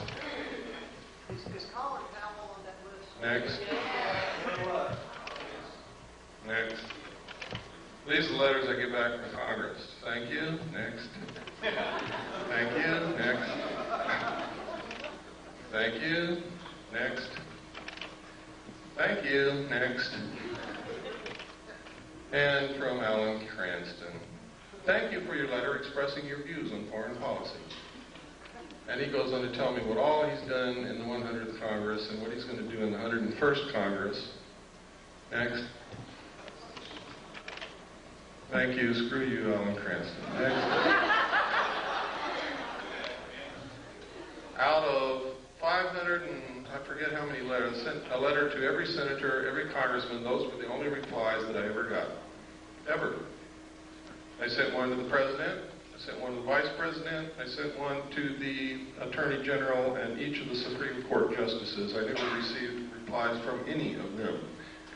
This is one reason why I never received replies from congressmen. This is a person who is a staff member of a congressman on Capitol Hill. She's actually the office manager. She says she sympathizes with everything that I sent, but the reason that the congressman isn't going to answer my letter, my inquiries, is that she threw it all in the trash can. Next. This is George Bush and the secret team.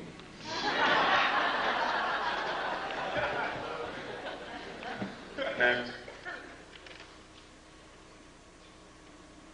Another reason for a new world order is if extraterrestrials are real, who speaks for planet Earth?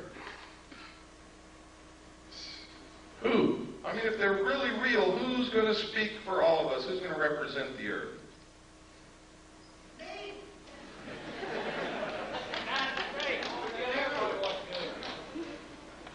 Next.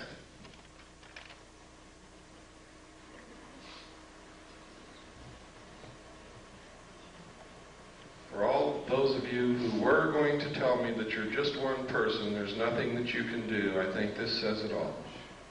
That young man stopped 17 of the most dangerous killing weapons of war that have ever existed right in their tracks, and they didn't move again until he walked away. That's a real hero. He has not been executed yet. He is a real hero. He's the only real hero that I know in this whole world. In this whole world. That's him right there. He's Chinese, and most of us would say, here comes the chinks into the neighborhood. That man is my brother. I don't care who he is. And I hope that you learn that he's yours. His heart's probably bigger than all of ours in this room put together. But that's your answer when you come to tell me that you're only one solitary little person. There's nothing that you can do. This is our country. It belongs to the people. And we can do whatever we want to do with this country, but we have to do it together. I hope that we can all find a way to do that. If we could have I believe that's the last slide. If we could have the lights, we'll have some questions and answers. Or we'll have some questions. I don't know how many answers.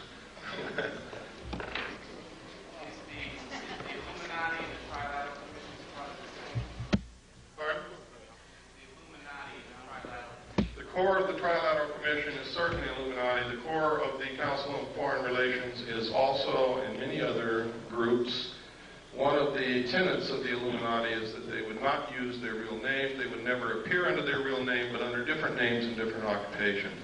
This is historical fact. Bill, Yes. are you in personal danger because you are, advocating all of this? It doesn't make any difference, and I don't want to dwell on that. I believe that the future for my family and for my daughter and for my children is more important than my personal safety. I believe that this country is more important than my personal safety. And you have to understand that we wouldn't have this country if George Washington asked if he was going to be endangered, if he signed the Declaration of Independence or signed the Constitution or participated in the war against the king.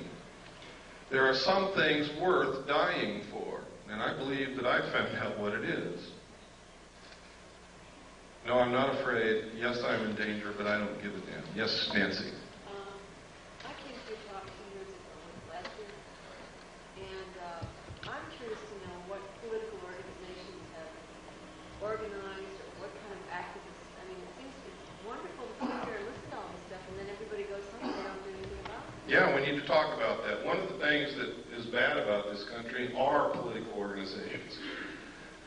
Because you tend to label yourselves and square off against each other instead of against the real enemies. For instance, I know many people in this room consider themselves to be right-wing conservatives. I also know many people in this room who consider themselves to be left-wing liberals. But I also know that in their heart, every one of those people believes in this country, believes in the Constitution of the United States, would never consent willingly to give up any of our rights under the Bill of Rights or under the Constitution. So therefore, this right-wing conservative, left-wing liberal is bullshit. They're really Americans, but they don't know it. They don't realize that they're just really Americans. Why label yourself something other than that? I'm an American, I'm a constitutionalist because that's what this country represents. The Constitution is this country. Destroy it and this country ceases to exist instantly. Therefore, I have no other political viewpoints, period. None other whatsoever. If it's allowed in the Constitution, I'm for it. If it's not, I'm against it, period. That's my political viewpoint. I would hope that it would be yours, because any other viewpoint is anti-American, anti-constitutional, anti-United States.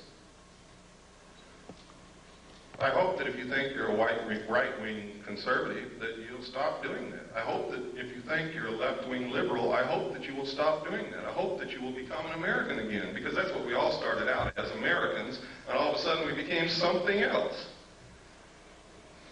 I'm black, Whitey's out to get me. I don't want them blacks in my neighborhood, they're scumbags. They're Americans, folks. Pardon? I just did. No, I asked you specifically what has been done by the people who are interested in the project. Have the senators, been contacted on that? The only thing that you can do is throw the people in Congress out. People, we've been telling you this over and over and over again for years. Somebody's not listening.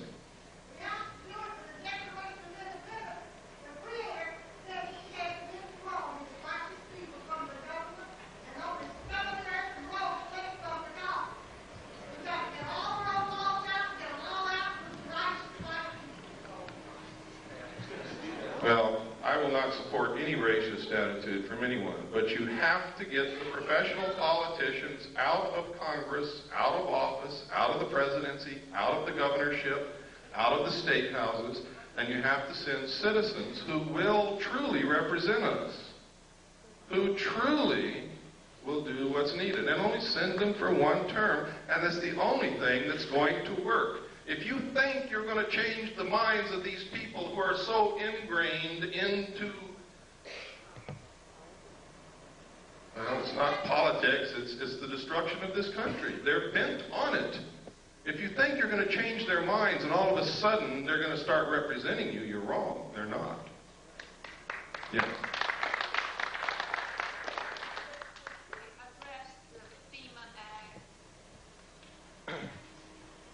I don't think I have time to go into it.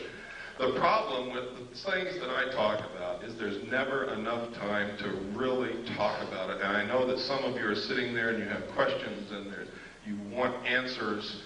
And I can tell you that the answers are out there.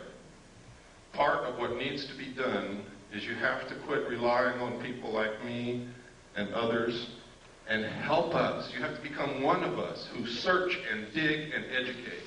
If all of you could go out of here and educate 10 people, each one of you, and then they could go educate 10 people, and it doesn't have to be in one day. You could take 6 months to educate those 10 people, and they could take 6 months to educate 10 people in a very short period of time. Everybody in this country would understand what our real problems are. The real problems are we're not paying attention. We're not running this country. We don't know what the problems are. We don't know what's going on. We've left our business and gone on vacation. We are fighting amongst each other while the real enemy is destroying the country. That's the real problem. That's correct. Yes. May I suggest that everybody get a little copy of the Constitution? It takes about 20 minutes to read. And if you don't have one, if you write to me and send me a self-addressed stamped envelope with 50 cents on it, I will send you a copy free. Come up to me in the parking lot, I'll give you a copy of it. Excellent. Yes, sir. In your book, you stated there's a lot about tax effects. When we went to press, I thought Oklahoma was the only state. It's actually in 22 states. Oklahoma is the only one I have the documentation on at this time. Is that, the outcome? Have they actually started doing that? They have until March 15th to register all their property, everything, down to the VCR, their knives, forks, and spoons, everything.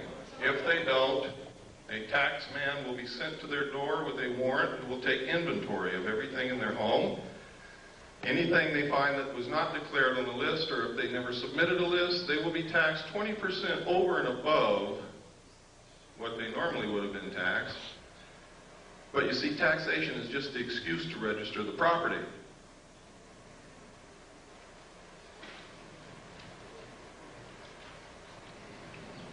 For those of you who want to order a copy of my book, I'm not a salesman. I didn't bring books with me. I never do that. I don't bring tapes with me, but we have them. Part of what I want you to do is get active.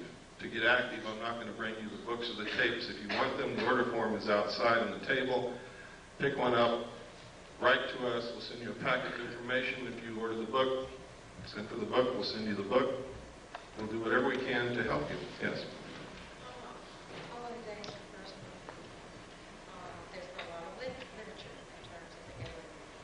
The animal mutilations, yes. the mutilations, the genetic things.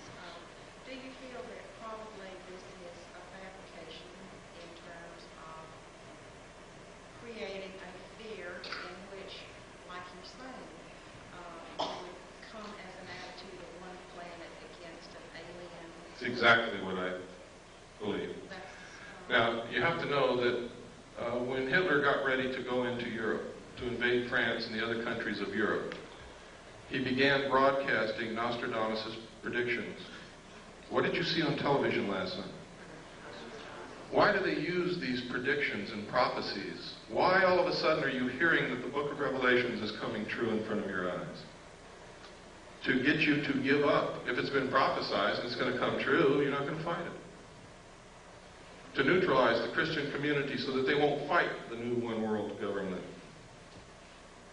Hitler dropped the prophecies which said Hitler was going to win and was going to be the ruler of a 1,000-year time of peace. So the French dropped their weapons and ran.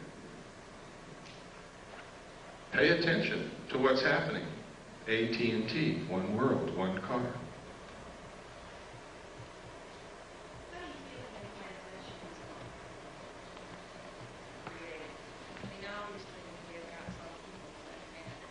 Ma'am, I really don't have the answer to that question. The abductees say that it's alien extraterrestrial beings. You start doing research and you find out that the intelligence community has done so much work into mind control and implantation and being able to control individual human beings with this technology that you begin to wonder if it's really aliens or if it's really us. And then you look in the UFO community, you find out most of these people are connected directly to the intelligence community, are active agents that have been caught or have confessed. And you have to wonder what in the hell is going on. Which one? Pardon? Which one's on the list? I can tell you that Richard Doty is, John Lear is, Bob Lazar is. You've seen evidence that Bud Hopkins is. I can tell you Whitley Strieber is, because there's no other place he could have gotten the information that he wrote in his book, Majestic, except from the same top secret documents that I saw, only he's never been in a position with a clearance to see them. He's an author. I could go on and on. Yes, sir. What about personal property? If this new war, world order will go like you suggested tonight, what about personal property, like land, home? Private property will be abolished. You will use what the state gives you. Remember I said totalitarian socialist state. In a socialist government, everything belongs to the state. Will there be any places in the world that will have that kind of situation? The question was, will there be any place in the world where they won't have that situation? Let me say this again, as George Bush. Read my lips. New world order. New world order. There's places you could go and probably escape for a time because it's not number one on their agenda, but they're going to get there sooner or later, believe me. What about changing the That's coming. I foresee a cashless system where you use a card or a laser tattoo on your hand, And I'm not trying to connect this with any religious prophecy. This is what I know is coming. This is what they have planned. I've talked to bankers who already know this is coming, and they're prepared for it. They're already withdrawing $100 bills from circulation now. Next will be $50 bills. They're doing it now. The president has already said, out of the Middle East conflict will come the New World Order. And people still keep asking me, how much time do we have? There is no time. Yes, sir. I wanted to say that ever since I was in high school, early high school, and I learned that the Federal Reserve was a company that was formed by, there's 9 families that own the Federal Reserve. It is a company. It's not a part of the government at all. The Federal Reserve, at the same time the Federal Reserve was formed, 2 constitutional acts or amendments were passed. And one of, but my point is this, is that, well, I want to ask, I put a question out there, which is that Bush made a comment the other day on the news. I think I've followed it for years. It's very interesting to me. I watch the Federal Reserve, the news that comes out of the Federal Reserve. I understand. I'm not trying to rush you, but could you get to the point because we're running out of time? Okay. I have 2 points. One point is that Bush made a comment that this war will not create any trouble for the banking industry, which leads me to tell that as soon as the war is over is when they're going to call the notes due, and we'll go to a cashless system with a card. And my comment about that is that I don't see how people are going to, when you go to somebody and say, okay, give me your money and here's your card, this is where you are today, you're negative $500, you're plus 2,000, whatever. The people are so attached to their monetary value in life that I find it really difficult to see American people to battle that. In other words, that in lieu of, oh, give me the card, let me be able to sell my future and give me this card, and it's okay if I can't have a card right now. You know what I mean? It's like, I see the money thing as being another piece of a picture of going towards a totalitarian type government, because you're taking the money, your money is not yours. A cashless system literally is slavery, and I'll tell you how that works. First, as it stands now, the money in your pocket is not your money. And you're going to go to the bank one day and they're going to say, I'm sorry, we're not taking this anymore. It's not yours. It belongs to the Federal Reserve. And you'll see that on the note. the Federal Reserve notes in your pocket are actually instruments of debt. And one way that they're going to get your property away from you is you can't pay for something with a debt. So you don't own what you think you own right now anyway, legally, under the Constitution. And that's the truth.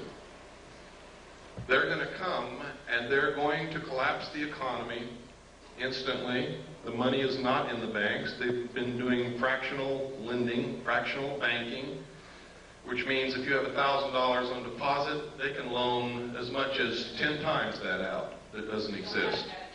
They created on the books with the stroke of a pen, which means that if all of you wanted to gather up enough cash to go pay your debts, you couldn't do it because the cash doesn't exist.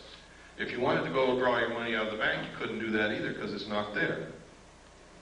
It's very easy for them to collapse the system. Those of us who have done the research know that the third world nations have already pledged their natural resources to the World Conservation Bank, which is going to be the new World Bank, in exchange for forgiveness of their debts, which means they're not going to pay back all those billions that we've loaned them, which means the money is not in the bank, doesn't exist. The economy is going to be the easiest thing for them to collapse. How are they going to get you to join the new economy? They're going to say, we have a solution. You see, one of the tricks of the Illuminati is they create a problem and then they provide the solution when you beg them to. They're going to come to you and say, you have a house and we have the note on your house. If you'll accept our new economic system, we'll refinance your house and let you keep it. You also have a car. We'll do the same with your car and your furniture and your kids, because you probably owe the hospital. Okay? See, when I was a kid, it was a disgrace to be in debt. Nobody was in debt. There was no such thing as credit cards, and if you even mentioned debt, People got angry with you. Now, in just my lifetime, and I'm 47 years old, they've changed all that to where everybody is in debt, and it's accepted, and if you're not in debt, you can't get a hotel room, because if you don't have a credit card, they won't let you in. And that's the truth, and that's how they're going to do it. And you're going to say, well, I want to keep my house, I want to keep my car, and I want to keep my kids, so I'll join. And they say, fine. For every dollar you used to have, we're going to give you 10 cents, and we'll start all over. They're going to devalue the money at the same time and eliminate the middle class. And there will be two classes of people, the rulers and the rest of us.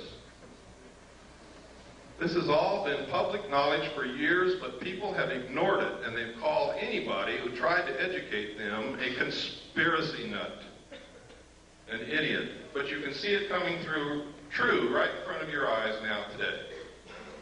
Every day you can see this happening. You can no longer call these people conspiracy nuts. I didn't believe it either until I started looking into it, and by God, they're right. Yes, sir.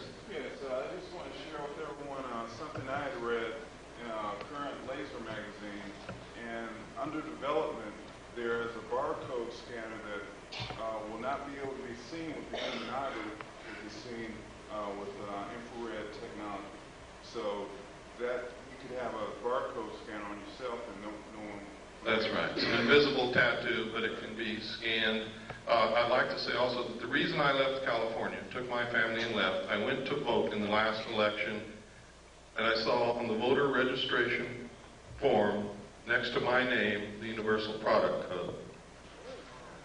I packed up my family and I left California. I now know, and I just left California, I was just speaking in Pasadena, I have seen them, it's true.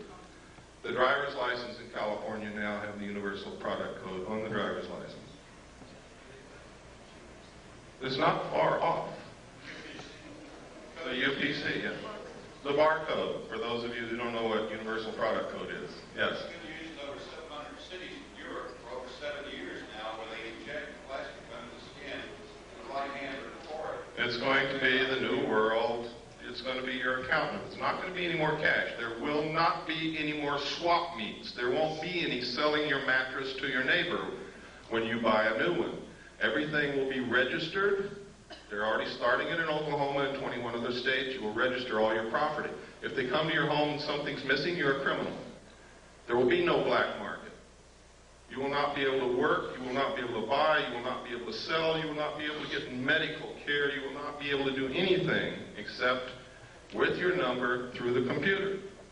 This is the truth, folks. I'm not making this up. If you have a banker that knows you well enough to be honest with you, he will tell you this. I don't know, man. I don't know. But I do know that Star Wars is not what they're telling you it's for. Star Wars is the satellite computer link-up between the nations to make the one world banking and economy system work. And it's paid for by American tax dollars. If they want to imprison you in a 2-square block area, all they have to do is zero out your computer account outside that area. And you won't be able to live if you walk off your 2-block square area. If they don't want you to leave your city, they can do the same thing. Your card will only be good in your city. Yes? Is it possible that they have developed this kind of system that is very similar to what's talked in the Bible as a psychological effect to get people to sort of... Of course. It's like I said a while ago, they're following the book of Revelations like a script to neutralize opposition against them. If you believe that it has been prophesized and is ordained by God, you won't oppose them. I'm a Christian, and I'm not buying it. I'm going to oppose them. And I don't think that God or Jesus Christ would be very pleased with me if I didn't, even if it was God bringing it to pass. Because they're not going to like it.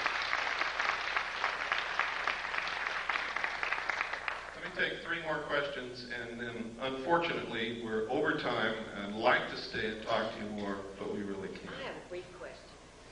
Okay, and your hand has been up for a long time. I'm sorry. Go ahead. I really came here for some answers, and this is the one question I really would like to know because you've been going through such a learning experience through your research.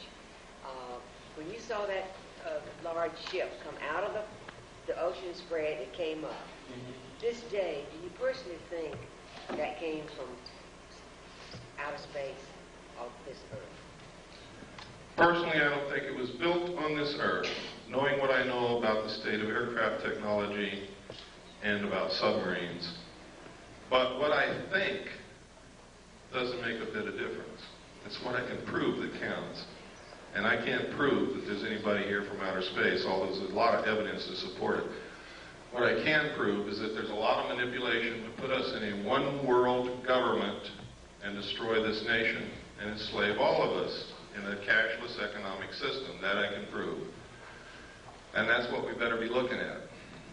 Yes, sir. You seem to think a lot of people earlier that see they're involved in MUFON and the other organizations, and every time that people in India, they all seem to be ex-military people that seem to have an incredible amount of insight. Is it basically just staffed by military people that are just here to tell you whatever you want to hear?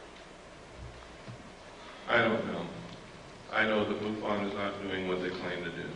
I know that evidence has disappeared when it's been sent to MUFON. I know that physical evidence of UFOs is one of the hardest things in the world to collect, and when they collected liquid that dripped from a saucer in Gulf Breeze, Florida, and sent it to MUFON, it disappeared. That's what I know about MUFON. I know that if aliens are really here, and the government wants to keep it a secret, all the publications dealing with the information and all the organizations investigating this would be infiltrated and controlled by the government to suppress the information.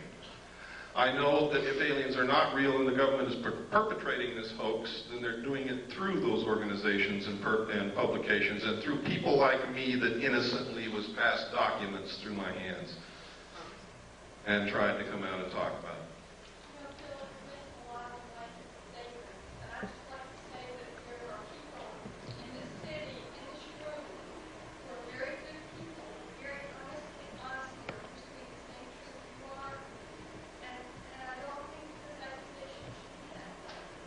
I don't know what you mean by blank. When I say MUFON, I'm talking about the people who run it and control it and finance it. I'm not talking about all the people in the little towns and stuff who are interested in UFOs.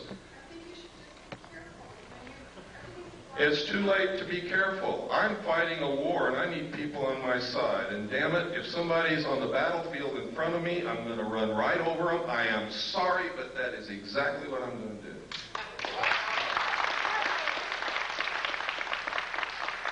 Yes, sir.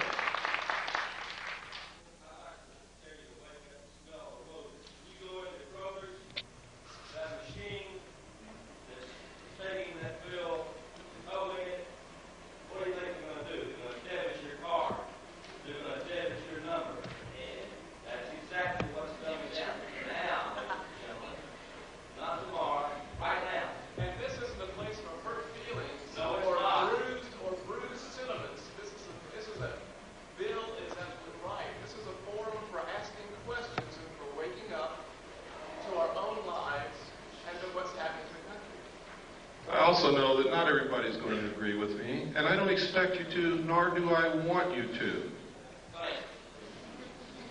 We're out of time. I'm sorry, I said 3 more questions, and I did a lot more than that. I want to thank you sincerely. You're probably the best citizen in Louisiana, or you wouldn't be